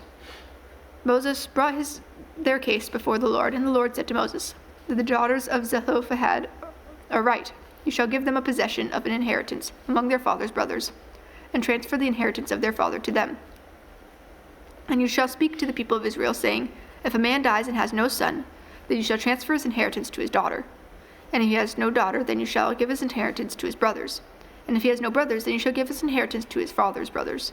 And if his father has no brothers, then you shall give his inheritance to his nearest kinsman of his clan, and he shall possess it, and it shall be for the people of Israel a statute and a rule, as the Lord commanded Moses. The Lord said to Moses, Go up into this mountain of Abiram, and see the land that I have given to the people of Israel. When you have seen it, you shall be gathered to your people, as your brother Aaron was. Because you rebelled against my word in the wilderness of Zin when the congregation quarreled, failing to uphold me as holy at the waters before their eyes. These are the waters of Meribah, at Kadesh in the wilderness of Zin. Moses spoke to the Lord, saying, That the Lord, the God of the spirits of all flesh, appoint a man over the congregation, who shall go out before them, and come in before them, who shall lead them out and bring them in, and the congregation of the Lord may not be as a sheep that have no shepherd. So the Lord said to Moses, Take Joshua the son of Nun, a man in whom is a spirit, and lay your hand on him. Make him stand before Eleazar the priest and all the congregation, and you shall commission him in their sight. You shall invest him with some of your authority, that all the congregation of the people of Israel may obey. And he shall stand before Eleazar the priest, who shall inquire for him, by the judgment of the Urim before the Lord. At his word they shall go out, and at his word they shall come in, both he and all the people of Israel with him, and the whole congregation. And Moses did as the Lord commanded him. He took Joshua and made him stand before Eleazar the priest and the whole congregation, and he laid his hands on him and commissioned him as the Lord directed through Moses. Numbers 28. The Lord spoke to Moses, saying, Command the people of Israel and say to them, My offering, my food, for my food offerings and my pleasing aroma, you shall be careful to offer me, as it is appointed time. And you shall say to them, This is the food offering that you shall offer to the Lord, 2 male lambs a year, without blemish, day by day, as a regular offering. The one lamb you shall offer in the morning, and the other lamb you shall offer at twilight. Also 1/10 of an ephah of fine flour for a grain offering, mixed with a quarter of a hin of beaten oil. It is a regular burnt offering, which was ordained at the Mount Sinai for a pleasing aroma, a food offering to the Lord. Its drink offering shall be a quarter of a hin for each lamb. In the holy place you shall pour out a drink offering of strong drink to the Lord. The other lamb you shall offer at twilight, like the grain offering of the morning, and like its drink offering you shall offer it as food offering, with a pleasing aroma to the Lord. On the Sabbath day, 2 male lambs, a year old, without blemish, and 2/10 of an ephah of fine flour for a grain offering, mixed with oil, and its drinking offering. This is the burnt offering of every Sabbath, besides the regular burnt offering and its drink offering.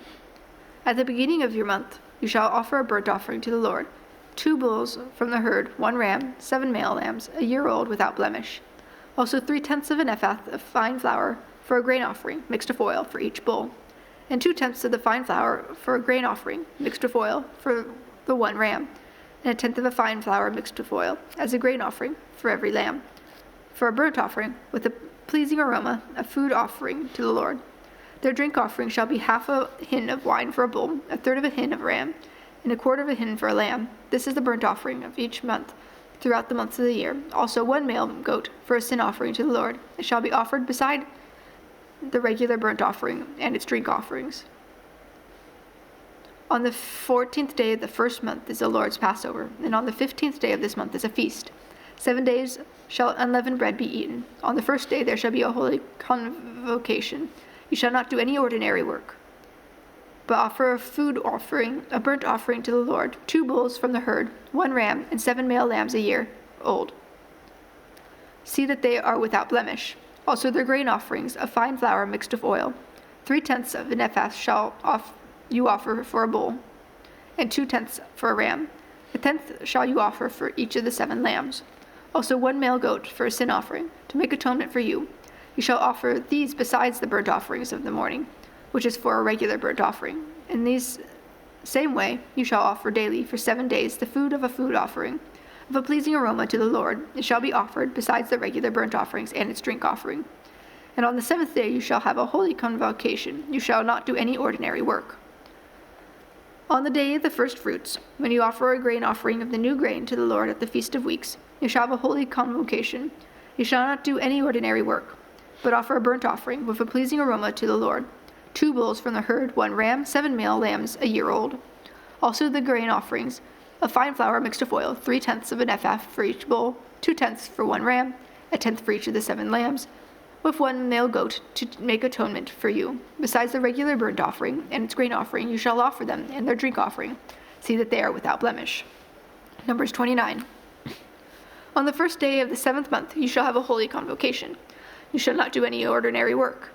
It is a day for you to blow the trumpets, and you shall offer a burnt offering for a pleasing aroma to the Lord, 1 bull from the herd, 1 ram, 7 male lambs a year old without blemish.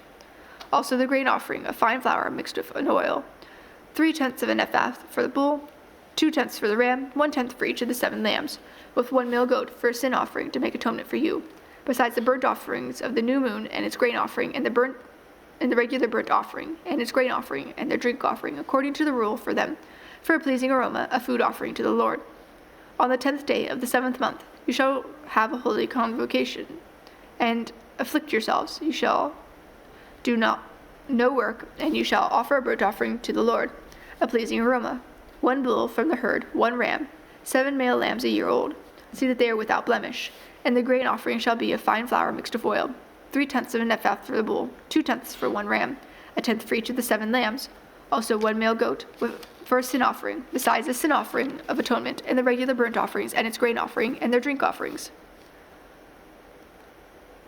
Offerings for the Feast of Booths. On the 15th day of the 7th month you shall have a holy convocation. You shall not do any ordinary work, and you shall keep a feast to the Lord 7 days, and you shall offer a burnt offering, a food offering with a pleasing aroma to the Lord, 13 bulls from the herd, 2 rams, 14 male lambs a year old. They shall be without blemish, and their grain offerings of fine flour mixed with oil, 3/10 of an ephah for each of the 13 bulls, 2/10 for each of the 2 rams, and 1/10 for each of the 14 lambs. Also 1 male goat for a sin offering, besides the regular burnt offerings and its grain offering and its drink offering.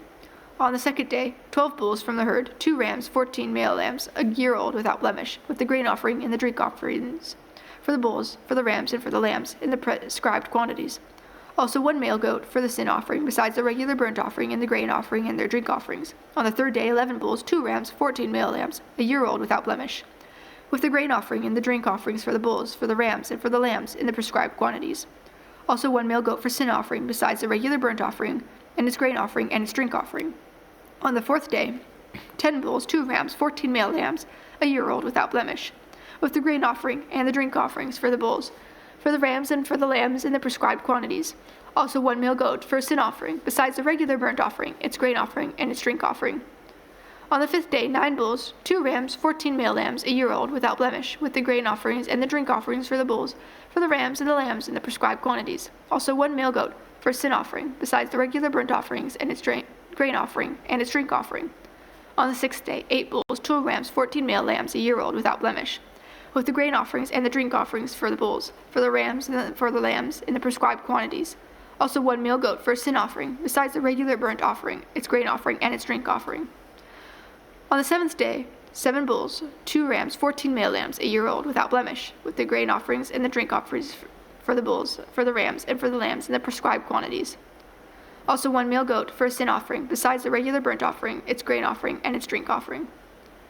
On the 8th day you shall have a solemn assembly, you shall not do any ordinary work, and you shall offer a burnt offering, a food offering, with a pleasing aroma to the Lord, 1 bull, 1 ram, 7 male lambs, a year old without blemish, and a grain offering and the drink offerings for the bull, and for the ram, and for the lambs, in the prescribed quantities. Also 1 male goat for a sin offering, besides the regular burnt offerings, and its grain offering, and its drink offering.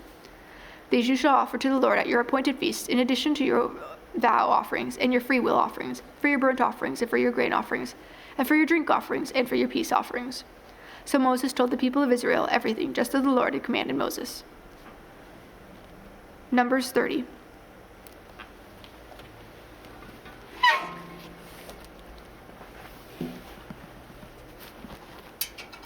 Numbers 30. The law concerning vows.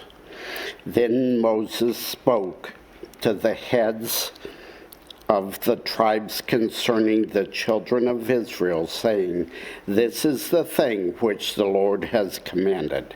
If a man makes a vow to the Lord, or swears an oath to bind himself by some agreement, he shall not break his word. He shall do according to all that proceeds out of his mouth. Or if a woman makes a vow to the Lord and binds herself by some agreement while in her father's house in her youth, and her father hears her vow, and the agreement by which she has bound herself, and her father holds his peace, then all her vows shall stand, and every agreement with which she has bound herself shall stand.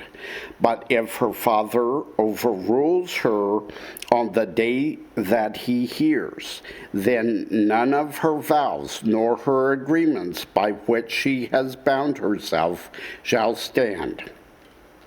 And the Lord will release her because her father overruled her.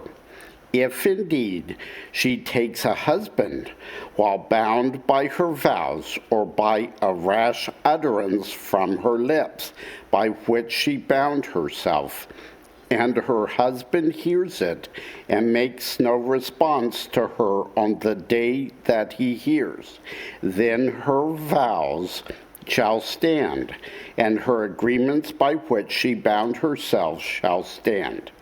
But if her husband overrules her on the day that he hears it, he shall make void her vow which she took and what she uttered with her lips, by which she bound herself, and the Lord will release her. Also, any vow of a widow or a divorced woman by which she has bound herself shall stand against her. If she vowed in her husband's house, or bound herself by an agreement with an oath, and her husband heard it and made no response to her and did not overrule her, then all her vows shall stand, and every agreement by which she bound herself shall stand. But if her husband truly made them void on the day he heard them, then whatever proceeded from her lips concerning her vows or concerning the agreement binding her, it shall not stand. Her husband has made them void, and the Lord will release her. Every vow and every binding oath to afflict her soul, her husband may confirm it, or her husband may make it void. Now, if her husband makes no response whatever to her from day to day, then he confirms all her vows or all the agreements that bind her. He confirms them because he made no response to her on the day that he heard them. But if he does make them void after he has heard them, then he shall bear her guilt. These are the statutes which the Lord commanded Moses between a man and his wife, and between a father and his daughter, in her youth, in her father's house. Chapter 31, Vengeance on the Midianites. And the Lord spoke to Moses, saying, Take vengeance on the Midianites for the children of Israel. Afterwards, you shall be gathered to your people. So Moses spoke to the people, saying, Arm some of yourselves for war, and let them go against the Midianites to take vengeance for the Lord on Midian. 1,000 from each tribe of all the tribes of Israel you shall send to the war. So there were recruited from the divisions of Israel 1,000 from each tribe, 12,000 armed for war. Then Moses sent them to the war. 1,000 from each tribe, he sent them to the war with Phinehas, the son of Eleazar the priest, and the holy articles and the signal trumpets in his hand. And they warred against the Midianites just as the Lord commanded Moses, and they killed all the males. They killed the kings of Midian with the rest of those who were killed: Evi, Rechem, Zur, Hur, and Reba, the 5 kings of Midian. Balaam, the son of Beor, they also killed with the sword. And the children of Israel took the women of Midian captive with their little ones, and took as spoil all their cattle, all their flocks, and all their goods. They also burned with fire all the cities where they dwelt, and all their forts. And they took all the spoil and all the booty of man and beast, returned from the war. Then they brought the captives, the booty and the spoil, to Moses, to Eleazar the priest, and to the congregation of the children of Israel, to the camp in the plains of Moab, by the Jordan, across from Jericho. And Moses, Eleazar the priest, and all the leaders of the congregation went to meet them outside the camp. But Moses was angry with the officers of the army, with the captains over thousands and captains over hundreds, who had come from the battle.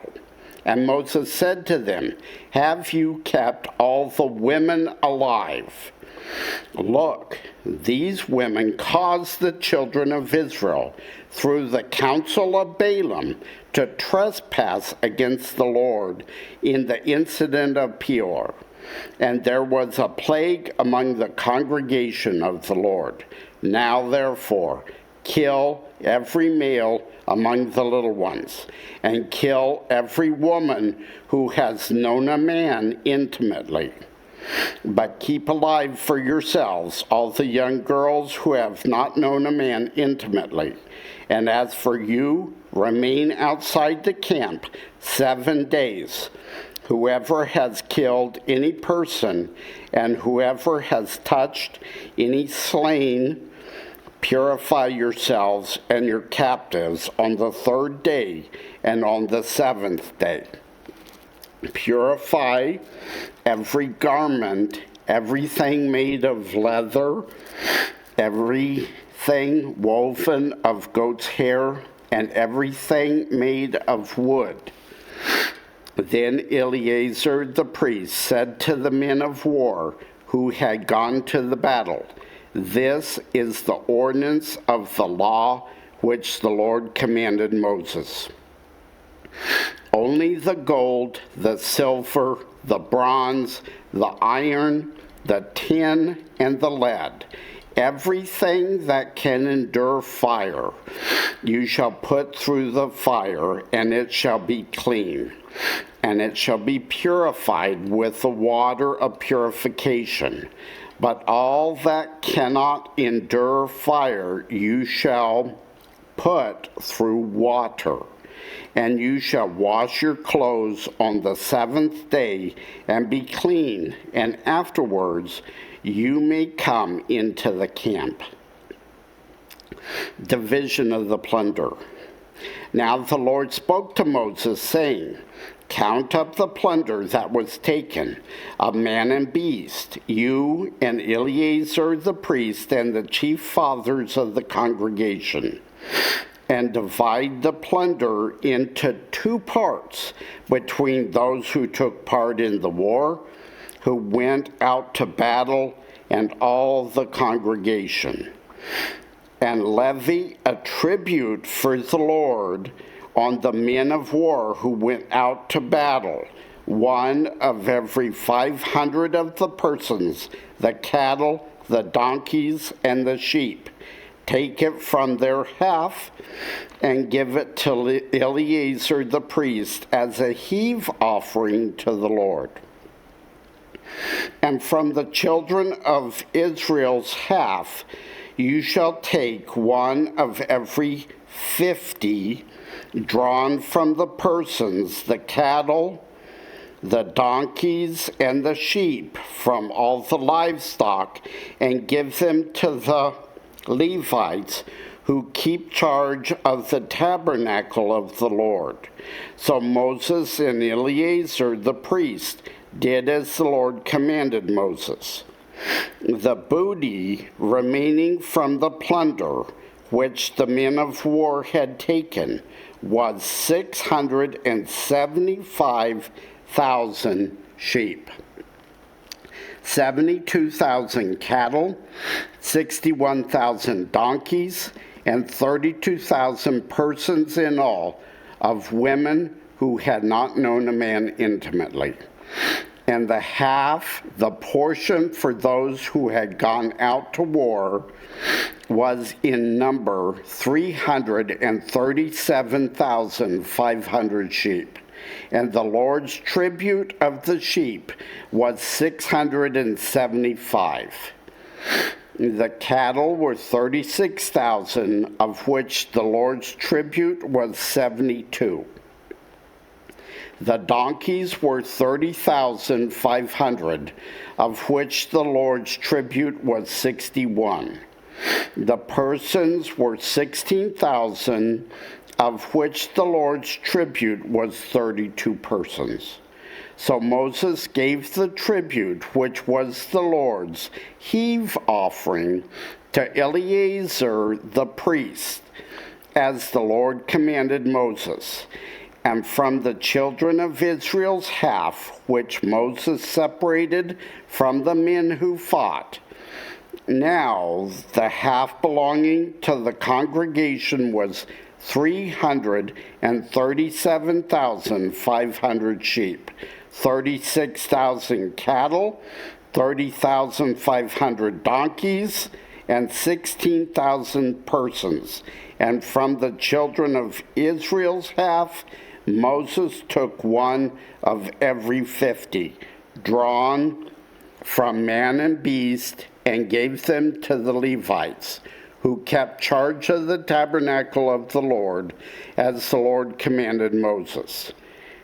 Then the officers who were over thousands of the army, the captains of thousands and the captains of hundreds, came near to Moses.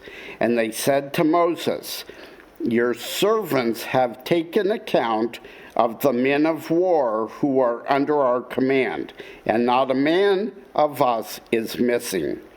Therefore, we have brought an offering for the Lord, what every man found of ornaments of gold, armlets and bracelets, and signet rings and earrings and necklaces, to make atonement for ourselves before the Lord."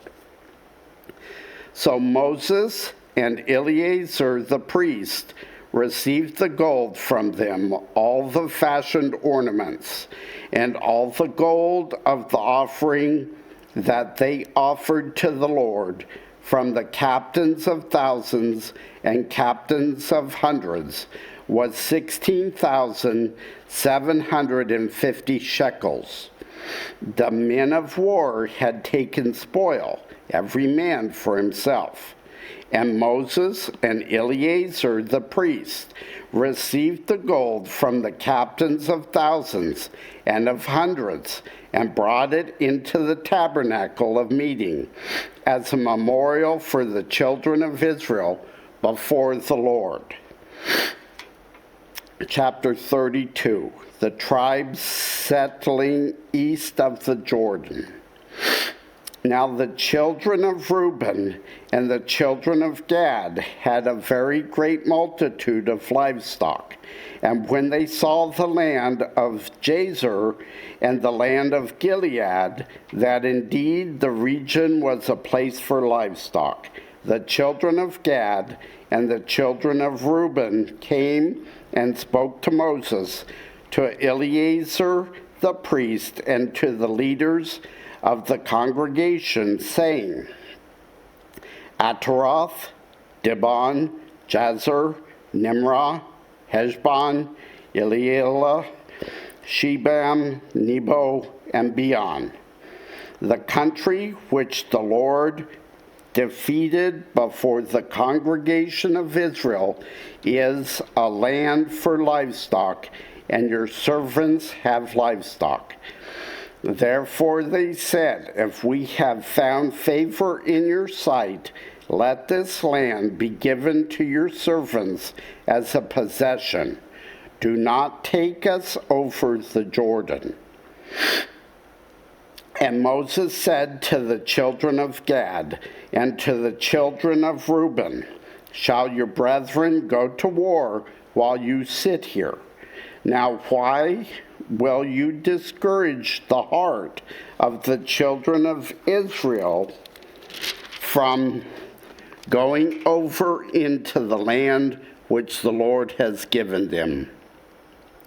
Thus your fathers did when I sent them away from Kadesh Barnea to see the land. For when they went up to the valley of Eshcol and saw the land, they discouraged the heart of the children of Israel, so that they did not go into the land which the Lord had given them. So the Lord's anger was aroused on that day, and he swore an oath, saying, surely none of the men who came up from Egypt from 20 years old and above shall see the land of which I swore to Abraham, Isaac, and Jacob, because they have not wholly followed me, except Caleb, the son of Jephunneh, the Kenizzite, and Joshua the son of Nun, for they have wholly followed the Lord. So the Lord's anger was aroused against Israel, and he made them wander in the wilderness 40 years, until all the generations that had done evil in the sight of the Lord was gone. And look, you have risen in your father's place, a brood of sinful men, to increase still more the fierce anger of the Lord against Israel.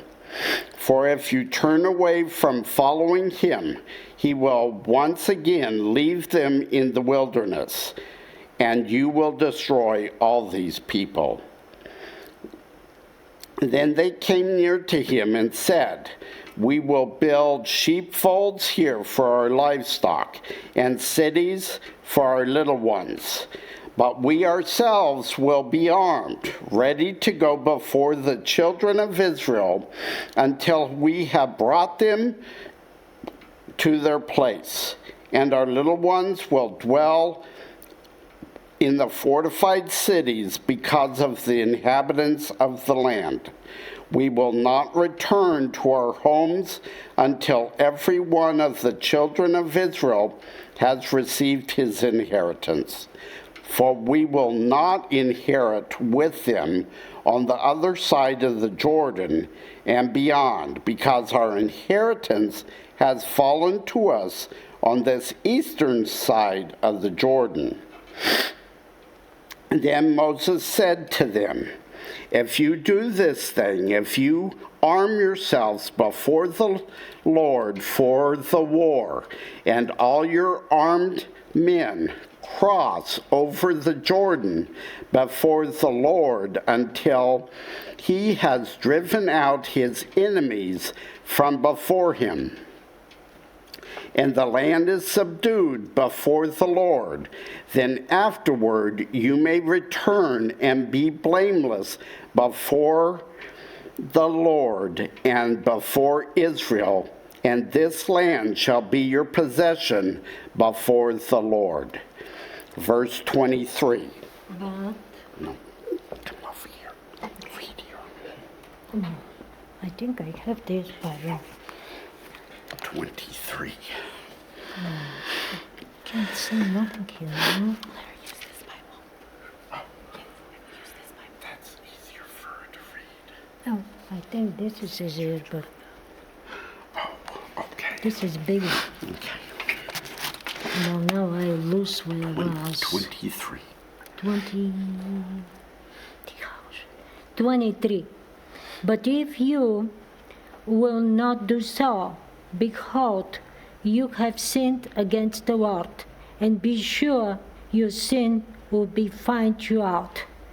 Build cities for your little ones, and fold for your sheep, and do what you have promised. And the people of Gad and the people of Reuben said to Moses, your servants will do as my word commands. Our little ones, our wives, our livestock, and all our cattle shall remain there in the cities of Gilead. But your servants will pass over, every man who is armed for war, before the Lord to battle, as my Lord orders. So Moses gave commands concerning them to Eleazar the priest, and to Joshua the son of Nun, and to the heads of the fathers' houses of the tribes of the people of Israel.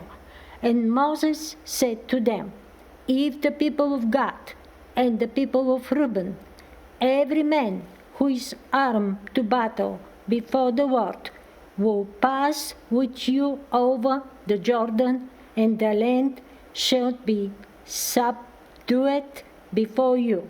Then you shall give them the land of Gilead for a possession. However, if they will not pass over with you, armed, they shall have possessions among you in the land of Canaan. And the people of Gad and the people of Reuben answered, What the Lord has said to your servants, we will do. We will pass over armed before the Lord into the land of Canaan, and the possession of our inheritance shall remain with us beyond the Jordan. And Moses gave to them, to the people of Gad, and to the people of Reuben, and to the half-tribe of Manasseh, the son of Joseph, the kingdom of Sihon, king of the Amorites, and the kingdom of Og, king of Bashan, the land and its cities with their territories, the cities of the land throughout the country.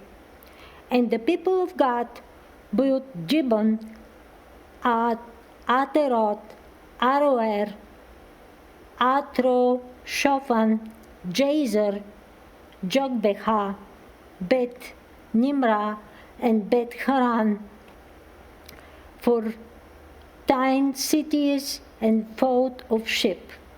And the people of Reuben built Heshbon, Elizah, Kiriatam, Nebo, and Baal-meon. Their names were changed, and then Sabmah. And they gave other names to the cities that they gave other names to the cities to build. And the son of Mashir, the son of Manasseh, went to Gilead and captured it and disposed the Amorites who were in it. And Moses gave Gilead to Mashir, the son of Manasseh, and he settled in it. And Jair, the son of Manasseh, went and captured their villages and called them Havoth Jair. And Nobah went and captured Kenath and its villages and called it Nobah, after his own name. Chapter 33, Recurring Israel's Journey. They were the stages of the people of Israel when they went out of the land of Egypt by their companies under the leadership of Moses and Aaron. Moses wrote down their starting places, stage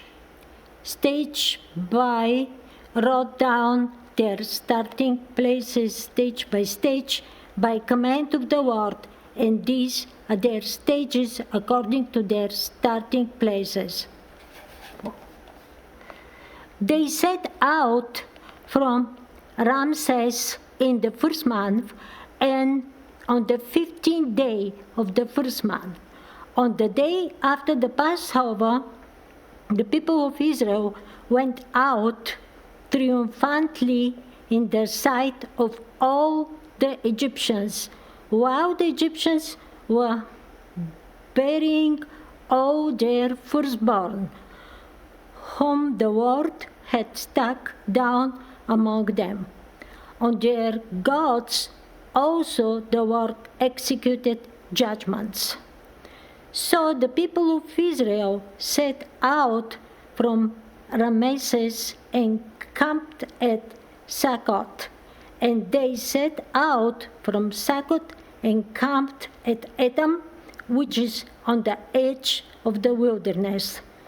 And they set out from Etam and turned back to Pi Hahiroth, which is east of Baal Zebnon, and they camped before Migdol. And they set out from before Hahiroth and passed through the midst of the sea into the wilderness. And they went a 3 days' journey in the wilderness of Etam and camped at Marah. And they set out from Marah and came to Elim. At Elim there were 12 springs of water and 70 palm trees, and they camped there. And they set out from Elim and camped by the Red Sea. And they set out from the Red Sea and camped in the wilderness of Sin. And they set out from the wilderness of Sin and camped in Dopka. And they set out from Dopka and camped at Alush. And they set out from Alush and camped at Rephidim, where there was no water for the people to drink. And they set out from Rephidim and camped in the wilderness of Sinai. And they set out from the wilderness of Sinai and camped at Kibroth Hattava. And they set out from Kibroth Hattava and camped at Hazeroth. And they set out from Hazeroth and camped at Ritma. And they set out from Ritma and camped in Rimmon Perez.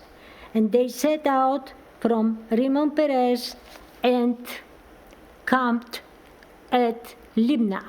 And they set out from Libnah and camped in Risha.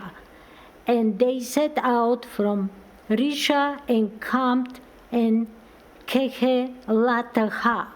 And they set out from Kehelatha and camped in Mount Shepherd. And they set out from Mount Shepherd and camped in Harada. And they set out from Harada and camped at Makhelot.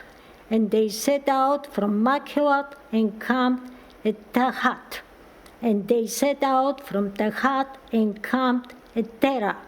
And they set out from Terah and camped in Mitka. And they set out from Mitka and camped at Hashmanah.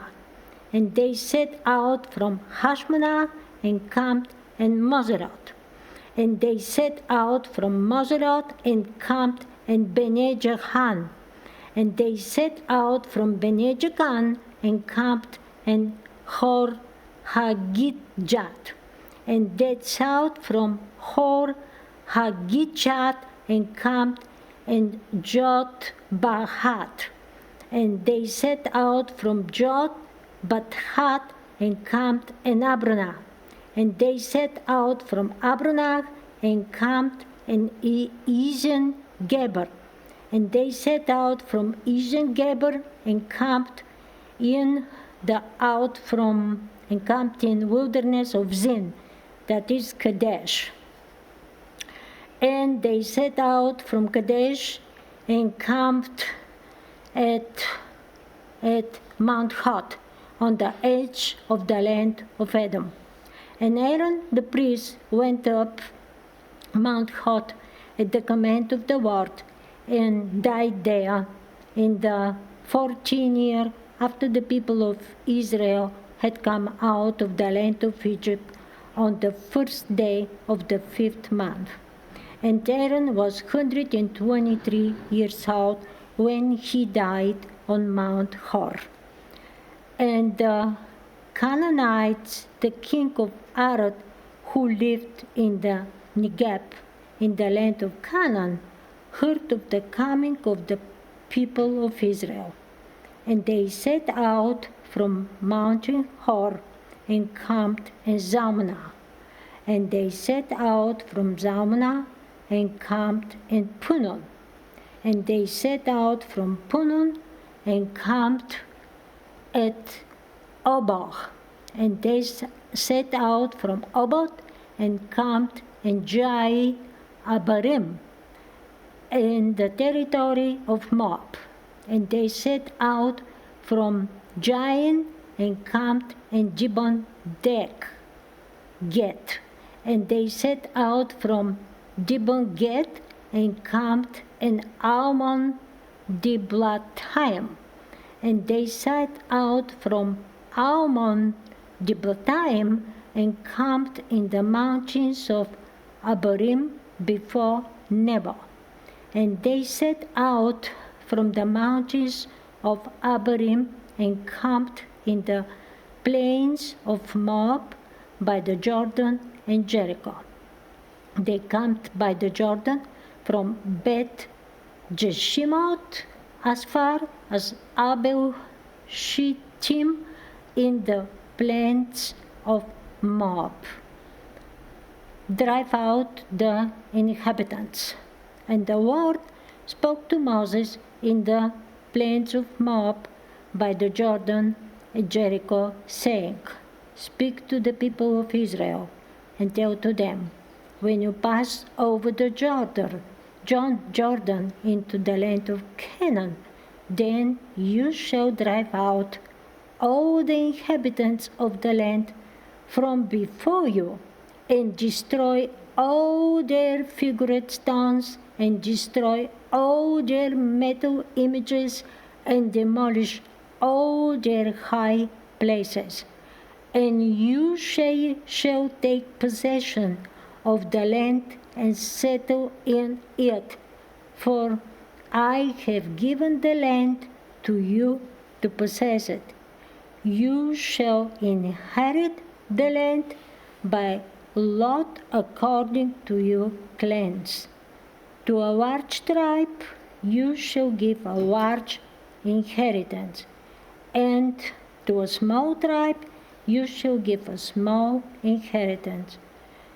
Wherever the lot falls for anyone, that shall be his. According to the tribes of your fathers you shall inherit.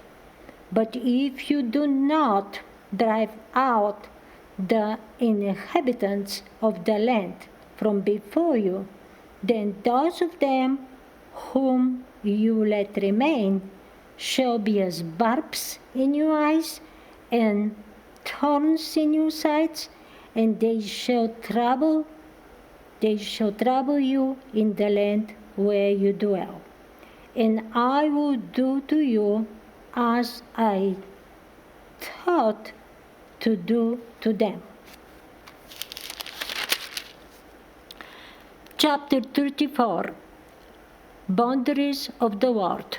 The Lord spoke to Moses, saying, Command the people of Israel and say to them, when you enter the land of Canaan, this is the land that shall fall to you for an inheritance, the land of Canaan as defined by its borders. Your south side shall be from the wilderness of Zin alongside Edom, and your southern border shall run from the end of the South Sea on the east, and your border shall turn south of the ascents of Akrabim and cross to Zin, and its limit shall be south of Kadesh Barnea. Then it shall go on to Hazar-Adar and pass along to Asmon, and the border shall turn from Asmon to the brook of Egypt, and its limits shall be at the sea. For the western border you shall have the great sea and its coast. This shall be your western border. This shall be your northern border. From the great sea you shall draw a line to Mount Hod. From Mount Hod you shall draw a line to Lebo Hamath. At the limit of the border shall be at Zedat. Then the border shall extend to Zipron, and its limit shall be at Hazar Enan. This shall be your northern border. You shall draw a line for your eastern border from Hazar Enan to Shephram, and the border shall go down from Shephram to Riblah on the east side of Ain, and the border shall go down and reach to the shoulder of the sea of Kinneret on the east, and the border shall go down to the Jordan, and its limit shall be at the South Sea. This shall be your land as defined by its borders and around. Moses commanded the people of Israel, saying, This is the land that you shall inherit by lot, which the Lord has commanded to give it to the 9 tribes and to the half tribes. For the tribe of the people of Reuben by fathers' houses, and the tribe of the people of Gad by their fathers' houses have received their inheritance, and also the half tribe of Manasseh. The 2 tribes and the half tribe have received their inheritance beyond the Jordan, east of Jericho, toward the sunrise. List of tribal chiefs. The Lord spoke to Moses, saying, These are the names of the men who shall divide the land to you for inheritance. Eleazar, the priest, and Joshua, the son of Nun. You shall take 1 chief from every tribe to divide the land for inheritance. These are the names of the men of the tribe of Judah: Caleb, the son of Jephunneh. Of the tribe of the people of Simeon, Shemuel, the son of Amihab. Of the tribe of Benjamin, Eliadad, the son of Kiswan. Of the tribe of the people of Dan, a chief, Baki, the son of Jogli. Of the people of Joseph, of the tribe of the people of Manasseh, a chief, Hanuel, the son of Ebhod. And of the tribe of the people of Ephraim, a chief, Kemuel, the son of Shiptan. Of the tribe of the people of Zebulun, a chief, Elizaphan, the son of Parnash. Of the tribe of the people of Issachar, a chief, Pauret, the son of Azan. And of the tribe of the people of Asher, a chief, Ahidad, the son of Shelomi. On the tribe of the people of Naphtali, a chief, Pedahel, the son of Amihab.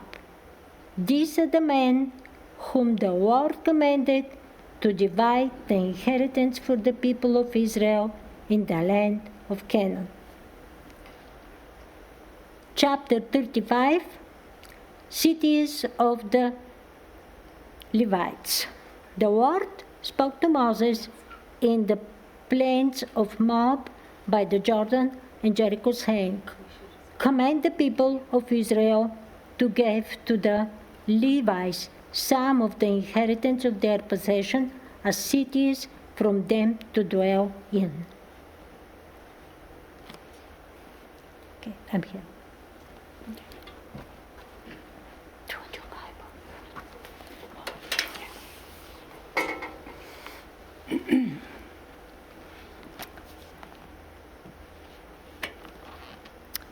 Chapter 35, in the middle of verse 2, and you shall give to the Levites pasture lands around the cities. The cities shall be theirs to dwell in, and their pasture lands shall be for their cattle and for their livestock and for all their beasts. The pasture lands of the cities which you shall give to the Levites shall reach from the walls of the city outward 1,000 cubits all around, and you shall measure outside the city on the east side 2,000 cubits, and on the south side 2,000 cubits, and on the west side 2,000 cubits. And on the north side, 2,000 cubits, the city being in the middle. This shall belong to them as pasture land for their cities. The cities that you give to the Levites shall be the 6 cities of refuge, where you shall permit the manslayer to flee, and in addition to them you shall give 42 cities. All the cities that you give to the Levites shall be 48, with their pasture lands. And as for the cities that you shall give from the possession of the people of Israel, from the larger tribes you shall take many, and from the smaller tribes you shall take few, each in proportion to the inheritance that it inherits, shall give of its cities to the Levites, cities of refuge. And the Lord spoke to Moses, saying, Speak to the people of Israel, and say to them, When you cross the Jordan into the land of Canaan, then you shall select cities to be cities of refuge for you, that the manslayer who kills any person without intent may flee there. The cities shall be for you a refuge from the avenger, that the manslayer may not die until he stands before the congregation for judgment. And the cities that you give shall be your 6 cities of refuge. You shall give 3 cities beyond the Jordan, and 3 cities in the land of Canaan to be cities of refuge. These 6 cities shall be for refuge for the people of Israel, and for the stranger and for the sojourner among them, that anyone who kills any person without intent may flee there. But if he struck him down with an iron object so that he died, he is a murderer. The murderer shall be put to death. And if he struck him down with a stone tool that could cause death and he died, he is a murderer. The murderer shall be put to death. Or if he struck him down with a wooden tool that would cause death and he died, he is a murderer. The murderer shall be put to death. The avenger of blood shall himself put the murderer to death when he meets him. He shall put him to death. And if he pushed him out of hatred or hurled something at him, lying in wait so that he died, or in enmity struck him down with his hand so that he died, then he who struck the blow shall be put to death. He is a murderer. The avenger of blood shall put the murderer to death when he meets him.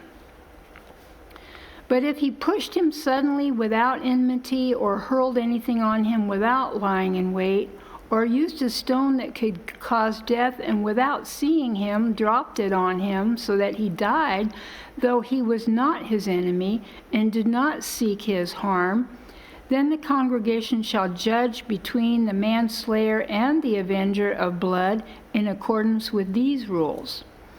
And the congregation shall rescue the manslayer from the hand of the avenger of blood, and the congregation shall restore him to his city of refuge to which he had fled. And he shall live in it until the death of the high priest, who was anointed with the holy oil.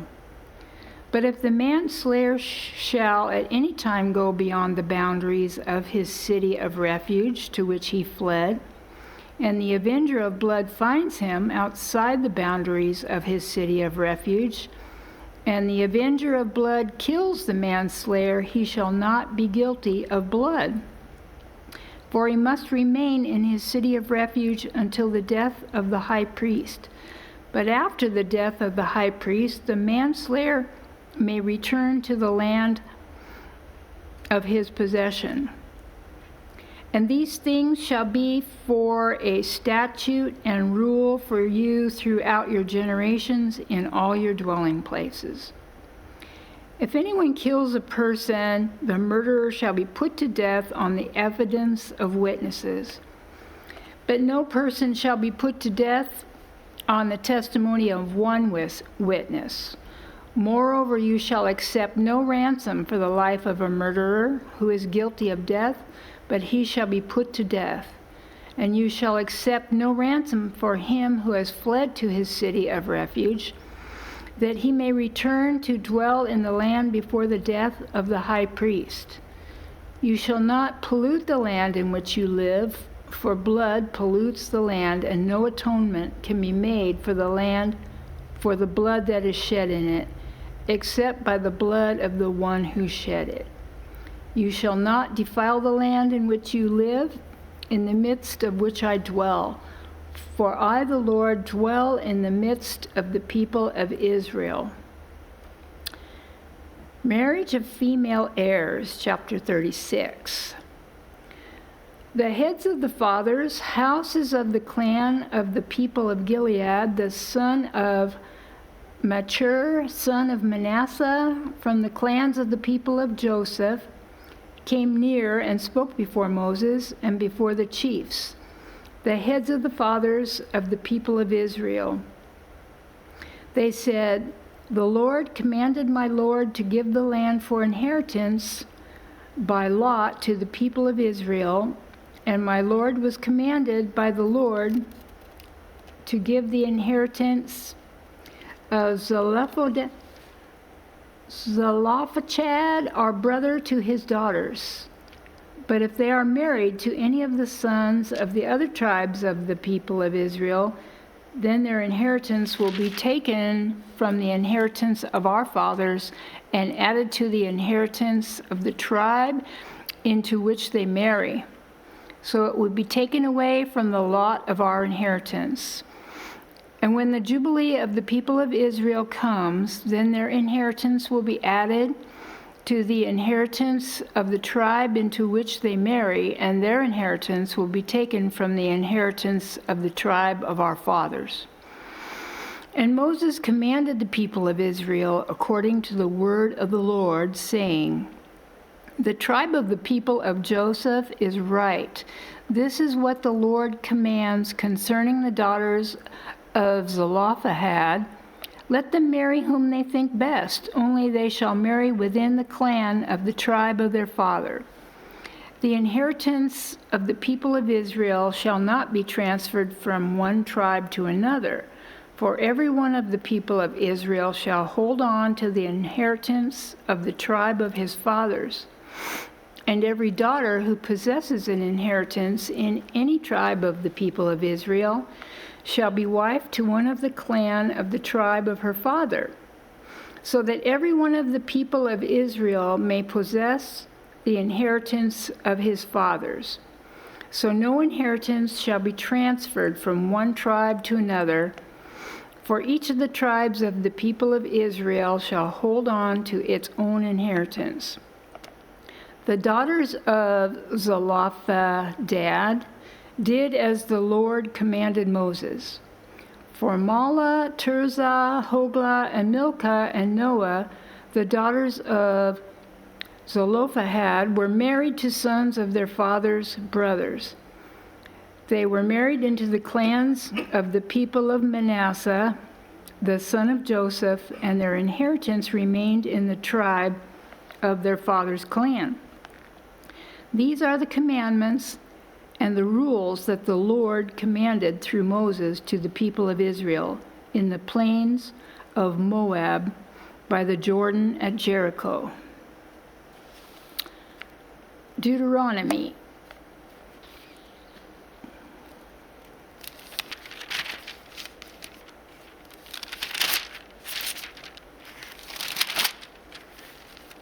Deuteronomy chapter 1, the command to leave Horeb. These are the words that Moses spoke to all Israel beyond the Jordan in the wilderness, in the Arabah opposite Suf, between Paran and Tophel, Laban, Hazeroth, and Dizahab. It is 11 days' journey from Horeb by the way of Mount Seir to Kadesh Barnea. In the 40th year, on the first day of the 11th month, Moses spoke to the people of Israel according to all that the Lord had given him in commandment to them. After he had defeated Sihon, the king of the Amorites, who lived in Heshbon, and Og, the king of Bashan, who lived in Ashtaroth and Edrei, beyond the Jordan in the land of Moab, Moses undertook to explain this law, saying, "The Lord our God said to us in Horeb, 'You have stayed long enough at this mountain. Turn and take your journey and go to the hill country of the Amorites and to all their neighbors in the Arabah, in the hill country and in the lowland and in the Negeb, and by the sea coast, the land of the Canaanites, and Lebanon as far as the great river, the river Euphrates. See, I have set the land before you. Go in and take possession of the land that the Lord swore to your fathers, to Abraham, to Isaac, and to Jacob, to give to them and to their offspring after them.' At that time I said to you, I am not able to bear you by myself. The Lord your God has multiplied you, and behold, you are today as numerous as the stars of heaven. May the Lord, the God of your fathers, make you 1,000 times as many as you are and bless you, as he has promised you. How can I bear by myself the weight and burden of you and your strife? Choose for your tribes wise, understanding, and experienced men, and I will appoint them as your heads." And you answered me, "The thing that you have spoken is good for us to do." So I took the heads of your tribes, wise and experienced men, and set them as heads over you, commanders of thousands, commanders of hundreds, commanders of 50s, commanders of 10s, and officers throughout your tribes. And I charged your judges at that time, "Hear the cases between your brothers, and judge righteously between a man and his brother or the alien who is with him. You shall not be partial in judgment. You shall hear the small and the great alike. You shall not be intimidated by anyone, for the judgment is God's. And the case that is too hard for you, you shall bring to me, and I will hear it. And I commanded you at that time all the things that you should do." Israel's refusal to enter the land. Then we set out from Horeb and went through all that great and terrifying wilderness that you saw on the way to the hill country of the Amorites, as the Lord our God commanded us. And as we came to Kadesh Barnea, and I said to you, "You have come to the hill country of the Amorites, which the Lord our God is giving us. See, the Lord your God has set the land before you. Go up, take possession, as the Lord, the God of your fathers, has told you. Do not fear or be dismayed." Then all of you came near me and said, "Let us send men before us, that they may explore the land for us and bring us word again of the way by which we must go up and the cities into which we shall come." The thing seemed good to me, and I took 12 men from you, 1 man from each tribe. And they turned and went up into the hill country and came to the valley of Eshcol and spied it out. And they took in their hands some of the fruit of the land and brought it down to us, and brought us word again and said, "It is a good land that the Lord our God is giving us." Yet you would not go up, but rebelled against the command of the Lord your God. And you murmured in your tents and said, "Because the Lord hated us, he has brought us out of the land of Egypt, to give us into the hand of the Amorites, to destroy us. Where are we going up? Our brothers have made our hearts melt, saying, 'The people are greater and taller than we. The cities are great and fortified up to heaven.' And besides, we have seen the sons of the Anakim there." Then I said to you, "Do not be in dread or afraid of them. The Lord your God, who goes before you, will himself fight for you, just as he did for you in Egypt before your eyes. And in the wilderness, where you have seen how the Lord your God carried you as a man carries his son, all the way that you went until you came to this place. Yet in spite of this word, you did not believe the Lord your God. who went before you in the way to seek you out a place to pitch your tents, in fire by night and in the cloud by day, to show you by what way you should go. And the Lord heard your words and was angered, and he swore, not one of these men of this evil generation shall see the good land that I swore to give to your fathers, except Caleb, the son of Jephunneh. He shall see it, and to him and to his children I will give the land on which he has trodden, because he has wholly followed the Lord. Even with me the Lord was angry on your account and said, you also shall not go into there. Joshua the son of Nun, who stands before you, he shall enter. Encourage him, for he shall cause Israel to inherit it. And as for your little ones, who you said would become a prey, and your children, who today have no knowledge of good or evil, they shall go in there. And to them I will give it, and they shall possess it. But as for you, turn and journey into the wilderness, into the direction of the Red Sea. Then you answered me, we have sinned against the Lord. We ourselves will go up and fight, just as the Lord our God commanded us. And every one of you fastened on his weapons of war and thought it easy to go up into the hill country. And the Lord said to me, say to them, do not go up or fight, for I am not in your midst, lest you be defeated before your enemies. So I spoke to you, and you would not listen, but you rebelled against the command of the Lord and presumptuously went up into the hill country. Then the Amorites, who lived in the hill country, came out against you and chased you as bees do, and beat you down in Seir as far as Hormah.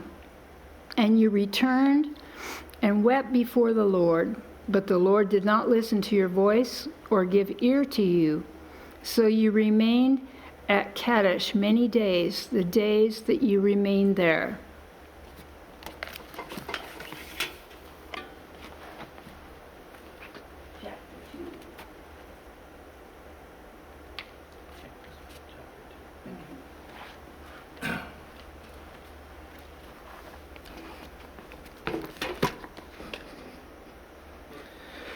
Reading from Deuteronomy 2, chapter 2, verse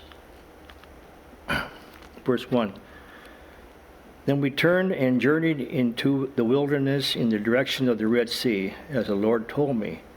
And for many days we traveled around Mount Seir.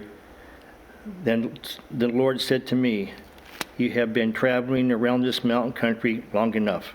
Turn around, turn northward, and command the people you are about to pass through the territory of your brothers, the people of Israel, who live in Seir, and they will be afraid of you. So be careful, do not contend with them, for I will not give you any of their land, no, not much as for the sole of the foot to tread on, because I have given Mount Seir to Israel as a possession. You shall purchase food from them with money that you may eat, and you shall also buy water from them with money that you may drink. For the Lord your God has blessed you in all work of your hands. He knows you're going through this great wilderness, these 40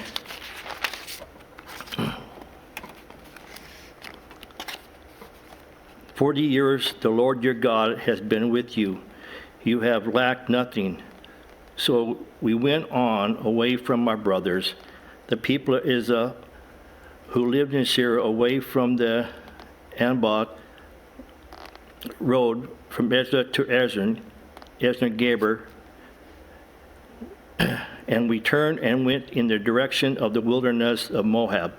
And the Lord said to me, do not harass Moab or contend with them in battle, for I will not give you any of their land for a possession. because I have given Ar to the people of Lot for a possession. The Ammon formerly lived there, a people great and many and tall as the Arkan, like the Arkan they are. Also counted on Raham, but the Moabites call them Ammon. The Horites also lived in Seir formerly, but the people of Azad dispossessed them and destroyed them from before them and settled in their place, as Israel did to the land of their possession, which the Lord gave to them. Now rise up and go over to Brexid. So we went over to Brexid and the time of leavening, Kadesh, Barnea, until we crossed the brook, Zenard, also 38 years until the entire generation, that is men of war, had perished from the camp, as the Lord had sworn to them. Indeed, the hand of the Lord was against them to destroy them from the camp until they had perished. So as soon as all the men of war had perished and were dead from among the people, the Lord said to me, today as you are to cross the border to Moab at Ar, and when you approach the territory of the people of Ammon, do not harass them or contend with them, for I will not give you any of the land of the people of Ammon as a possession, because I have given it to the sons of Lot for a possession. It is also counted as the land of Raham. Raham formerly lived there, but the Ammons called them Zamazan, and a people great for many of and tall as Achan, but the Lord destroyed them before Amorites. And they disposed them and settled in their place, as he did for the people of Azu who lived in Sarah, when he destroyed the Horites before them. They disposed them and settled in their place, even to this day. As for the Avon who lived in villages as far as Azah, the Caporchians who came from Zarta destroyed them and settled in their place. Rise up and set out on your journey and go over to the valley of Aran. Behold, I have given into your hand Sihon, the Amorite king of Heshbon, and his land. Begin to take possessions and contend with him in battle. This day will begin to put the dread and fear of you on the peoples who are under the whole heaven, and shall hear the report of you, and shall tremble and be in anguish because of you, to defeat the Zion. So I have messengers from the wilderness of Zedmath and Zion, the king of Heshbon, with words of peace, saying, let me pass through your land. I will go only by the road. I will turn aside neither to the right nor the left, or sell the food for money, or that I may eat, and give me water for money, so I may drink. Only let me pass through on foot, as the sons of Ezu will give to Sihon and the Moabites who live in Ar did for me, until I go over to Jordan into the land that the Lord our God is giving to us. But Sihon, the king of Heshbon, would not let us pass by him. The Lord our God hardened his spirit, and made his heart obstinate. And he gave me your hand, as he is this day. For the Lord said to me, behold, I have begun to give Sihon and his land over to you.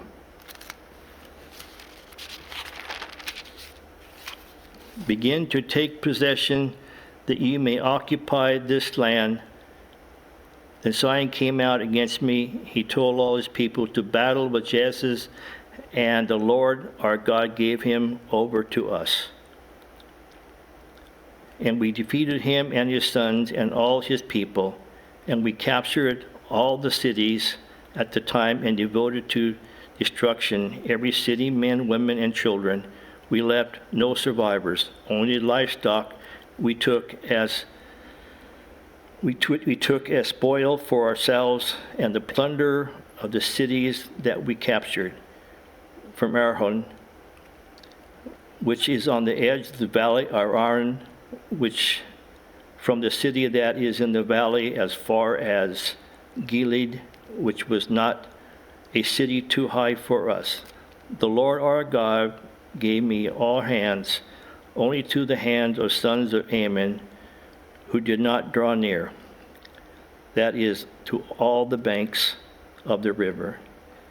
Jabkeb and the cities of the hill country, whatever the Lord our God, forbidden us, the defeat of King Og.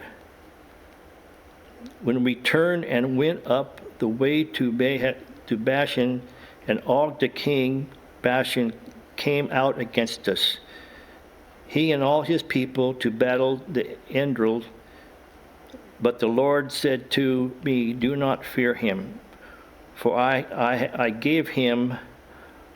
have given him all the people and his land to your hand, and you shall do to him as you did to Sihon, the king of Amorites, who lived at Heshbon. So the Lord our God gave into our hand Og, also the king of Bashan, and all his people, and we struck him down until he had no survivors left. And we took all the cities at the time. There was not a city that we did not take from them. 60 cities, the whole region of Argob, the kingdom of Argob and Bashan, all these cities were fortified with high walls, gates, and bars, beside very many unwalled villages. And we destroyed them in destruction, and we did to Zion the king, devoting to destruction every city, man, woman, and children. But all the livestock and the spoil of the cities we took as our plunder. We took the land at that time out of the hand of the two kings, the Amorites, who were beyond the Jordan, from the valley of Aran to Mount Huron. The Sidonians called Hermon Zion, while the Amorites called it Senir. All the cities of the tableland and the Gilead and Bashan, as far as Seketh and Edrei, cities of the kingdom of Og in Bashan, for only Og and the king of Bashan were left, all the left of the remnant of Resham. Beyond this bed was born of iron. It is not embayed of the Amorites. 9 cubits was its length, and 4 cubits its breadth, according to the common Hobbit.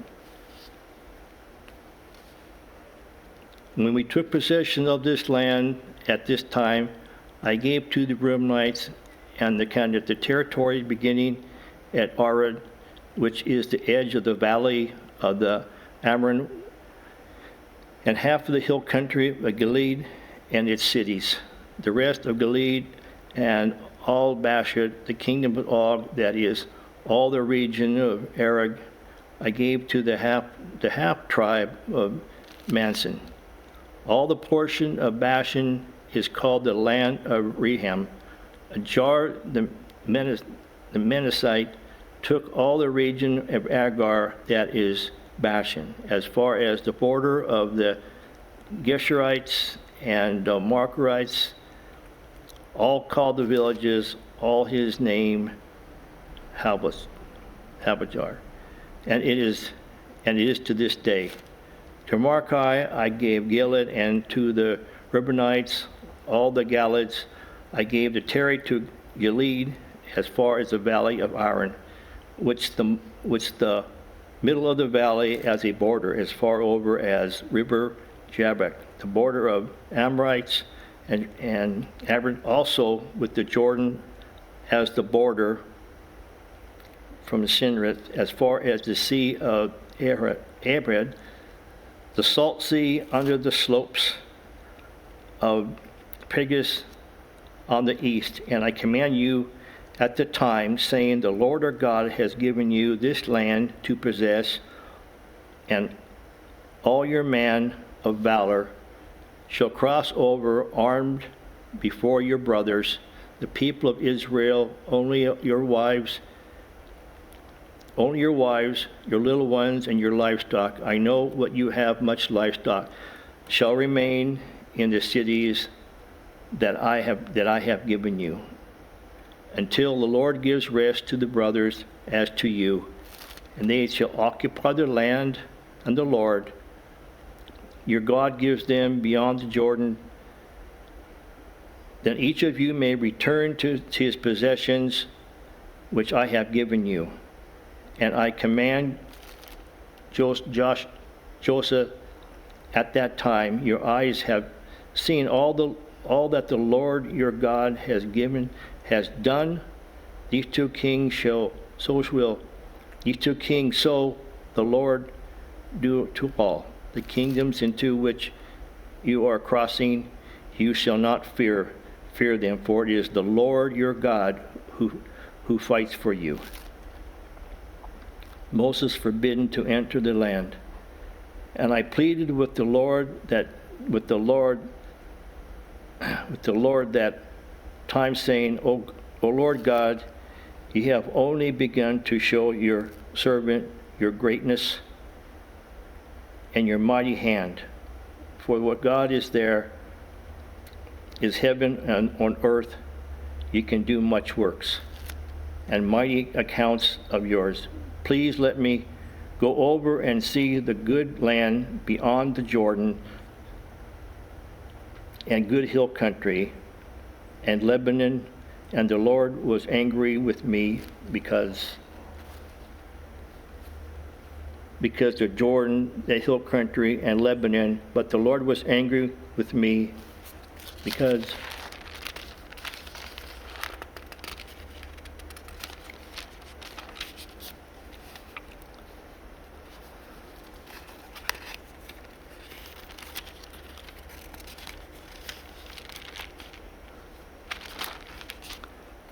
in evil in the sight of the Lord your God. So as we provoke him in anger, I call heaven and earth to witness each against you today, that you will soon utterly perish from the land, and that you are going over the Jordan to possess. You will not live long in it, but you will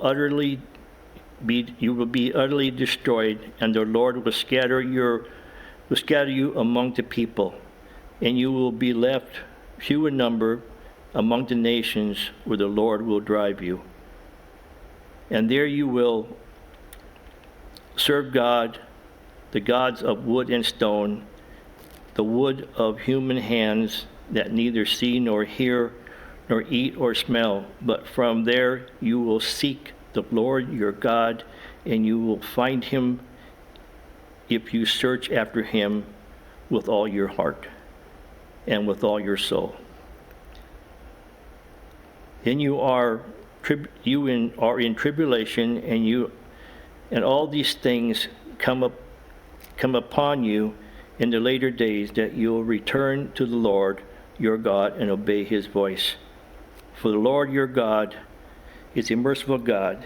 He will not leave you or destroy you or forget the covenant with your father that he swore to them. The Lord alone in God. For ask now these days that are past, which were before you, since the day that God created man on earth and asked from the end of heaven so that the other will in the heaven to other, whether such a great thing as this has happened for us or was ever heard of. Did any people ever hear the voice of God speaking out in the midst of the fire, as you have heard and still live? Or has any God ever attempted to go and take a nation for himself from the midst of another nation, by trials, by signs, by wonders, and by war, by a mighty hand, and be outstretched arm, and by great deeds of terror, all of which the Lord your God did for you in Egypt before your eyes. To this it was shown that you might know that the Lord is God, and there is no other besides him. Out of heavens he let me hear his voice, and his might, and that he might discipline you. And on earth he let you see his great fire, and you heard his words out of the mist, out of the fire. And because he loved your fathers and chose their offsprings after them, and brought you out of Egypt with his presence by his great power, driving out before your nations greater and mightier than you, to bring you in, to give you the land for your inheritance, that it as it is this day known before today, and lay it to your heart, that the Lord is God in heaven, among and on the earth beneath. There is no doubt. Therefore you shall keep the statutes and his commandments, which I command you today, that it may go well with you and with your children after you, and you may prolong your days in the land of the Lord your God is giving you for all time, cities of refuge. Then Moses set apart 3 cities in the east beyond the Jordan, that the manslayer might flee there.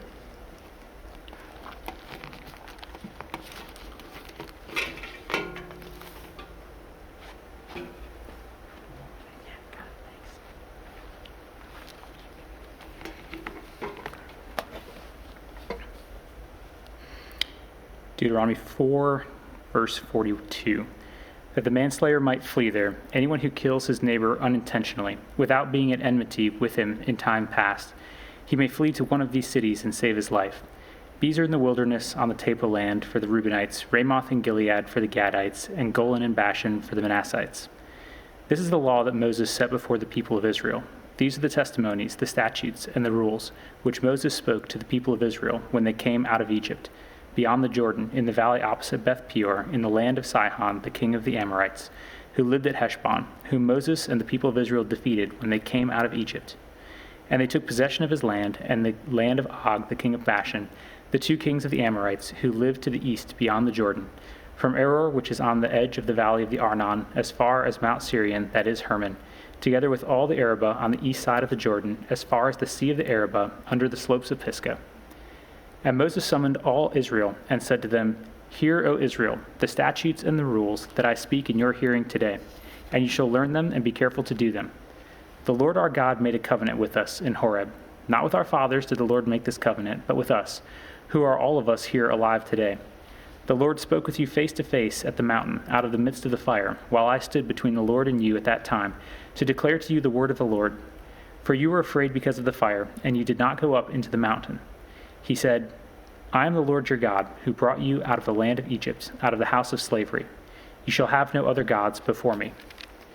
You shall not make for yourselves a carved image or any likeness of anything that is in heaven above, or that is on the earth beneath, or that is in the water under the earth. You shall not bow down to them or serve them.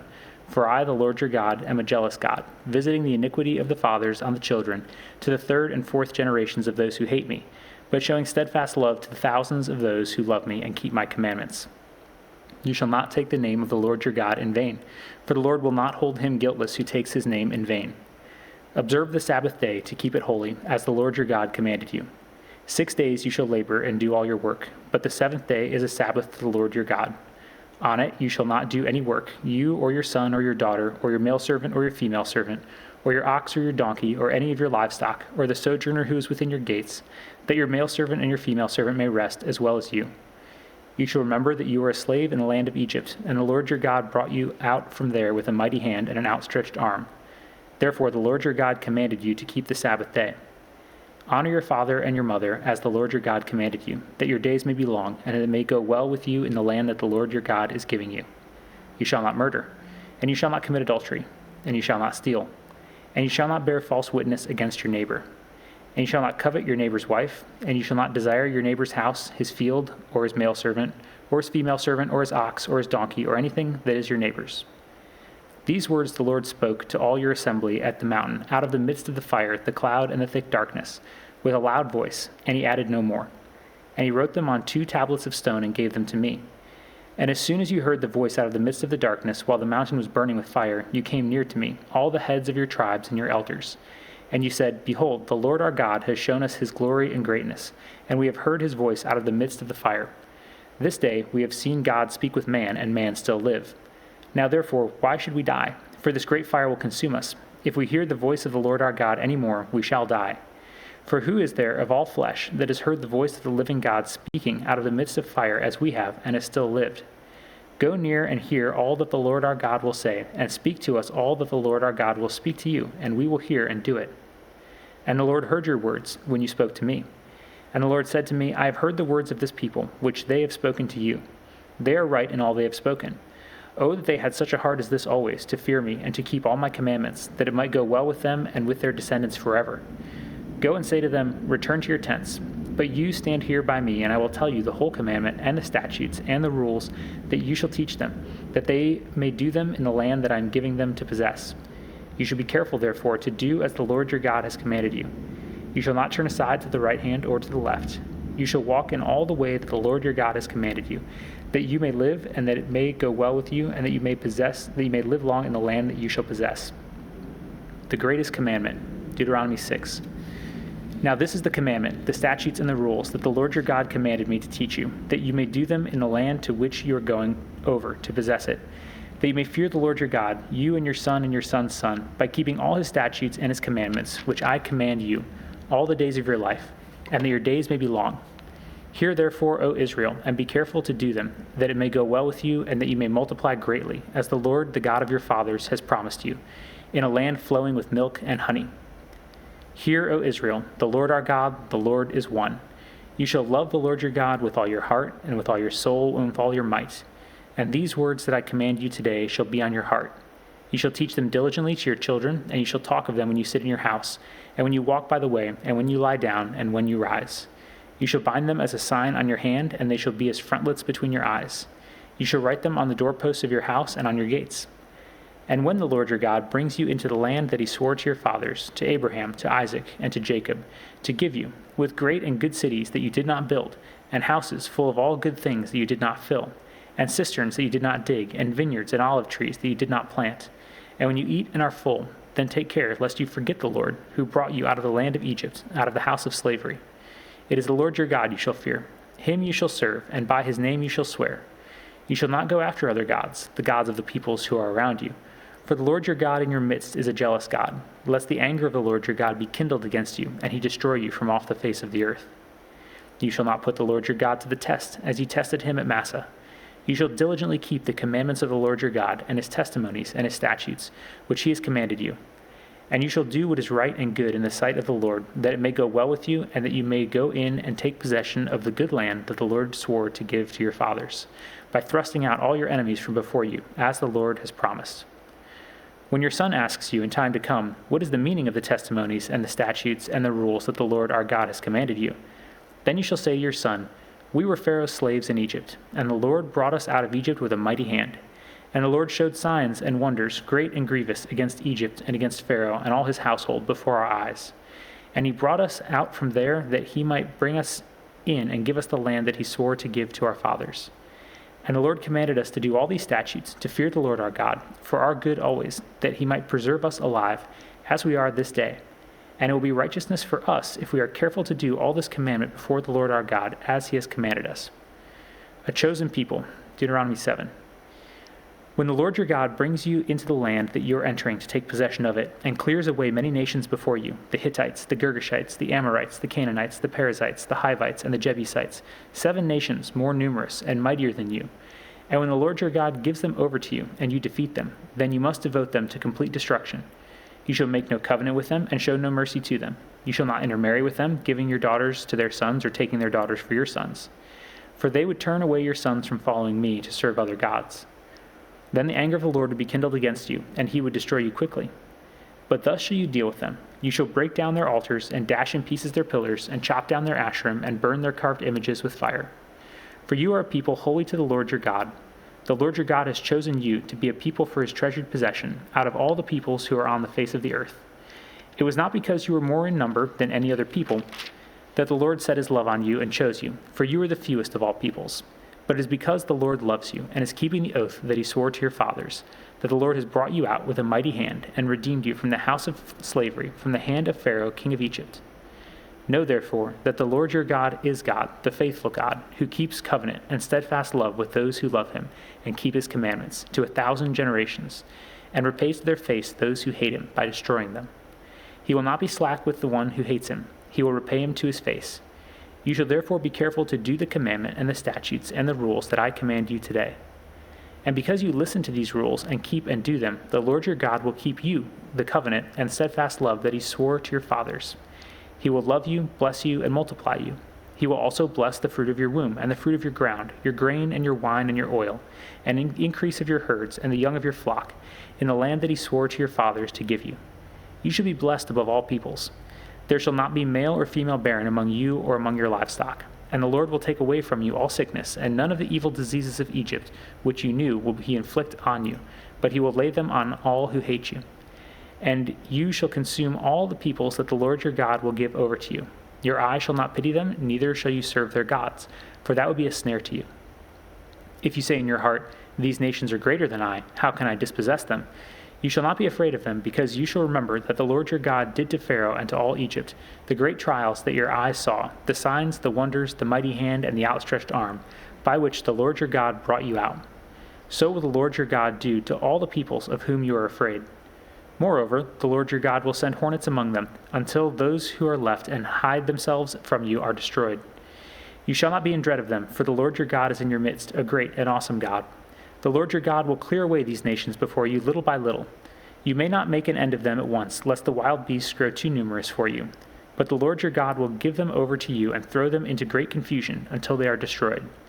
And he will give their kings into your hand, and you shall make their name perish from under heaven. No one shall be able to stand against you until you have destroyed them. The carved images of their gods you shall burn with fire. You shall not covet the silver or the gold that is on them, or take it for yourselves, lest you be ensnared by it, for it is an abomination to the Lord your God. And you shall not bring an abominable thing into your house and become devoted to destruction like it. You shall utterly detest and abhor it, for it is devoted to destruction. The whole commandment that I command, chapter 8, the whole commandment that I command you today, you should be careful to do, that you may live and multiply, and go in and possess the land that the Lord swore to give to your fathers. And you shall remember the whole way that the Lord your God has led you these 40 years in the wilderness, that he might humble you, testing you to know what is in your heart, whether you would keep his commandments or not.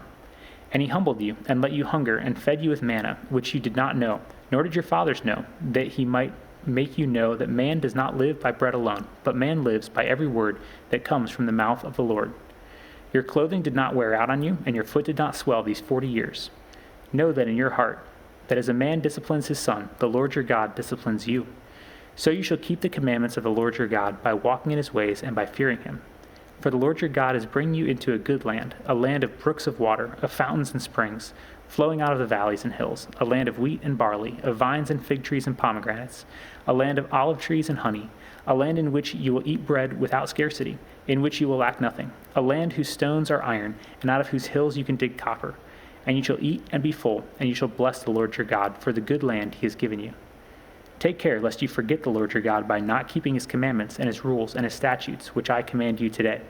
Lest when you have eaten and are full and have built good houses and live in them, and when your herds and flocks multiply, and your silver and gold is multiplied, and all that you have is multiplied, then your heart be lifted up, and you forget the Lord your God, who brought you out of the land of Egypt, out of the house of slavery, who led you through the great and terrifying wilderness, with its fiery serpents and scorpions, and thirsty ground where there is no water, who brought your water out of the flinty rock, who fed you in the wilderness with manna that your fathers did not know, that he might humble you and test you, to do you good in the end. Beware lest you say in your heart, my power and the strength of my hand have gotten me this wealth. You shall remember the Lord your God, for it is he who gives you the power to get wealth, that he may confirm his covenant that he swore to your fathers, as it is this day.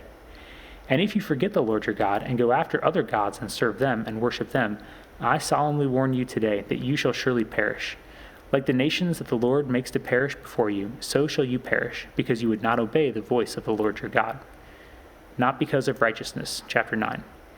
Hear, O Israel, you are to come over the Jordan today, to go in to dispossess nations greater and mightier than you, cities great and fortified up to heaven, a people great and tall, the sons of the Anakim, whom you know, and of whom you have heard it said, who can stand before the sons of Anak? Know therefore today that he who goes over before you as a consuming fire is the Lord your God. He will destroy them and subdue them before you. So you shall drive them out and make them perish quickly, as the Lord has promised you. Do not say in your heart, after the Lord your God has thrust them out before you, it is because of my righteousness that the Lord has brought me in to possess this land, whereas it is because of the wickedness of these nations that the Lord is driving them out before you. Not because of your righteousness or the uprightness of your heart are you going in to possess their land, but because of the wickedness of these nations, the Lord your God is driving them out from before you, and that he may confirm the word that the Lord swore to your fathers, to Abraham, to Isaac, and to Jacob. Know therefore that the Lord your God is not giving you this good land to possess because of your righteousness, for you are a stubborn people. Remember and do not forget how you provoked the Lord your God to wrath in the wilderness. From the day you came out of the land of Egypt until you came to this place, you have been rebellious against the Lord. Even at Horeb you provoked the Lord to wrath, and the Lord was so angry with you that he was ready to destroy you. When I went up the mountain to receive the tablets of stone, the tablets of the covenant that the Lord made with you, I remained on the mountain 40 days and 40 nights.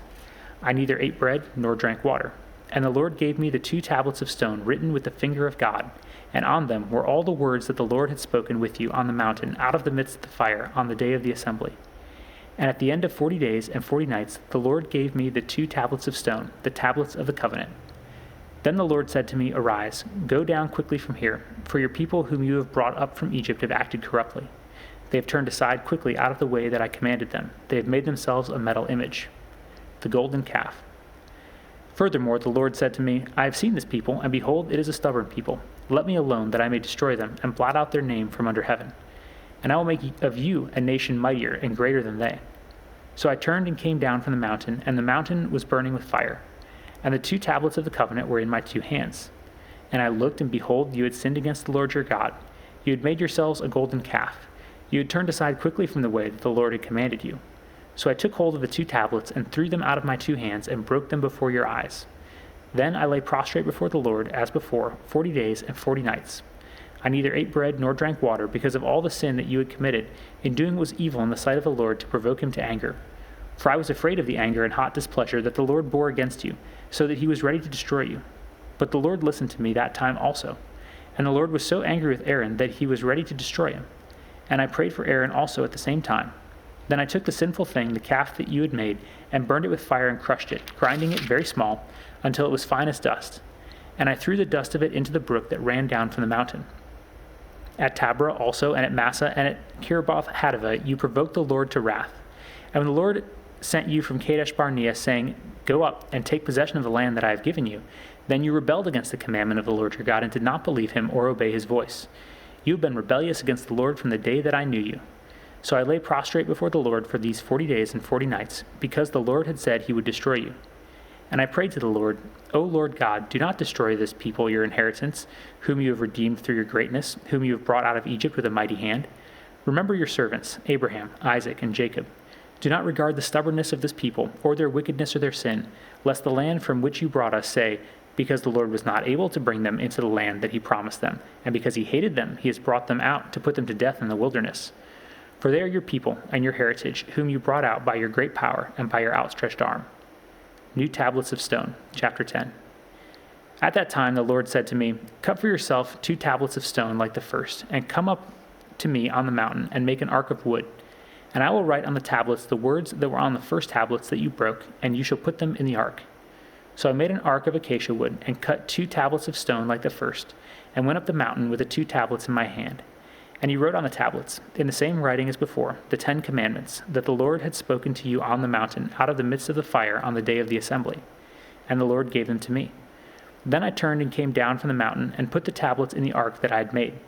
And there they are, as the Lord commanded me. The people of Israel journeyed from Beeroth Bene Jaakan to Masrah. There Aaron died, and there he was buried. And his son Eleazar ministered as priest in his place. From there they journeyed to Golgotha, and from Golgotha to Jothbana, to a land with brooks of water. At that time the Lord set apart the tribe of Levi to carry the ark of the covenant of the Lord, and to stand before the Lord to minister to him, and to bless in his name to this day. Therefore Levi has no portion or inheritance with his brothers. The Lord is his inheritance, as the Lord your God had said to him. I myself stayed on the mountain, as at the first time, 40 days and 40 nights, and the Lord listened to me that time also. The Lord was unwilling to destroy you, and the Lord said to me, Arise, go on your journey at the head of the people, so that they may go in to possess the land which I swore to their fathers to give them. Circumcise your heart. And now, Israel, what does the Lord your God require of you, but to fear the Lord your God, to walk in all his ways, to love him, to serve the Lord your God with all your heart and with all your soul, and to keep his commandments and statutes of the Lord, which I am commanding you today for your good. Behold, to the Lord your God belong heaven and the heaven of heavens, the earth with all that is in it. Yet the Lord set his heart in love on your fathers, and chose their offspring after them, you above all peoples, as you are this day. Circumcise therefore the foreskin of your heart, and be no longer stubborn. For the Lord your God is God of gods and Lord of lords, the great, the mighty, and the awesome God, who is not partial and takes no bribe. He executes justice for the fatherless and the widow, and loves the sojourner, giving him food and clothing. Love the sojourner, therefore, for you were sojourners in the land of Egypt. You shall fear the Lord your God. You shall serve him and hold fast to him, and by his name you shall swear. He is your praise. He is your God, who has done for you these great and terrifying things that your eyes have seen. Your fathers went down to Egypt 70 persons, and now the Lord your God has made you as numerous as the stars of heaven. Love and serve the Lord. Chapter 11. You shall therefore love the Lord your God and keep his charge, his statutes, his rules, and his commandments. Always. And consider today, since I am not speaking to your children who have not known or seen it, consider the discipline of the Lord your God, his greatness, his mighty hand, and his outstretched arm, his signs and his deeds that he did in Egypt to Pharaoh the king of Egypt and to all his land. Chapter 11, verse 4. And what he did to the army of Egypt, to their horses and their chariots, how he made the water of the Red Sea flow over them as they pursued after you, and how the Lord has destroyed them to this day.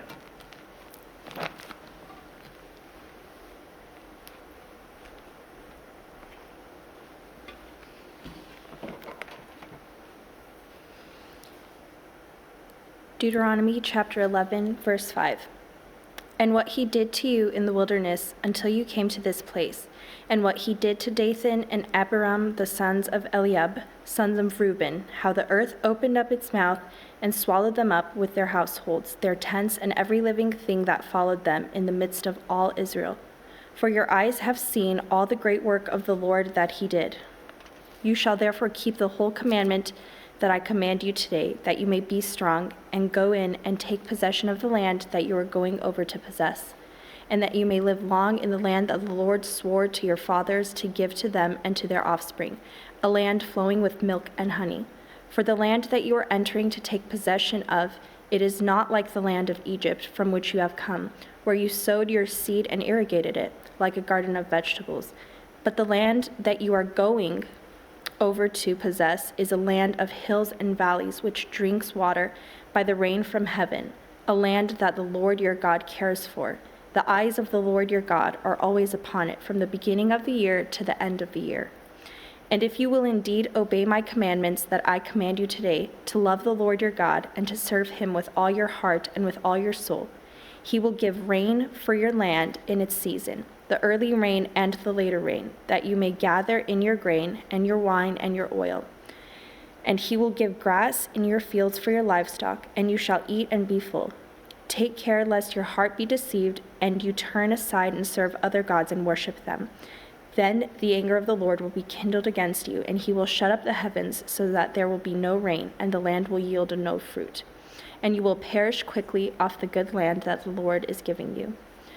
You shall therefore lay up these words of mine in your heart and in your soul, and you shall bind them as a sign on your hand, and they shall be as frontlets between your eyes. You shall teach them to your children, talking of them when you are sitting in your house, and when you are walking by the way, and when you lie down, and when you rise. You shall write them on the doorposts of your house and on your gates, that your days and the days of your children may be multiplied in the land that the Lord swore to your fathers to give them, as long as the heavens are above the earth. For if you will be careful to do all this commandment that I command you to do, loving the Lord your God, walking in all his ways, and holding fast to him, then the Lord will drive out all these nations before you, and you will dispossess nations greater and mightier than you. Every place on which the sole of your foot treads shall be yours. Your territory shall be from the wilderness to the Lebanon, from the river Euphrates to the western sea. No one shall be able to stand against you. The Lord your God will lay the fear of you and the dread of you on all the land that you shall tread, as he promised you. See, I am setting before you today a blessing and a curse. The blessing, if you obey the commandments of the Lord your God, which I command to you today. And the curse, if you do not obey the commandments of the Lord your God, but turn aside from the way that I am commanding you today, to go after the gods that you have not known. And when the Lord your God brings you into the land that you are entering to take possession of it, you shall set the blessing on Mount Gerizim and the curse on Mount Ebal. Are they not beyond the Jordan, west of the road toward the going down of the sun, in the land of the Canaanites who live in Arabah, opposite Gilgal, beside the oak of Moreh? For you are to cross over the Jordan to go in to take possession of the land that the Lord your God is giving you. And when you possess it and live in it, you shall be careful to do all the statutes and rules that I am setting before you today. The Lord's chosen place of worship, chapter 12. These are the statutes and rules that you shall be careful to do in the land that the Lord, the God of your fathers, has given you to possess, all the days that you live on the earth. You shall surely destroy all the places where the nations whom you shall dispossess served their gods, on the high mountains and on the hills and under every green tree. You shall tear down their altars and dash in pieces their pillars and burn their Asherim with fire. You shall chop down the carved images of their gods and destroy their name out of the place. You shall not worship the Lord your God in that way, but you shall seek the place that the Lord your God will choose out of all your tribes to put his name and make his habitation there. There you shall go. And there you shall bring your burnt offerings and your sacrifices, your tithes and the contribution that you present, your vow offerings, your free will offerings, and the firstborn of your herd and of your flock. And there you shall eat before the Lord your God, and you shall rejoice, you and your households, in all that you undertake, in which the Lord your God has blessed you. You shall not do according to all that we are doing here today, everyone doing whatever is right in his own eyes, for you have not as yet come to the rest and to the inheritance that the Lord your God is giving you. But when you go over the Jordan and live in the land that the Lord your God is giving you to inherit, and when he gives you rest from all your enemies around, so that you live in safety, then to the place that the Lord your God will choose to make his name dwell there, there you shall bring all that I command you, your burnt offerings and your sacrifices, your tithes and the contributions that you present, and your finest vow offerings that you vow to the Lord. And you shall rejoice before the Lord your God, you and your sons and your daughters, your male servants and your female servants, and the Levite that is within your towns, since he has no portion or inheritance with you. Take care that you do not offer your burnt offerings at any place that you see, but at the place that the Lord will choose in one of your tribes. There you shall offer your burnt offerings, and there you shall do all that I am commanding you. However, you may slaughter and eat meat within any of your towns as much as you desire, according to the blessing of the Lord your God. that he has given you. The unclean and the clean may eat of it, as of the gazelle and as of the deer. Only you shall not eat the blood. You shall pour it out on the earth like water. You may not eat within your towns the tithe of your grain, or your wine, or of your oil, or the firstborn of your herd, or of your flock, or any of your vow offerings that you vow, or your freewill offerings, or the contribution that you present. But you shall eat them before the Lord your God in the place that the Lord your God will choose, you and your son and your daughter, your male servant and your female servant, and the Levite who is within your towns. And you shall rejoice before the Lord your God in all that you undertake. Take care that you do not neglect the Levite as long as you live in your land. When the Lord your God enlarges your territory, as he has promised you, and you say, I will eat meat because you crave meat, you may eat meat whenever you desire. If the place that the Lord your God will choose to put his name there is too far from you, then you may kill any of your herd or your flock, which the Lord has given you, as I have commanded you, and you may eat within your towns whenever you desire. Just as the gazelle or the deer is eaten, so you may eat of it. The unclean and the clean alike may eat of it. Only be sure that you do not eat the blood, for the blood is the life, and you shall not eat the life with the flesh. You shall not eat it. You shall pour it out on the earth like water. You shall not eat it, that all may go well with you and with your children after you, when you do what is right in the sight of the Lord. But the holy things that are due from you and your vow offerings you shall take, and you shall go to the place that the Lord will choose, and offer your burnt offerings, the flesh and the blood, on the altar of the Lord your God. The blood of your sacrifices shall be poured out on the altar of the Lord your God, but the flesh you may eat. Be careful to obey all these words that I command you, that it may go well with you and with your children after you forever, when you do what is good and right in the sight of the Lord your God. Warning against idolatry. When the Lord your God cuts off before you the nations whom you go in to dispossess, and you dispossess them and dwell in their land, take care that you be not ensnared to follow them after they have been destroyed before you, and that you do not inquire about their gods, saying, how did these nations serve their gods, that I may also do the same? You shall not worship the Lord your God in that way, for every abominable thing that the Lord hates they have done for their gods, for they even burn their sons and their daughters in the fire to their gods. Everything that I command you, you shall be careful to do it. You shall not add to or take from it. Chapter 13. If a prophet or a dreamer of dreams arises among you and gives a sign or a wonder, and the sign or wonder that he tells you comes to pass, and if he says, let us go after other gods, which you have not known, and let us serve them, you shall not listen to the words of that prophet or that dreamer of dreams. For the Lord your God is testing you to know whether you love the Lord your God with all your heart and with all your soul. You shall walk after the Lord your God, and fear him, and keep his commandments, and obey his voice, and you shall serve him, and hold fast to him. But that prophet or that dreamer of dreams shall be put to death, because he has taught rebellion against the Lord your God, who brought you out of the land of Egypt, and redeemed you out of the house of slavery, to make you leave the way in which the Lord your God commanded you to walk. So you shall purge the evil from your midst. If your brother, the son of your mother, or your son or your daughter, or the wife of you, or the wife you embrace, or your friend who is your own soul entices you secretly, saying, let us go and serve other gods, which neither you nor your fathers have known, some of the gods of the peoples who are around you, whether near you or far off from you, from the one end of the earth to the other, you shall not yield to him or listen to him, nor shall your eye pity him, nor shall you spare him, nor shall you conceal him. But you shall kill him. Your hand shall be first against him to put him to death, and afterward the hand of all the people. You shall stone him to death with stones, because he sought to draw you away from the Lord your God, who brought you out of the land of Egypt, out of the house of slavery. And all Israel shall hear and fear, and never again do any such wickedness as this among you. If you hear in one of your cities, which the Lord your God is giving you to dwell there, that certain worthless fellows have gone out among you, and have drawn away the inhabitants of their city, saying, let us go and serve other gods, which you have not known, then you shall inquire and make search and ask diligently.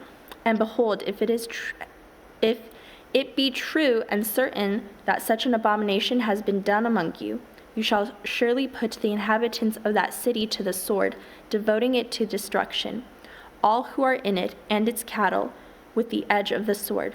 You shall gather all its spoil into the midst of its open square, and burn the city and all its spoil with fire, as a whole burnt offering to the Lord your God. It shall be a heap forever. It shall not be built again. None of the devoted things shall stick to your hand, that the Lord may turn from the fierceness of his anger and show you mercy and have compassion on you and multiply you, as he swore to your fathers, if you keep the voice of the Lord your God, keeping all his commandments that I am commanding you today, and doing what is right in the sight of the Lord your God. Clean and unclean food, chapter 14. You are the sons of the Lord your God. You shall not cut yourselves or make any baldness on your foreheads for the dead, for you are a people holy to the Lord your God, and the Lord has chosen you to be a people for his treasured possession out of all the peoples who are on the face of the earth. You shall not eat any abomination. These are animals that you may eat: the ox, the sheep, the goat, the deer, the gazelle, the roebuck, the wild goat, the ibex, the antelope, and the mountain sheep. Every animal that parts the hoof and has the hoof cloven in two, and chews the cud among the animals, you may eat. Yet of those that chew the cud or have the hoof cloven, you shall not eat these: the camel, the hare, and the rock badger, because they chew the cud but do not part the hoof, are unclean for you. And the pig, because it parts the hoof but does not chew the cud, is unclean for you. Their flesh you shall not eat, and their carcasses you shall not touch. Of all that are in the waters you may eat these. Whatever has fins and scales you may eat, and whatever does not have fins and scales you shall not eat. It is unclean for you. You may eat all clean birds, but these are the ones that you shall not eat: the eagle, the bearded vulture, the black vulture, the kite, the falcon of any kind, every raven of any kind, the ostrich, the night hawk, the seagull, the hawk of any kind, the little owl and the short-eared owl, the barn owl and the tawny owl, the carrion vulture and cormorant, the stork, the heron of any kind, the hoopoe and the bat. And all winged insects are unclean for you. They shall not be eaten. All clean winged things you may eat. You shall not eat anything that has died naturally. You may give it to the sojourner who is within your towns, that he may eat it, or you may sell it to a foreigner. For you are a people holy to the Lord your God. You shall not boil a young goat in its mother's milk. Tithes. You shall tithe all the yield of your seed that comes from the field year by year. And before the Lord your God, in the place that he will choose to make his name dwell there, you shall eat the tithe of your grain, of your wine, and of your oil, and the firstborn of your herd and flock, that you may learn to fear the Lord your God always. And if the way is too long for you, so that you are not able to carry the tithe when the Lord your God blesses you, because the place is too far from you, which the Lord your God chooses to set his name there, then you shall turn it into money and bind up the money in your hand and go to the place that the Lord your God chooses, and spend the money for whatever you desire, oxen or sheep, or wine or strong drink, whatever your appetite craves. And you shall eat there before the Lord your God and rejoice, you and your household. And you shall not neglect the Levite who is within your towns, for he has no portion or inheritance with you. At the end of every 3 years, you shall bring out all the tithe of your produce in the same year and lay it up within your towns. And the Levite, because he has no portion or inheritance with you, and the sojourner, the fatherless, and the widow who are within your towns, shall come and eat and be filled, that the Lord your God may bless you in all the work of your hands that you do. The sabbatical year, chapter 15. At the end of every 7 years you shall grant a release, and this is the manner of the release. Every creditor shall release what he has lent to his neighbor. He shall not exact it of his neighbor, his brother, because the Lord's release has been proclaimed. Of a foreigner you may exact it, but whatever of yours is with your brother, your hand shall release. But there will be no poor among you, for the Lord will bless you in the land that the Lord your God is giving you for an inheritance to possess, if only you will strictly obey the voice of the Lord your God, being careful to do all this commandment that I command you today. For the Lord your God will bless you, as he promised you, and you shall lend to many nations, but you shall not borrow, and you shall rule over many nations, but they shall not rule over you. If among you one of your brothers should become poor in any of your towns within your land that the Lord your God is giving you, you shall not harden your heart or shut your hand against your poor brother, but you shall open your hand to him and lend him sufficient for his need, whatever it may be. Take care lest there be an unworthy thought in your heart, and you say, the 7th year, the year of release is near, and your eye look grudgingly on your poor brother, and you give him nothing, and he cry to the Lord against you, and you be guilty of sin. You shall give to him freely, and your heart shall not be grudging when you give to him, because for this the Lord your God will bless you in all your work and in all that you undertake. For there will never cease to be poor in the land. Therefore I command you, you shall open wide your hand to your brother, to the needy and to the poor in your land. If your brother, a Hebrew man or a Hebrew woman, is sold to you, he shall serve you 6 years. And in the 7th year you shall let him go free from you. And when you let him go free from you, you shall not let him go empty-handed. You shall furnish him liberally out of your flock, out of your threshing floor, and out of your winepress. As the Lord your God has blessed you, you shall give to him. You shall remember that you were a slave in the land of Egypt, and the Lord your God has redeemed you. Therefore, I command you this today. But if he says to you, I will not go out from your house, because he loves you and your household, since he is well off with you, then you shall take an awl and put it through his ear into the door, and he shall be your slave forever. And to your female slave you shall do the same. It shall not seem hard to do when you let him go free from you, for at half the cost of a hired worker he has served you 6 years. So the Lord your God will bless you in all that you do. All the firstborn males that are born of your herd and flock you shall dedicate to the Lord your God. You shall do no work with the firstborn of your herd, nor shear the firstborn of your flock. You shall eat it, you and your household, before the Lord your God, year by year, in the place that the Lord will choose. But if it has any blemish, if it is lame or blind, or has any serious blemish whatever, you shall not sacrifice it to the Lord your God. You shall eat it within your towns, the unclean and the clean alike may eat it, as though it were a gazelle or a deer. Only you shall not eat its blood. You shall pour it out on the ground like water.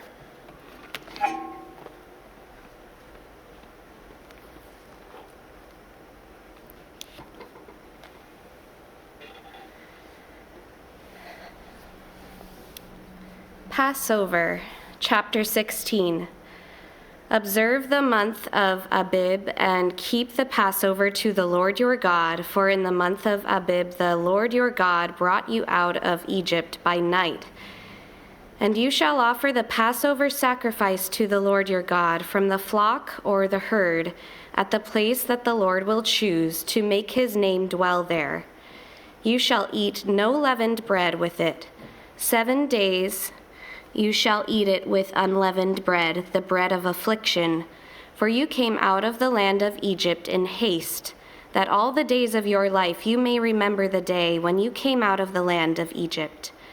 No leaven shall be seen with you in all your territory for 7 days, nor shall any of the flesh that you sacrifice on the evening of the first day remain all night until morning. You may not offer the Passover sacrifice within any of your towns that the Lord your God is giving you, but at the place that the Lord your God will choose to make his name dwell in it. There you shall offer the Passover sacrifice in the evening at sunset, at the time you came out of Egypt. And you shall cook it and eat it at the place that the Lord your God will choose. And in the morning you shall turn and go to your tents. For 6 days you shall eat unleavened bread, and on the 7th day there shall be a solemn assembly to the Lord your God. You shall do no work on it. The Feast of Weeks. You shall count 7 weeks. Begin to count the 7 weeks from the time the sickle is first put to the standing grain. Then you shall keep the Feast of Weeks to the Lord your God with the tribute of a freewill offering from your hand, which you shall give as the Lord your God blesses you. And you shall rejoice before the Lord your God, you and your son and your daughter, your male servant and your female servant, the Levite who is within your towns, the sojourner, the fatherless, and the widow who are among you, at the place the Lord your God will choose to make his name dwell there. You shall remember that you were a slave in Egypt, and you shall be careful to observe these statutes. The Feast of Booths. You shall keep the Feast of Booths 7 days, when you have gathered in the produce from your threshing floor and your winepress.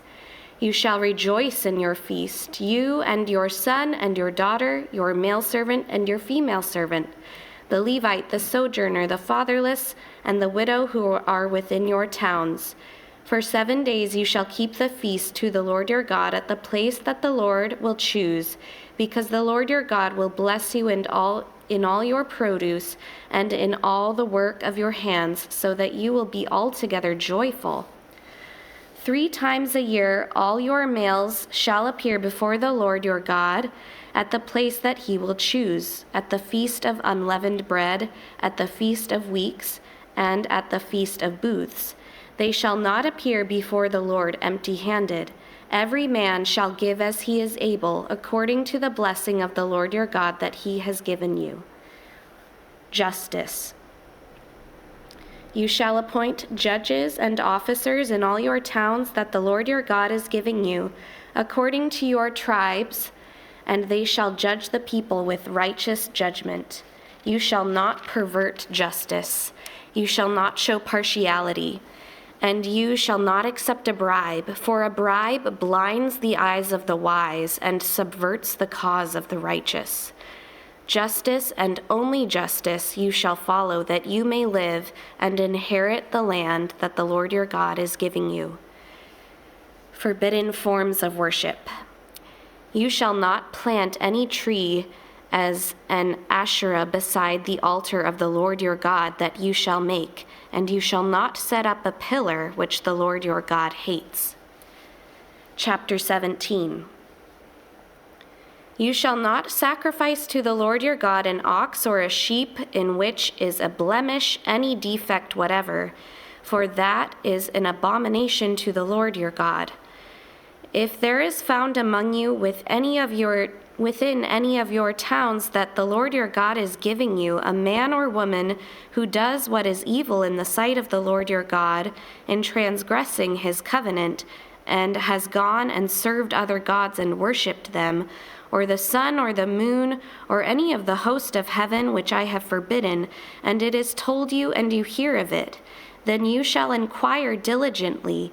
And if it is true and certain that such an abomination has been done in Israel, then you shall bring out to your gates that man or woman who has done this evil thing, and you shall stone that man or woman to death with stones. On the evidence of 2 witnesses or of 3 witnesses, the one who is to die shall be put to death. A person shall not be put to death on the evidence of 1 witness. The hand of the witnesses shall be first against him to put him to death, and afterward the hand of all the people.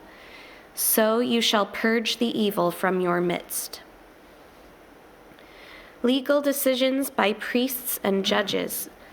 If any case arises requiring decision between one kind of homicide and another, one kind of legal right and another, or one kind of assault and another, any case within your towns that is too difficult for you, then you shall arise and go up to the place that the Lord your God will choose. And you shall come to the Levitical priests and to the judge who is in office in those days, and you shall consult them, and they shall declare to you the decision. Then you shall do according to what they desire to you from that place that the Lord will choose, and you shall be careful to do according to all that they direct you. According to the instructions that they give you, and according to the decision which they pronounce to you, you shall do.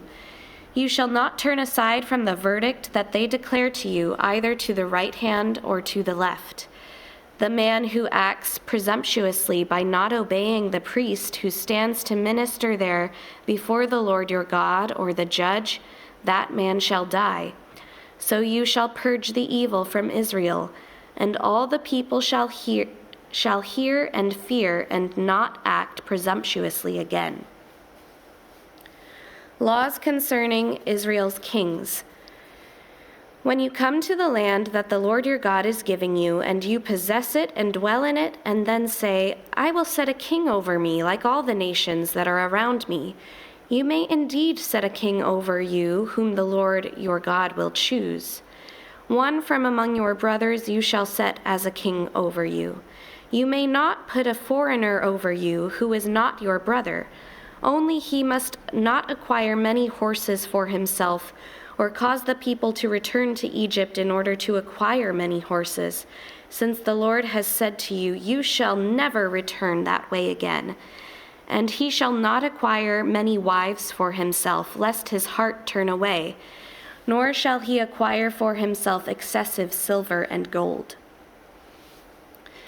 And when he sits on the throne of his kingdom, he shall write for himself in a book a copy of this law, approved by the Levitical priests.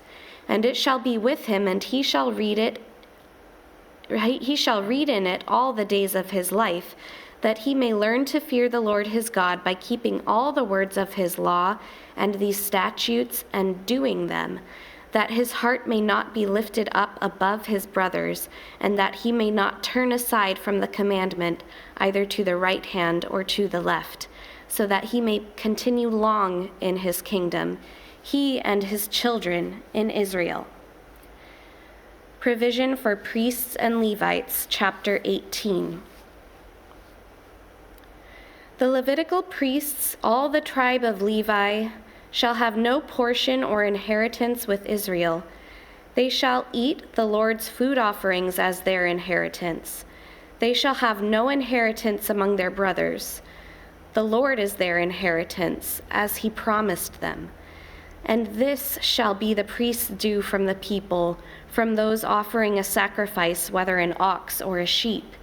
They shall give to the priest the shoulder, and the 2 cheeks, and the stomach. The first fruits of your grain, of your wine, and of your oil, and the first fleece of your sheep you shall give to him. For the Lord your God has chosen him out of all your tribes to stand and minister in the name of the Lord, him and his sons for all time. And if a Levite comes from any of your towns out of all Israel where he lives, and he may come when he desires, to the place that the Lord will choose, and ministers in the name of the Lord his God, like all his fellow Levites who stand to minister there before the Lord, then he may have equal portions to eat, besides what he receives from the sale of his patrimony. Abominable practices. When you come into the land that the Lord your God is giving you, you shall not learn to follow the abominable practices of those nations. There shall not be found among you anyone who burns his son or his daughter as an offering, anyone who practices divination, or tells fortunes, or interprets omens, or a sorcerer, or a charmer, or a medium, or a necromancer, or one who inquires of the dead. For whoever does these things is an abomination to the Lord. And because of these abominations, the Lord your God is driving them out before you. You shall be blameless before the Lord your God, for these nations which you are about to dispossess listen to fortune tellers and to diviners, but as for you, the Lord your God has not allowed you to do this. A new prophet like Moses. The Lord your God will raise up for you a prophet like me from among you, from your brothers. It is to him you shall listen, just as you desired of the Lord your God at Horeb on the day of the assembly, when you said, "Let me not hear again the voice of the Lord my God, or see this great fire any more, lest I die." And the Lord said to me, "They are right in what they have spoken. I will raise up for them a prophet like you from among their brothers, and I will put my words in his mouth, and he shall speak to them all that I command him. And whoever will not listen to the words that he shall speak in my name, I myself will require it of him. But the prophet who presumes to speak a word in my name that I have not commanded him to speak, or who speaks in the name of other gods, that same prophet shall die. And if you say in your heart, 'How may we know the word that the Lord has not spoken?' When a prophet speaks in the name of the Lord, if the word does not come to pass or come true, that is a word that the Lord has not spoken. The prophet has spoken it presumptuously. You need not be afraid of him." Laws concerning cities of refuge, chapter 19. When the Lord your God cuts off the nations whose land the Lord your God is giving you, and you dispossess them and dwell in their cities and in their houses, you shall set apart 3 cities for yourselves in the land that the Lord your God is giving you to possess.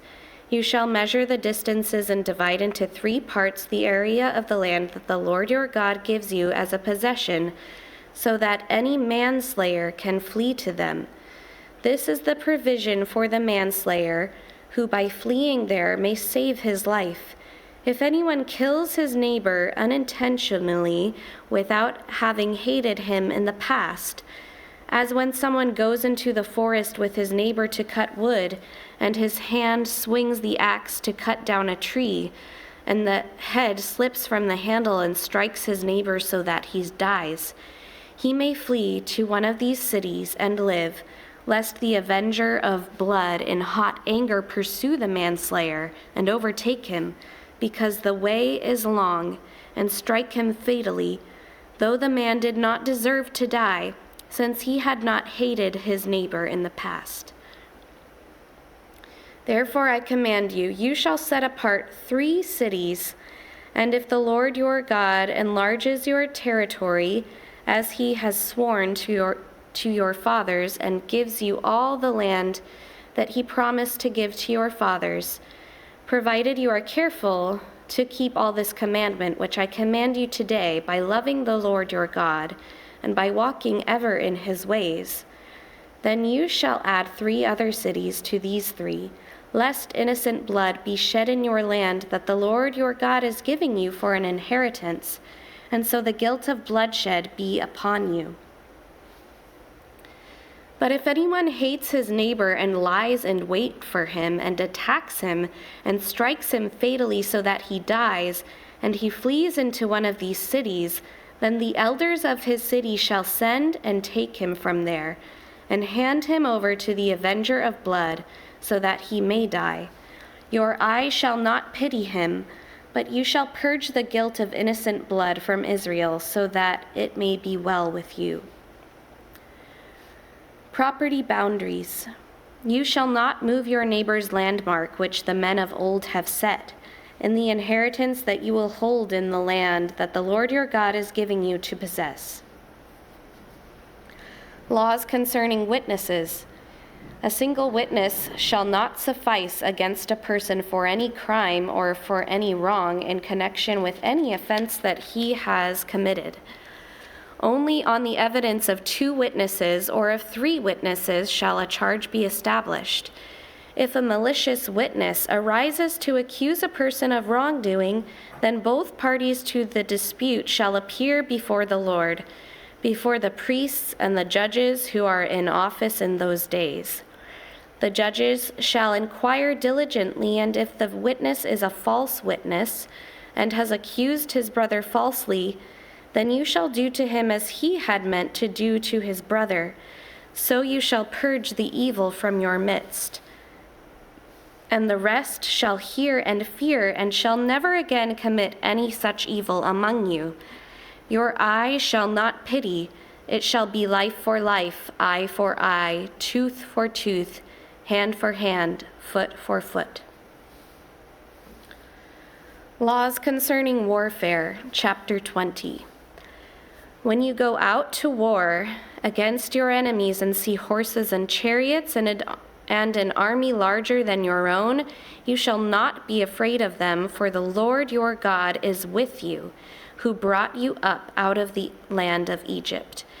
And when you draw near to the battle, the priest shall come forward and speak to the people, and shall say to them, Hear, O Israel, today you are drawing near for battle against your enemies.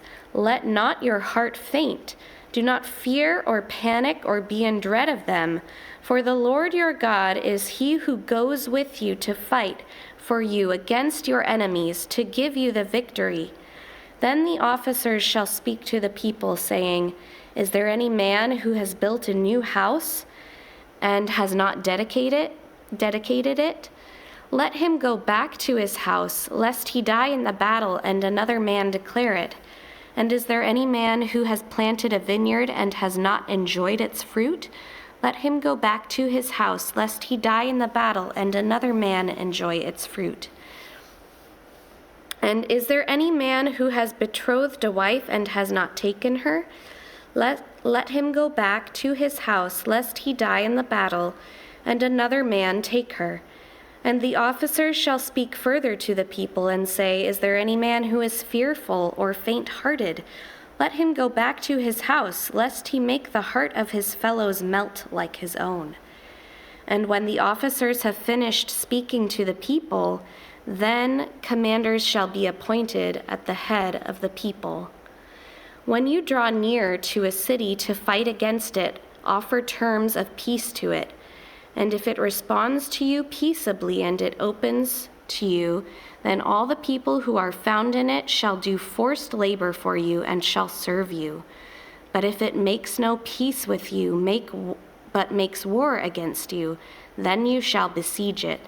And when the Lord your God gives it into your hand, you shall put all its males to the sword. But the women and the little ones, the livestock, and everything else in the city, all its spoil, you shall take as plunder for yourselves. And you shall enjoy the spoil of your enemies, which the Lord your God has given you.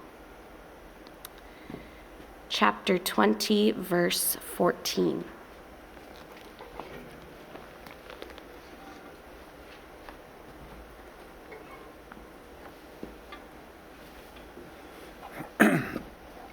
Deuteronomy chapter 20, verse 15. Thus you shall do to all the cities that are very far from you, which are not cities of the nations here, but in the cities of these peoples that the Lord your God is giving you for an inheritance. You shall save alive nothing that breathes, but you shall devote them to complete destruction, the Hittites and the Amorites and the Canaanites and the Perizzites and the Hivites and the Jebusites, as the Lord your God has commanded, that they may not teach you to do according to all their abominable practices that they have done for their gods. So you sin against the Lord your God. When you besiege a city for a long time, making war against it in order to take it, you shall not destroy its trees by wielding an axe against them. You may eat from them, but you shall not cut them down. Are the trees in the field human, that they should be besieged by you? Only the trees that you know are not trees for food you may destroy and cut down, that you may build siege works against the city that makes war with you until it falls. Atonement for unresolved murders, chapter 21. If in the land that the Lord your God is giving you to possess someone is found slain, lying in the open country, and is not known who killed him, then your elders and your judges shall come out, and they shall measure the distance to the surrounding cities. And the elders of the city that is nearest to the slain man shall take a heifer that has never been worked, and that has not pulled in a yoke. And the elders of that city shall bring the heifer down to a valley with running water, which is neither plowed nor sown, and shall break the heifer's neck there in the valley. Then the priests, the sons of Levi, shall come forward, for the Lord your God has chosen them to minister to him and to bless in the name of the Lord, and by their word every dispute and every assault shall be settled. And all the elders of that city nearest to the slain man shall wash their hands over the heifer whose neck was broken in the valley, and they shall testify, our hands did not shed this blood, nor did our eyes see it shed. Accept atonement, O Lord, for your people Israel, whom you have redeemed, and do not set the guilt of innocent blood in the midst of your people Israel, so that their blood guilt be atoned for. So you shall purge the guilt of innocent blood from your midst, when you do what is right in the sight of the Lord. Marrying female captives. When you go out to war against your enemies, and the Lord your God gives them into your hand, and you take them captives, and you see among them the captives a beautiful woman, and you desire to take her to be your wife, and you bring her home to your house, she shall shave her head and pare her nails, and she shall take off the clothes in which she was captured, and shall remain in your house, and lament her father and her mother a full month. After that you may go into her and be her husband, and she shall be your wife. But if you no longer delight in her, you shall let her go where she wants. But you shall not sell her for money, nor shall you treat her as a slave, since you have humiliated her. Inheritance rights of the firstborn. If a man has two wives, the one loved and the other unloved, and both the loved and the unloved have borne him children, and if the firstborn son belongs to the unloved, then on the day when he assigns his possessions as an inheritance to his sons, he may not treat the son of the loved as the firstborn in preference to the son of the unloved, who is the firstborn, but he shall acknowledge the firstborn, the son of the unloved, by giving him a double portion of all that he has, for he is the firstfruits of his strength, the right of the firstborn in his. A rebellious son. If a man has a stubborn and rebellious son, who will not obey the voice of his father or the voice of his mother, and though they discipline him, will not listen to them, then his father and his mother shall take hold of him and bring him out to the elders of his city at the gate of the place where he lives. And they shall say to the elders of his city, this our son is stubborn and rebellious. He will not obey our voice. He is a glutton and a drunkard. Then all the men of the city shall stone him to death with stones. So you shall purge the evil from your midst, and all Israel shall hear and fear. A man hanged on a tree is cursed.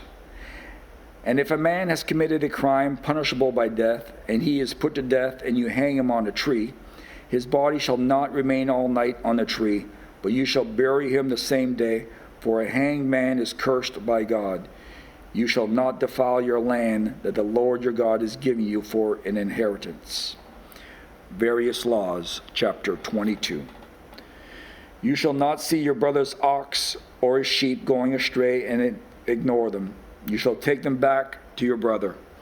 And if he does not live near you, and you do not know who he is, you shall bring it home to your house, and it shall stay with you until your brother seeks it. Then you shall restore it to him. And you shall do the same with his donkey, or with his garment, or with any lost thing of your brother's, which he loses and you find. You may not ignore it. You shall not see your brother's donkey or his ox fallen down by the way and ignore them. You shall help him to lift them up again. A woman shall not wear a man's garment, nor shall a man put on a woman's cloak. For whoever does these things is an abomination to the Lord your God. If you come across a bird's nest in any tree or on the ground with young ones or eggs, and the mother sitting on the young or on the eggs, you shall not take the mother with the young. You shall let the mother go, but the young you may take for yourself, that it may go well with you, and that you may live long. When you build a new house, you shall make a parapet for your roof, for that you may not bring the guilt of blood upon your house, if anyone should fall from it. You shall not sow your vineyard with two kinds of seed, lest the whole yield be forfeited, the crop that you have sown and the yield of the vineyard. You shall not plow with an ox and a donkey together. You shall not wear cloth of wool and linen mixed together.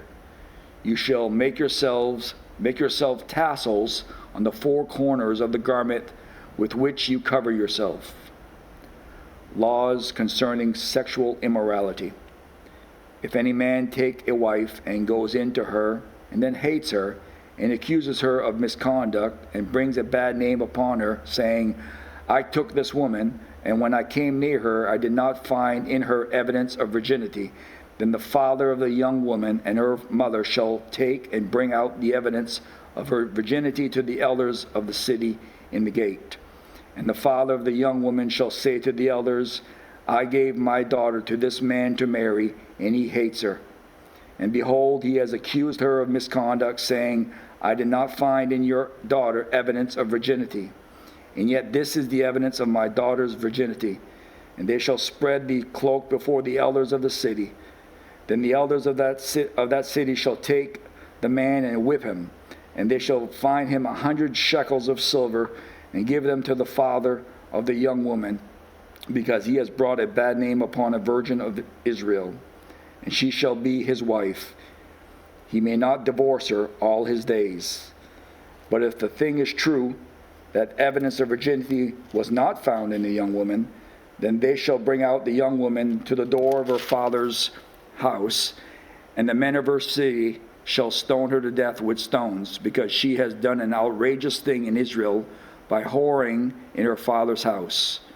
So you shall purge the evil from your midst. If a man is found lying with the wife of another man, both of them shall die, the man who lay with the woman and the woman. So you shall purge the evil from Israel. If there is a betrothed virgin, and a man meets her in the city and lies with her, then you shall bring them both out to the gate of that city, and you shall stone them to death with stones. The young woman, because she did not cry for help, though she was in the city, and the man, because he violated his neighbor's wife. So you shall purge the evil from your midst. But if in the open country a man meets a young woman who is betrothed, and the man seizes her and lies with her, then only the man who lay with her shall die. But you shall do nothing to the young woman. She has committed no offense punishable by death. For this case is like that of a man attacking and murdering his neighbor, because he met her in the open country, and though the betrothed young woman cried for help, there was no one to rescue her. If a man meets a virgin who is not betrothed and seizes her and lies with her, and they are found, then the man who lay with her shall give to the father of the young woman 50 shekels of silver, and she shall be his wife, because he has violated her. He may not divorce her all his days.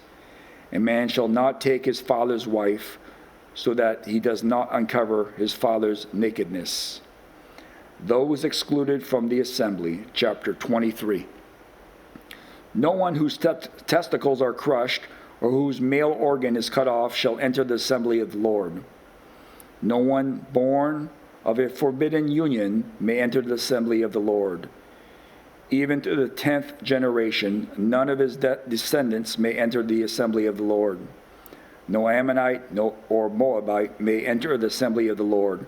Even to the 10th generation, none of them may enter the assembly of the Lord forever, because they did not meet you with bread and with water on the way when you came out of Egypt, and because they hired against you Balaam the son of Beor from Pethor or Mesopotamia to curse you. But the Lord your God would not listen to Balaam. Instead, the Lord your God turned the curse into a blessing for you, because the Lord your God loved you. You shall not seek their peace or their prosperity all your days forever.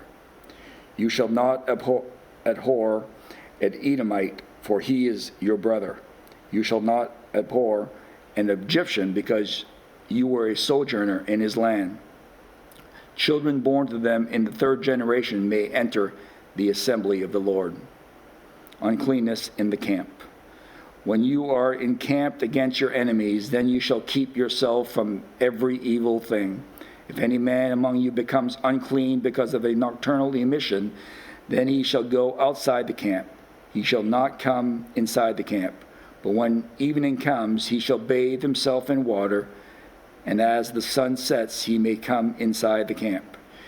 You shall have a place outside the camp, and you shall go out to it, and you shall have a trowel with your tools, and when you sit down outside, you shall dig a hole with it and turn back and cover up your excrement.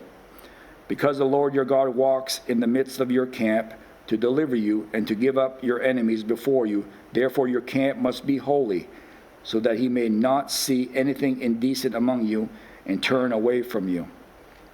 Miscellaneous laws. You shall not give up to his master a slave who has escaped from his master to you. He shall dwell with you in your midst, in the place that he shall choose within one of your towns, wherever it suits him.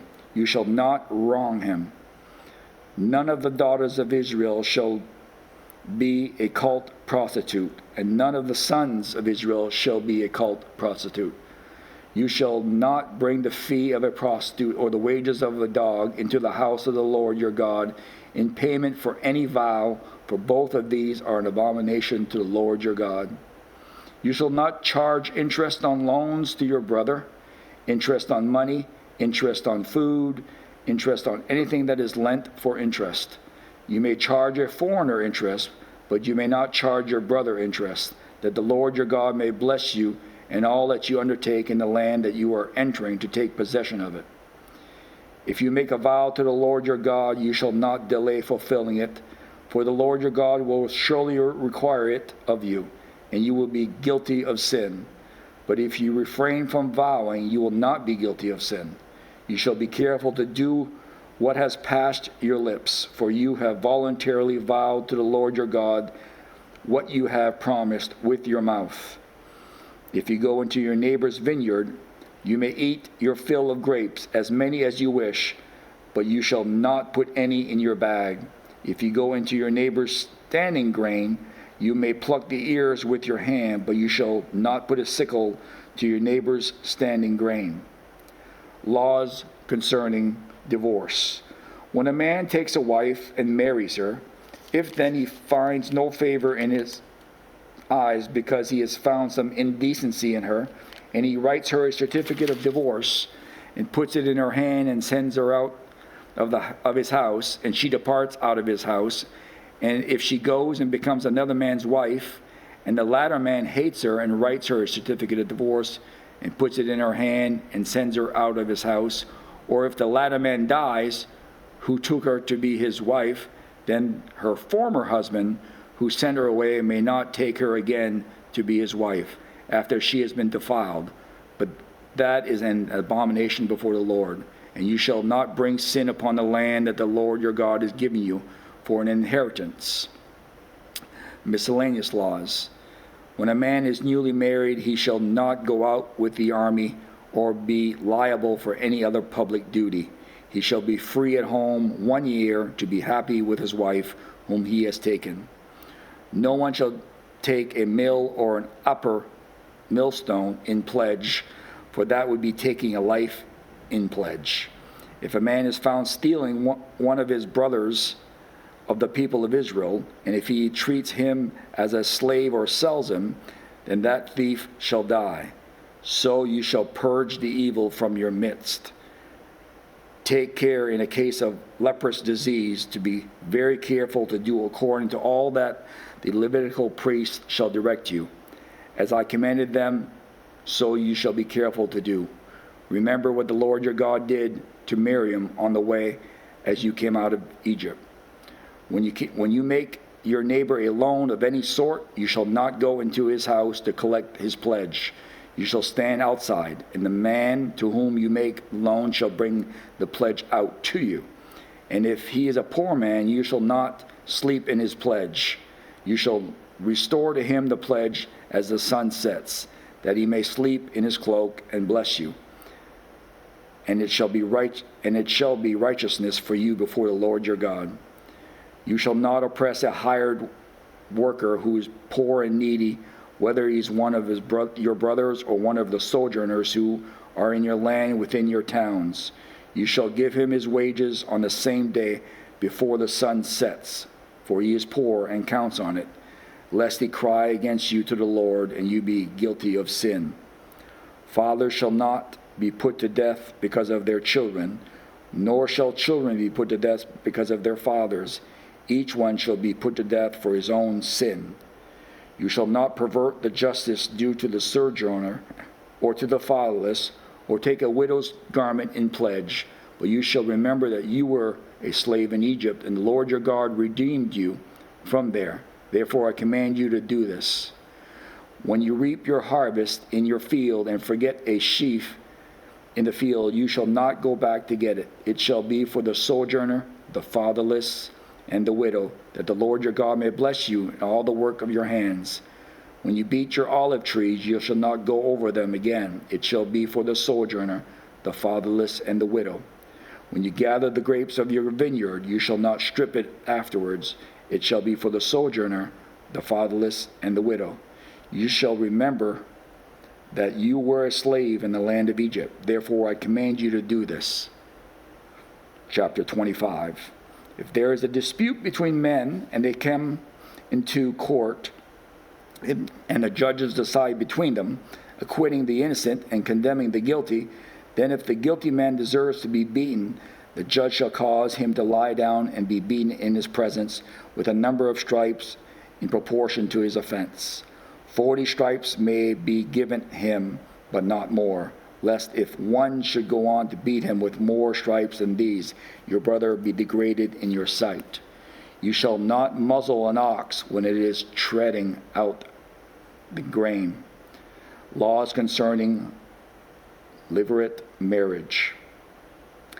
If brothers dwell together and one of them dies and has no son, the wife of the dead man shall not be married outside the family to a stranger. Her husband's brother shall go into her and take her as his wife and perform the duty of a husband's brother to her. And the first son whom she bears shall succeed to the name of his dead brother, that his name may not be blotted out of Israel. And if the man does not wish to take his brother's wife, then his brother's wife shall go up to the gate to the elders and say, my husband's brother refuses to perpetrate his brother's name in Israel. He will not perform the duty of a husband's brother to me. Then the elders of the city shall call him and speak to him. And if he persists, saying, I do not wish to take her, then his brother's wife shall go up to him in the presence of the elders and pull his sandal off his foot and spit in his face. And she shall answer and say, you shall it be done to the man who does not build up his brother's house. And the name of his house shall be called in Israel, the house of him who has his sandal pulled off. Miscellaneous laws.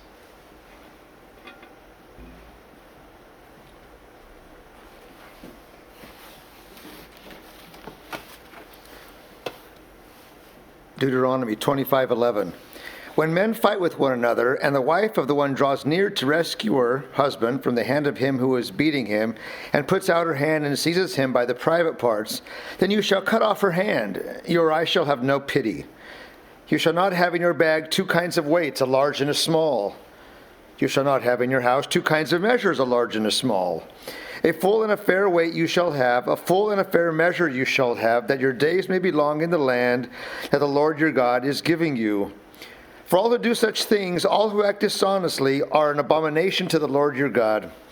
Remember what Amalek did to you on the way as you came out of Egypt, how he attacked you on the way when you were faint and weary, and cut off your tail those who were lagging behind you, and he did not fear God.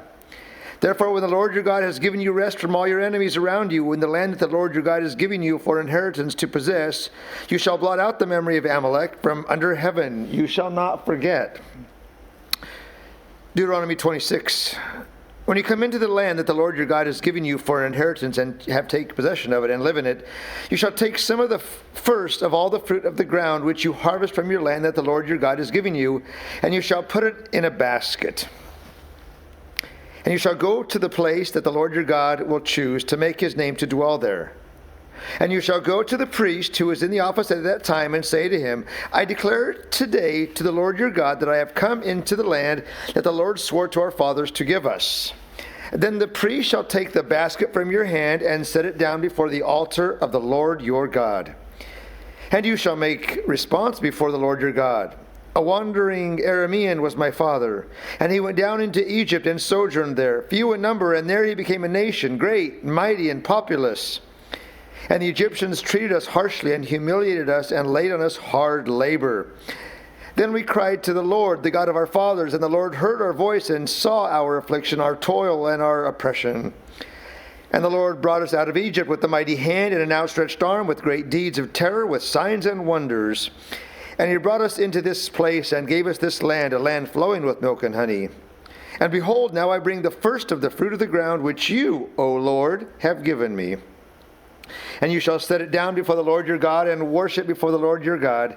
And you shall rejoice in all the good that the Lord your God has given to you and to your house, you and the Levite and the sojourner who is among you. When you have finished paying all the tithe of your produce in the third year, which is the year of tithing, giving it to the Levite, the sojourner, the fatherless, and the widow, so that they may eat within your towns and be filled, then you shall say before the Lord your God, I have removed the sacred portion out of my house, and moreover, I have given it to the Levite, the sojourner, the fatherless, and the widow, according to all your commandments that you have commanded me. I have not transgressed any of your commandments, nor have I forgotten them. I have not eaten of the tithe while I was mourning, or removed any of it while I was unclean, or offered any of it to the dead. I have obeyed the voice of the Lord my God. I have done according to all that you have commanded me. Look down from your holy habitation from heaven and bless your people Israel and the ground that you have given us, as you swore to our fathers, a land flowing with milk and honey. This day the Lord your God commands you to do these statutes and rules. You shall therefore be careful to do them with all your heart and with all your soul. You have declared today that the Lord is your God, and that you will walk in his ways and keep his statutes and his commandments and his rules, and will obey his voice. And the Lord has declared today that you are a people for his treasured possession, as he has promised you, and that you are to keep all his commandments, and that he will set you in praise and in fame and in honor high above all nations that he has made, and that you shall be a people holy to the Lord your God, as he promised. Chapter 27. Now Moses and the elders of Israel commanded the people, saying, Keep the whole commandment that I command you today. And on the day you cross over the Jordan to the land that the Lord your God is giving you, you shall set up large stones and plaster them with plaster. And you shall write on them all the words of this law when you cross over to the land to enter that the Lord your God is giving you, a land flowing with milk and honey, as the Lord, the God of your fathers, has promised you. And when you have crossed over the Jordan, you shall set up these stones, concerning which I command you today, on Mount Ebal, and you shall plaster them with plaster. And there you shall build an altar to the Lord your God, an altar of stones. You shall wield no iron tool on them. You shall build an altar to the Lord your God of uncut stones. And you shall offer burnt offerings on it to the Lord your God, and you shall sacrifice peace offerings, and shall eat there. And you shall rejoice before the Lord your God, and you shall write on the stones all the words of this law plainly. Then Moses and the Levitical priests said to all Israel, Keep silence and hear, O Israel. This day you have become the people of the Lord your God. You shall therefore obey the voice of the Lord your God, keeping his commandments and his statutes, which I command you today. That day Moses charged the people, saying, When you have crossed over the Jordan, these shall stand on Mount Gerizim to bless the people, Simeon, Levi, Judah, Issachar, Joseph, and Benjamin. And these shall stand on Mount Ebal for the curse, Reuben, Gad, Asher, Zebulun, Dan, and Naphtali. And the Levites shall declare to all the men of Israel in a loud voice, Cursed be the man who makes a carved or cast metal image, an abomination to the Lord, a thing made by the hands of a craftsman, and sets it up in secret. And all the people shall answer and say, Amen. Cursed be anyone who dishonors his father or his mother. And all the people shall say, Amen. Cursed be anyone who moves his neighbor's landmark, and all the people shall say, Amen. Cursed be anyone who misleads a blind man on the road, and the people shall say, Amen. Cursed be anyone who perverts the justice due to the sojourner, the fatherless, and the widow, and the people shall say, Amen. Cursed be anyone who lies with his father's wife, because he has uncovered his father's nakedness, and all the people shall say, Amen. Cursed be anyone who lies with any kind of animal, and the people shall say, Amen. Cursed be anyone who lies with his sister, whether the daughter of his father or the daughter of his mother, and all the people shall say, Amen. Cursed be anyone who lies with his mother-in-law, and all the people shall say, Amen. Cursed be anyone who strikes down his neighbor in secret, and all the people shall say, Amen. Cursed be anyone who takes a bribe to shed innocent blood, and all the people shall say, Amen. Cursed be anyone who does not confirm the words of this law by doing them, and all the people shall say, Amen. Chapter 28. And if you faithfully obey the voice of the Lord your God, being careful to do all his commandments that I command you today, the Lord your God will set you high above all nations of the earth. And all these blessings shall come upon you and overtake you if you obey the voice of the Lord your God. Blessed shall you be in the city, and blessed shall you be in the field. Blessed shall be the fruit of your womb, and the fruit of your ground, and the fruit of your cattle, the increase of your herds, and the young of your flock. Blessed shall be your basket, your kneading bowl. Blessed shall be you when you come in, and blessed shall you be when you go out. The Lord will cause your enemies who rise against you to be defeated before you. They shall come out against you one way and flee before you 7 ways. The Lord will command the blessing on you in the barns and in all that you undertake, and he will bless you in the land that the Lord your God is giving you. The Lord will establish you as a people holy to himself, as he has sworn to you, if you keep the commandments of the Lord your God and walk in his ways. And all the peoples of the earth shall see that you are called by the name of the Lord, and they shall be afraid of you. And the Lord will make you abound in prosperity, in the fruit of your womb, and in the fruit of your livestock, and in the fruit of your ground within the land that the Lord swore to your fathers to give you. The Lord will open to you his good treasury, the heavens, to give the rain to your land in its season, and to bless all the work of your hands. And you shall lend to many nations, but you shall not borrow. And the Lord will make you the head and not the tail. And you shall only go up and not down, if you obey the commandments of the Lord your God, which I command you today, being careful to do them. And if you do not turn aside from any of the words that I command you today, to the right and to the left, to go after other gods to serve them. But if you will not obey the voice of the Lord your God, or be careful to do all his commandments and his statutes that I command you today, then all these curses shall come upon you and overtake you. Cursed shall you be in the city, and cursed shall you be in the field. Cursed shall be your basket and your kneading bowl. Cursed shall be the fruit of your womb, and the fruit of your ground, the increase of your herds, and the young of your flock. Cursed shall you be when you come in. Cursed shall you be when you go out. The Lord will send on you curses, confusion, and frustration in all that you undertake to do, until you are destroyed and perish quickly on account of the evil of your deeds, because you have forsaken me. The Lord will make the pestilence stick to you until he has consumed you off the land that you are entering to take possession of it. The Lord will strike you with wasting disease, and with fever, inflammation, and fiery heat, and with drought, and with blight, and with mildew. They shall pursue you until you perish, and the heavens over your head shall be bronze, the earth under you shall be iron. The Lord will make the rain of your land powder. From heaven dust shall come down on you until you are destroyed.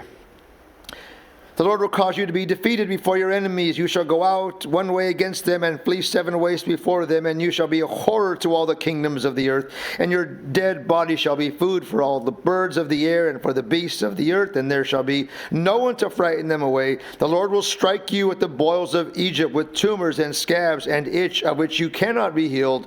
The Lord will strike you with madness and blindness and confusion of mind, and you shall grope at noonday as the blind grope in darkness, and you shall not prosper in your ways, and you shall be only oppressed and robbed continually, and there shall be no one to help you. You shall betroth a wife, but another man shall ravish her.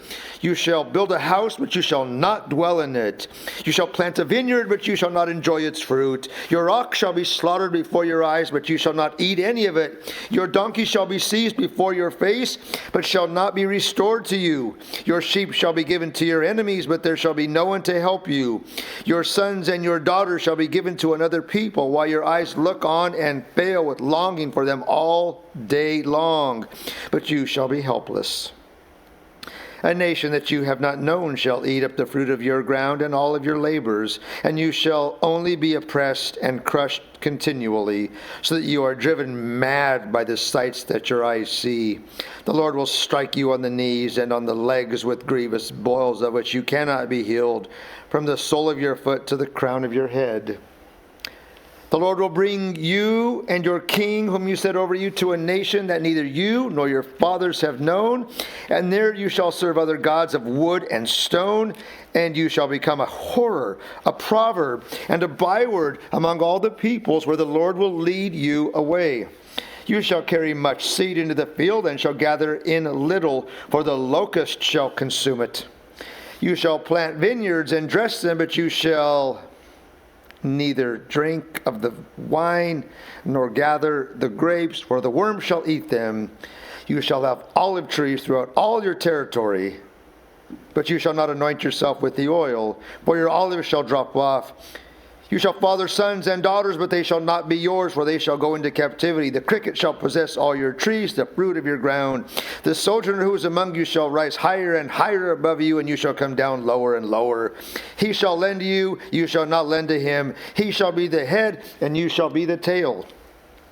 All these curses shall come upon you and pursue you and overtake you till you are destroyed, because you did not obey the voice of the Lord your God to keep his commandments and his statutes that he commanded you. They shall be a sign and a wonder against you and your offspring forever, because you did not serve the Lord your God with joyfulness and gladness of heart, because of the abundance of all things. Therefore you shall serve your enemies, whom the Lord will send against you in hunger and thirst and nakedness and lacking everything. And he will put a yoke of iron on your neck until he has destroyed you. The Lord will bring a nation against you from far away, from the end of the earth, swooping down like the eagle, a nation whose language you do not understand, a hard-faced nation who shall not respect the old or show mercy to the young.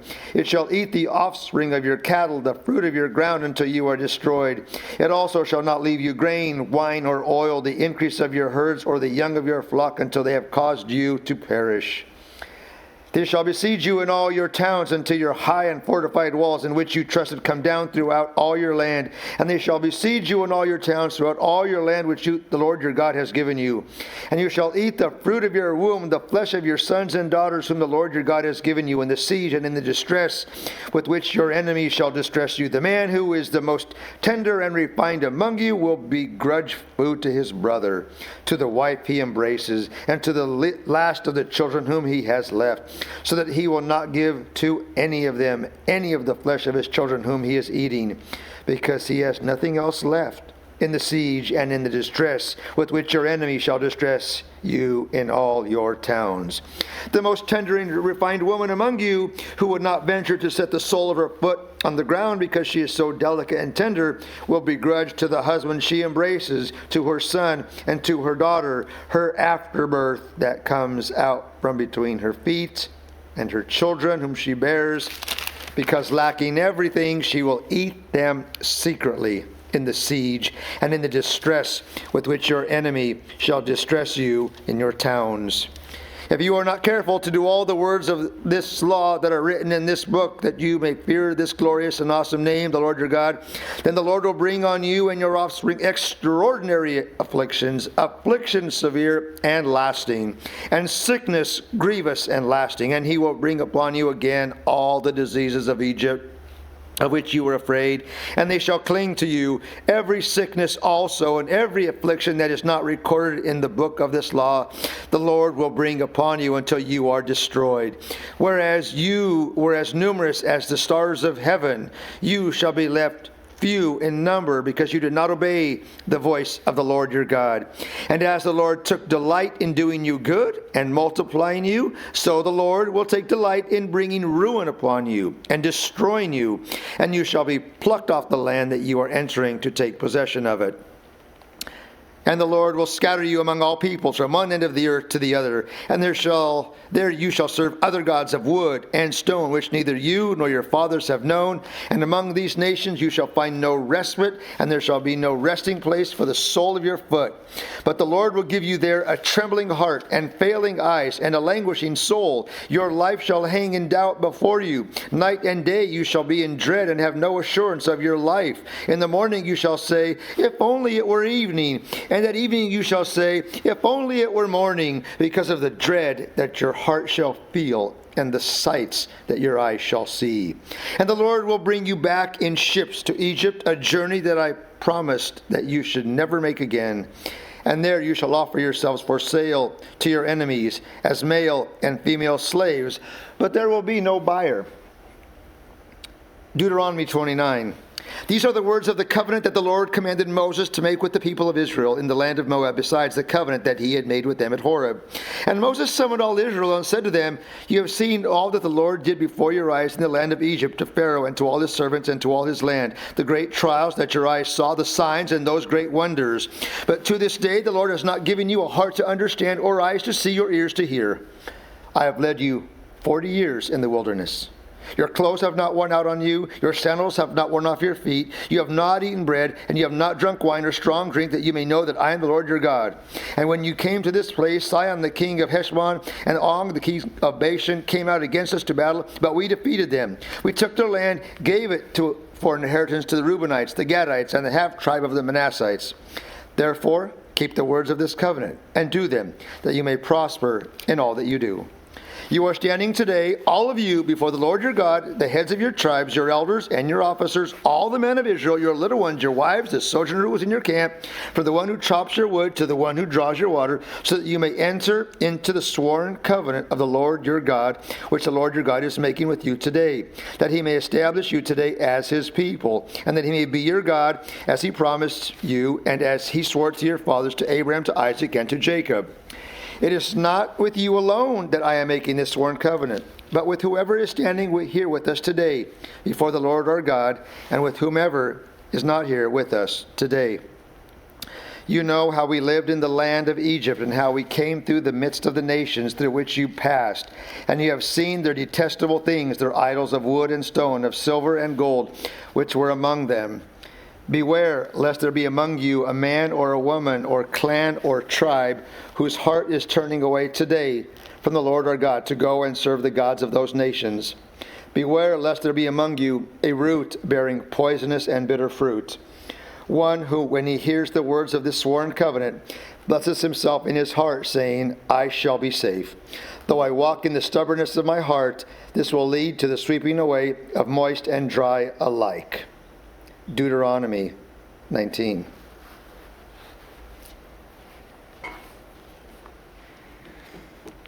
One who, when he hears the words of this sworn covenant, blesses himself in his heart, saying, I shall be safe, though I walk in the stubbornness of my heart. This will lead to the sweeping away of moist and dry alike. The Lord will not be willing to forgive him, but rather the anger of the Lord and his jealousy will smoke against the man, and the curse written in this book will settle upon him. And the Lord will blot out his name from under heaven.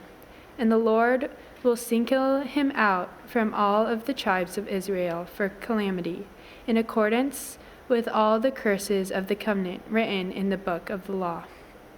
And the next generation, your children who rise up after you, and the foreigner who comes from a far land will say, when they see the afflictions of the land and the sickness with which the Lord has made it sick, the whole land burned out with brimstone and salt, nothing sown and nothing grown, where no plants can sprout, an overflow like that of Sodom and Gomorrah, Admah and Zeboim, which the Lord overthrew in his anger and wrath. All the nations will say, why has the Lord done thus to this land? What caused the heat of this great anger? The people will say, it is because they abandoned the covenant of the Lord, the God of their fathers, which he has made with them when he brought them out of the land of Egypt, and went and served other gods and worshipped them, gods whom they had not known and whom had not allowed it to them. Therefore the anger of the Lord was kindled against this land, bringing upon it all the curses written in this blood.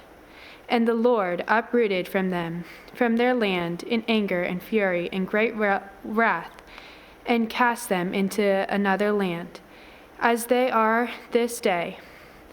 The secret things belong to the Lord our God, but the things that are revealed belong to us and to our children forever, that we may do all things in the words of the law. Deuteronomy 30. And when all these things came upon you, the blessing and the curse which I have set before you, and you call them to mind among the nations where the Lord your God has driven you, and return to the Lord your God and your children, and obey his voice in all I command you today, with all your heart and with all your soul. Then the Lord your God will restore your fortunes and have mercy on you. He will gather you again from all the peoples where the Lord your God has scattered you. If your outcasts are in the outermost parts of heaven, from there the Lord your God will gather you, and from there he will take you, and the Lord your God will bring you into the land that your fathers possessed, and you may possess it, and he will make you more prosperous and numerous than your fathers. And the Lord your God will circumcise your heart and the heart of your offspring, so that you will love the Lord your God with all your heart, with all your soul, and that you may live. And the Lord your God will put all these curses on your foes and enemies who persecute you, and you shall again obey the voice of the Lord and keep all his commandments, that I command you today. The Lord your God will make you abundantly prosperous in all the works of your hand, in the fruit of your womb, and in the fruit of your cattle, and in the fruit of your ground. For the Lord again will take delight in prospering you, as he took delight in your fathers. When you obey the voice of the Lord your God to keep his commandments and his statutes that are written in the book of the law, when you turn to the Lord your God with all your heart and with all your soul, for this is the commandment that I command you today, is not too hard for you, neither is too far off. It is not in heaven that you should say, who will ascend to heaven for us and bring it to us, that we may hear it and do it? Neither is it beyond the sea that you should say, who will go over the sea for us and bring it to us, that we may hear it and do it? But the word is very near you. It is in your mouth and in your heart, so that you can do it. See, I have not set before you today life and good, death and evil. If you obey the commandments of the Lord your God, that I command you today, by loving the Lord your God, by walking in his ways, and by keeping his commandments, and his statutes, and his rules, then you shall live and multiply, and the Lord your God will bless you in the land that you are entering to take possession of it. But if your heart turns away, and you will not hear it, but are drawn away to worship other gods and serve them, I declare to you today that you shall surely perish. You shall not live long in the land that you are going over the Jordan to enter and possess. I call heaven and earth to witness against you today. I have set before you life and death, blessing and curse. Therefore, choose life, that you and your offspring may live, loving the Lord your God, obeying his voice, and holding fast to him. For he is your life and the length of days, that you may dwell in it, and the land that the Lord swore to your fathers, to Abram, to Isaac, and to Jacob, to give them. Deuteronomy 31. So Moses continued to speak these words to all of Israel, and he said to them, I am 120 years old today. I am no longer able to go out and come in. The Lord has said to me, you shall not go over this Jordan. The Lord your God himself will go over before you. He will destroy these nations before you, so that you shall dispossess them. And Joshua will go over at your head, and the Lord has spoken, and the Lord will do to them. And he did to Shalon and Og, and the kings of the Amorites, and the and to their land when he destroyed them. And the Lord will give them over according to you, and you shall do them according to the whole commandment that I have commanded to you. Be strong and courageous. Do not fear or be in dread of them, for it is the Lord your God who goes with you. He will not leave you or forsake you. Then Moses summoned Joshua and said to him in the sight of all of Israel, Be strong and courageous, for you shall go with this people into the land that the Lord has sworn to their fathers to give them, and you shall put them in possession of it. It is the Lord who goes before you. He will be with you. He will not leave you or forsake you. Do not fear or be dismayed. Then Moses wrote this law and gave it to the priest, the son of Levi, who carried the ark of the covenant of the Lord, and to all the elders of Israel. And Moses commanded them, at the end of every 7 years, at the set time in the year of release, at the feast of booths, when all Israel comes to appear before the Lord your God, at the place which he chooses, you shall read this law before all of Israel in your hearing. Assemble the people, men, women, little ones, and sojourner within your towns, that they may hear and learn to fear the Lord your God, and be careful to do all the words of this law, that their children who have not known it may hear and learn to fear the Lord your God, as long as you live in the land that you are going over to the Jordan to possess. And the Lord said to Moses, Behold, the days approach when you must die. Call Joshua and present yourself in the tent of meeting, that I may commission him. And Moses and Joshua went and presented themselves in the tent of meeting. And the Lord appeared in the tent in a pillar of cloud. The pillar of cloud stood over the entrance of the tent. And the Lord said to Moses, Behold, you are about to lie down with your fathers. Then this people will rise and whore after the foreign gods among them in the land that they are entering, that they will forsake me and break my covenant that I have made with them.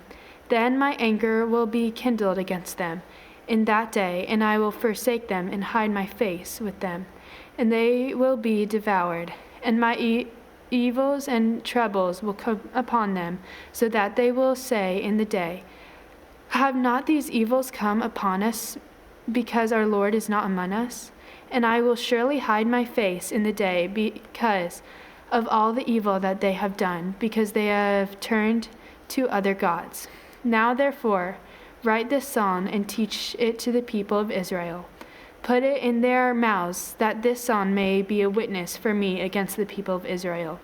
For when I have brought them into the land flowing with milk and honey, which I swore to give to their fathers, that they have eaten and are full and grown fat, they will turn to other gods and serve them, and despise me and break my covenant.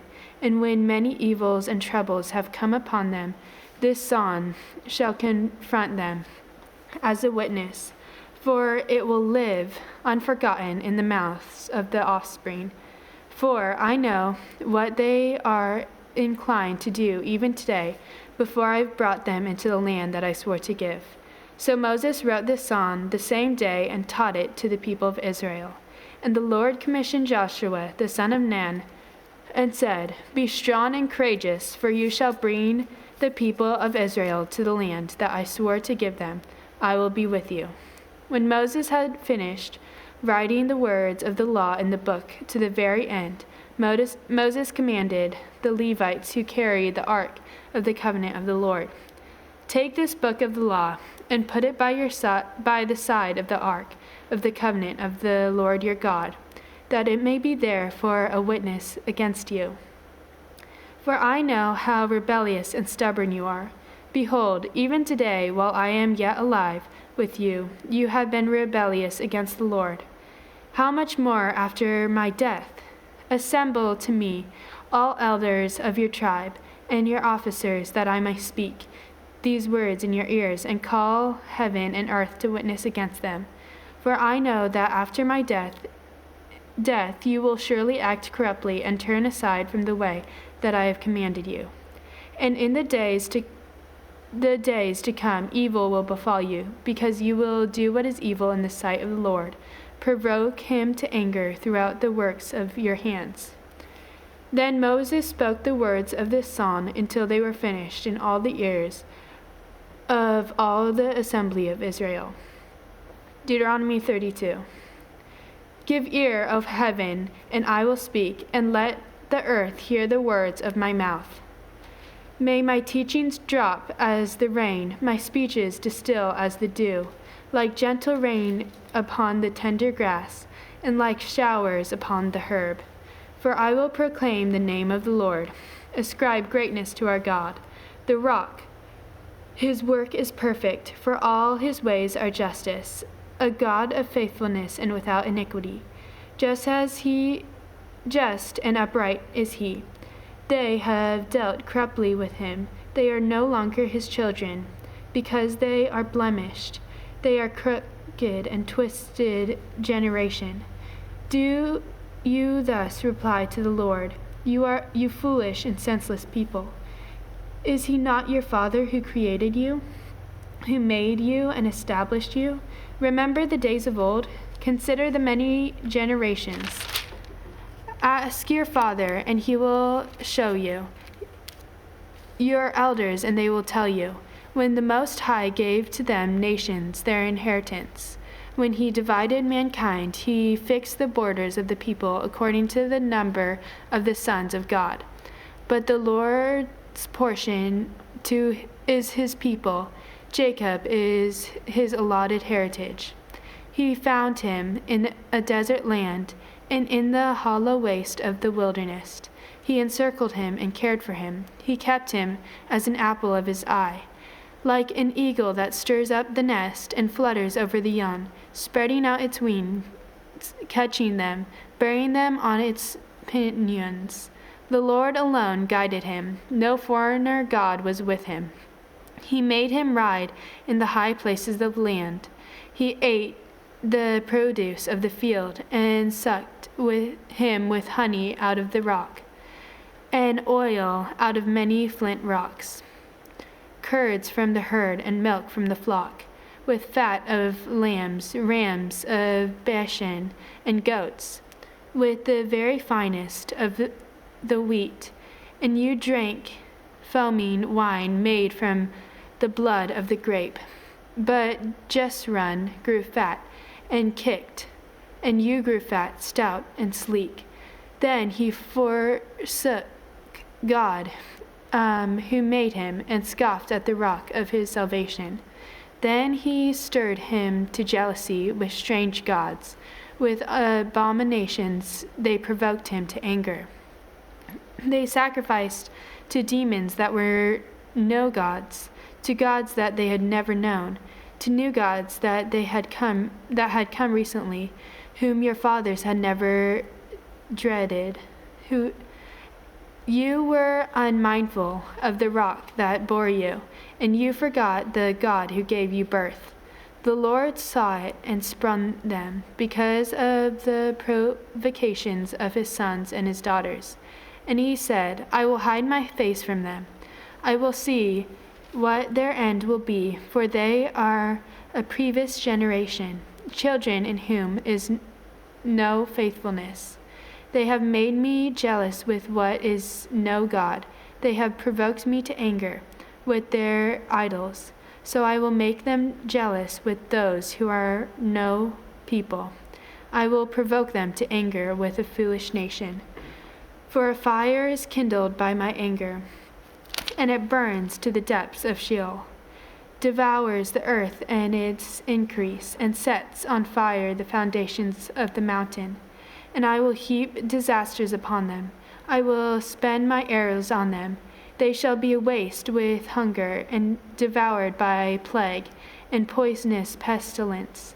And I will send the teeth of the beasts against them, with the venom of fiends that crawl in dust. Outdoors the swords shall brever, and indoors terror. For young men and women alike, the nursing child with men of gray hairs, I would say, I will cut them to pieces. I will wipe them from human memory. Had I not feared provocation by the enemy, lest their adversaries should misunderstand, lest they should say, our hand is triumph. It was not the Lord who did all this. For they are a nation void of counsel, and there is no understanding in them. If they were wise, they would understand this. They would discern their later end. How could one have chased 1,000, and two have put 10,000 to flight, unless their rock had sold them? And the Lord has given up, for the rock is not as our rock. Our enemies are by themselves. For the vine comes from the vine of Sodom, and from the grapes of Gomorrah, and the grapes are the grapes of poison. Their clusters are bitter. Their wine is poison, is the poison of serpents, and the cruel venom of asps. Is not this laid up in store with me, sealed up in my treasure? Vengeance is mine, and recompense for the time when their foot shall slip. For the day of the calamity is at hand, and their doom shall come swiftly. For the Lord will vindicate his people, and have compassion on his servants, when he sees that their power is gone, and there is none remaining, bond or free. Then he will say, where are their gods, the rock in which they took refuge, who ate the fat of their sacrifices and drank the wine of their drink offering? Let them rise up and help you. Let them be your protection. See now that I, even I, am he, and there is no God besides me.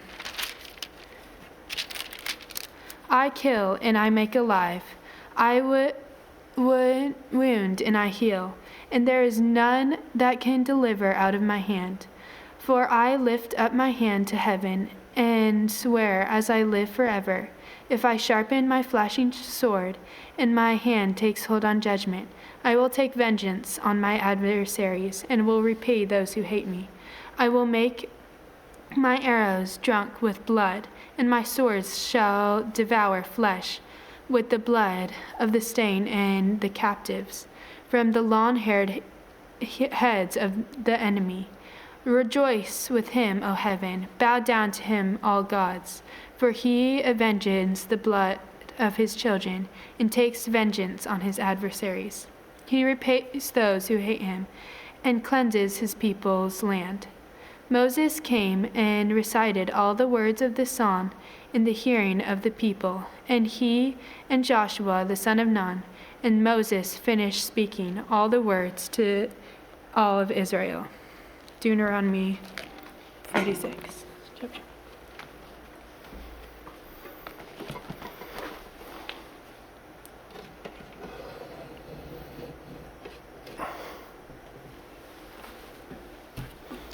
Deuteronomy chapter 32, verse 46.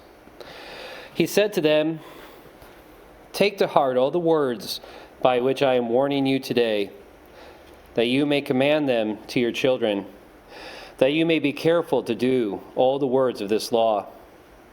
For it is no empty word for you, but your life, but your very life. And by